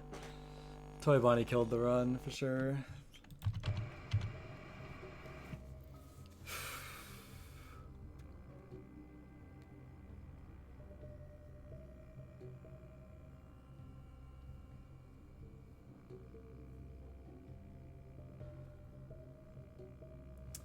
Yep. It actually just be like that sometimes.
For real.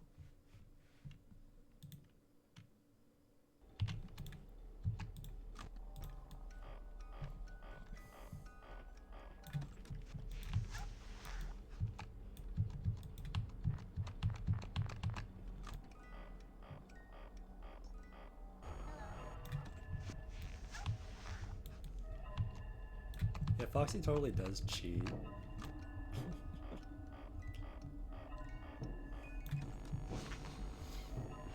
He's not playing fair. Example A.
I don't know how far I can take, guys.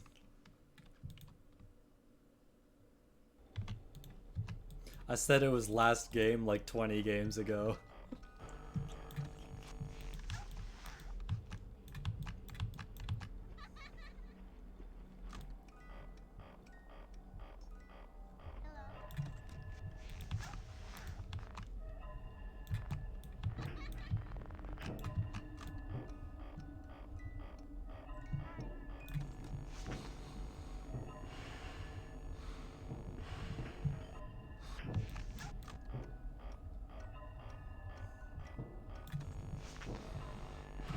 I'm gonna play Fortnite after this for sure.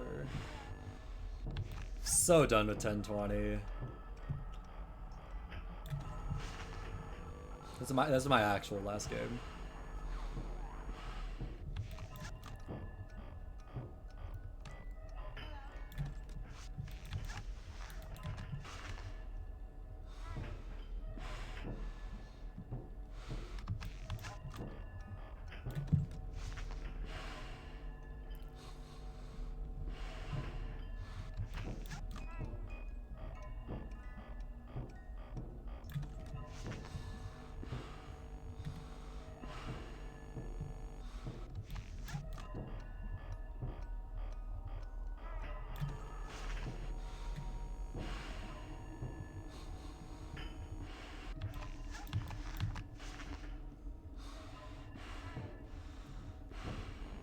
Possibly the longest Bonnie I've ever seen.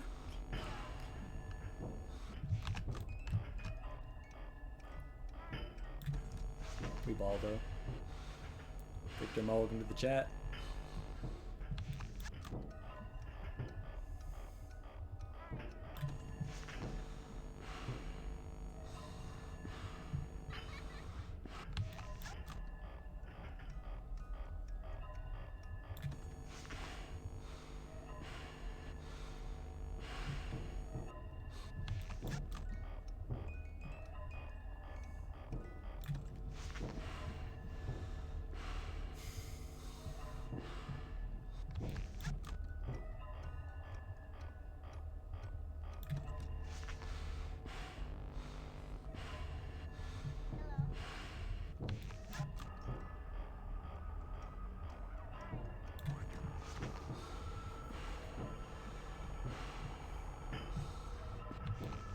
God damn it, Mangle!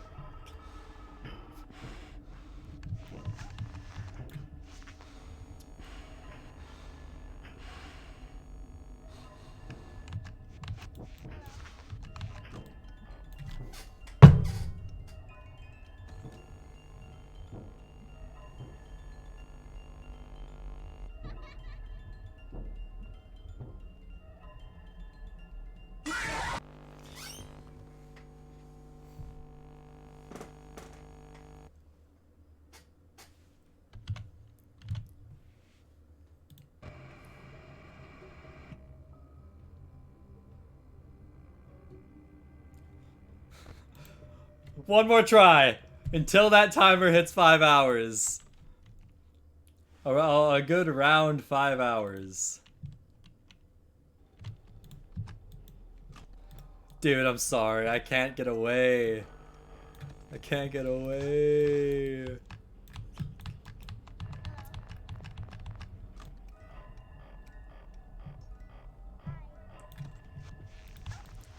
I really want to beat this so bad, dude.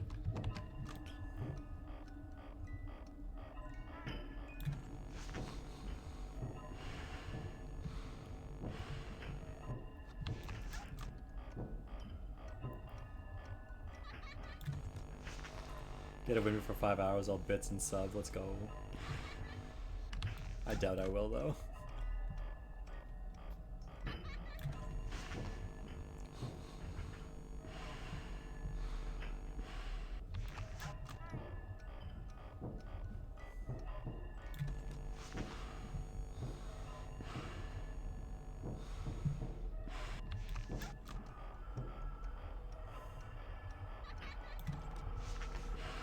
I'm in last place for FNAF 2? Well, that's reassuring.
cycle and I could have stalled that game. I could have stalled that game on one more cycle.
I'm actually gonna cry, dude. I'm actually gonna cry.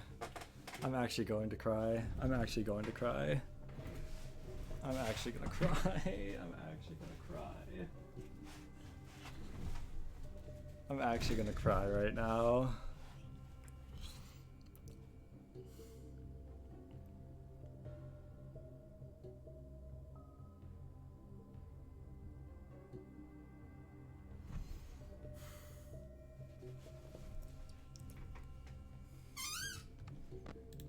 I'm actually gonna cry.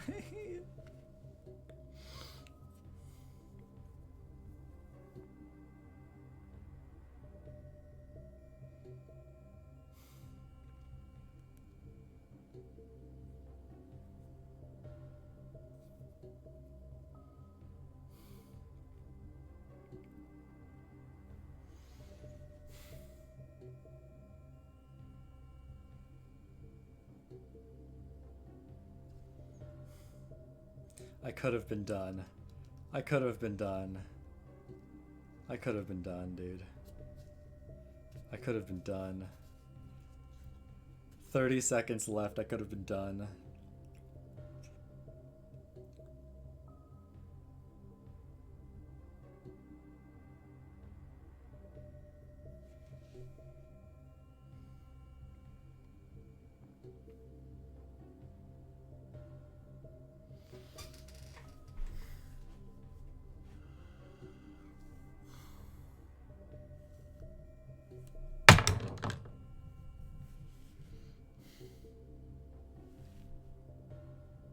Could have been done. I could have been done. I could have been done. I could have been done.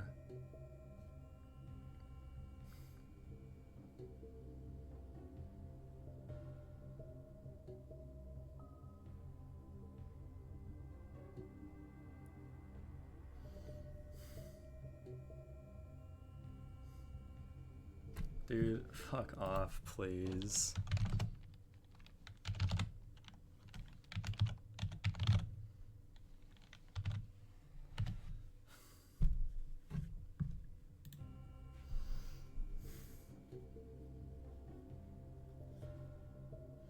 I can't continue after that, dude. I can't continue after a 6:30. I just had to survive one more Foxy. That was the last Foxy. That was the last Foxy. That was actually the last Foxy.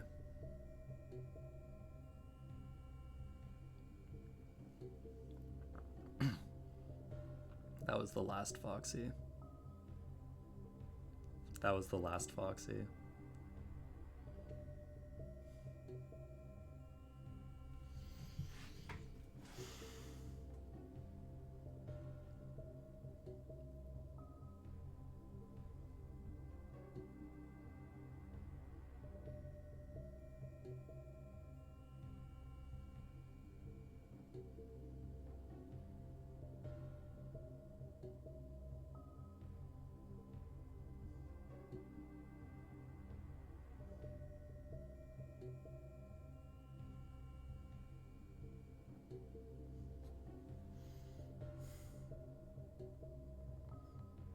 Dude, I'm never gonna get this challenge. I'm never gonna beat this dude. It's too hard.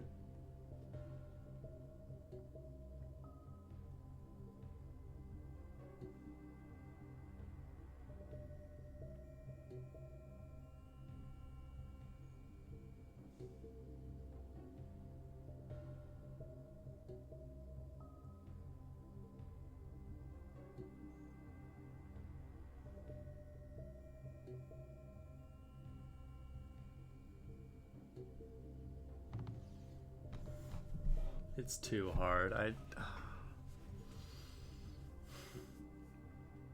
I'm never gonna see a run like that again. It took me eight collective hours to get just that far once.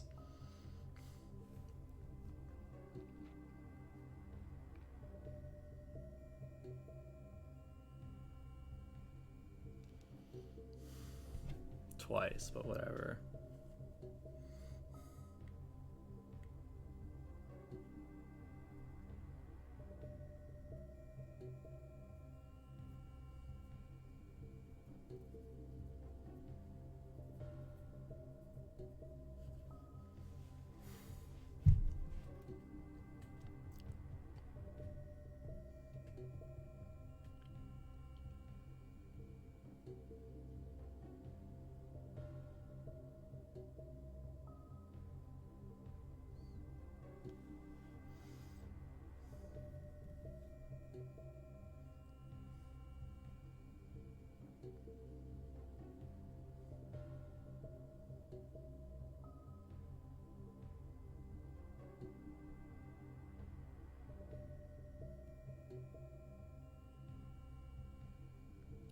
I guess this is how we're ending it. I guess thank you for tuning in today, everybody. I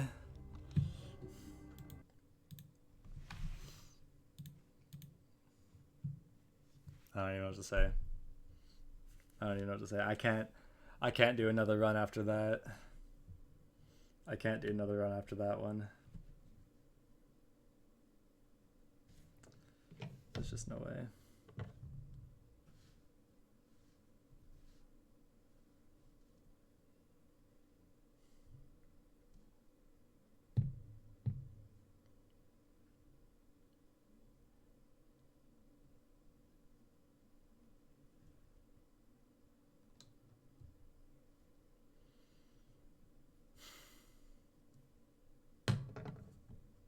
I'm sad. I'm gonna be sad for a while. This is such a bummer. I hate ending streams like this. Such a low note.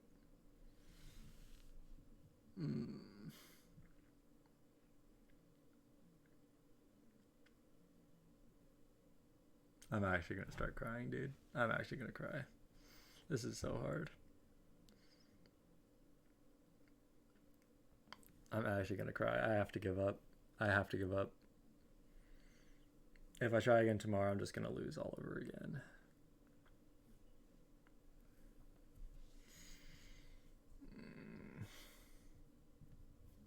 I have no idea.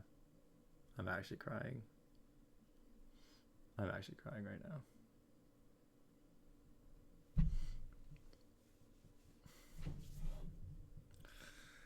Oh my god.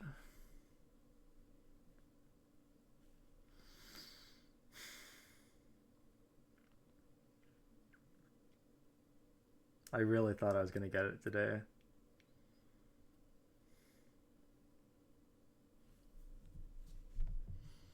No, don't play FNAF 2.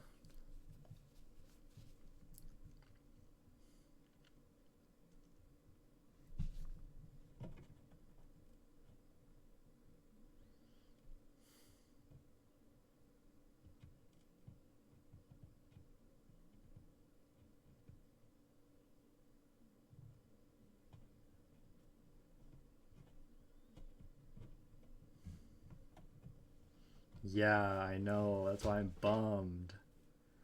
I'm not getting better. That was just the result of good luck. Like 1 out of 100 runs will actually make it that far because of Toy Bonnie. That's why I'm bummed out. Luck isn't going to get me to that spot, or skill isn't going to get me to that spot again. It's going to be luck. 1 out of 100 runs actually make it that far. And I blew it.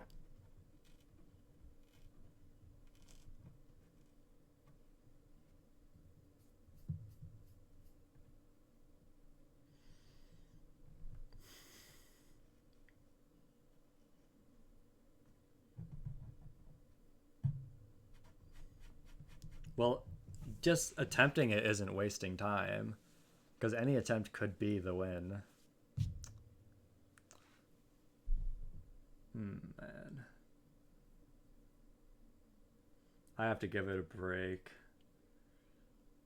It's too much. I have to give it a break.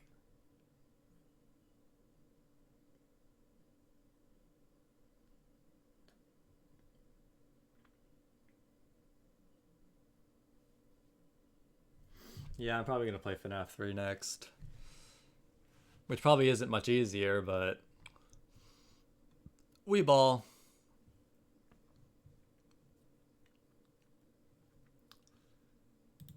So much hype! Hey, thanks for the follow, Indie Retro 77. It's a bit late. I'm ending. I'm so sad I couldn't get it today, but yeah. Maybe some other day. I'm bummed out. I'm sorry, guys. I'm just bummed. I wish I could say otherwise, but man, this challenge is so much.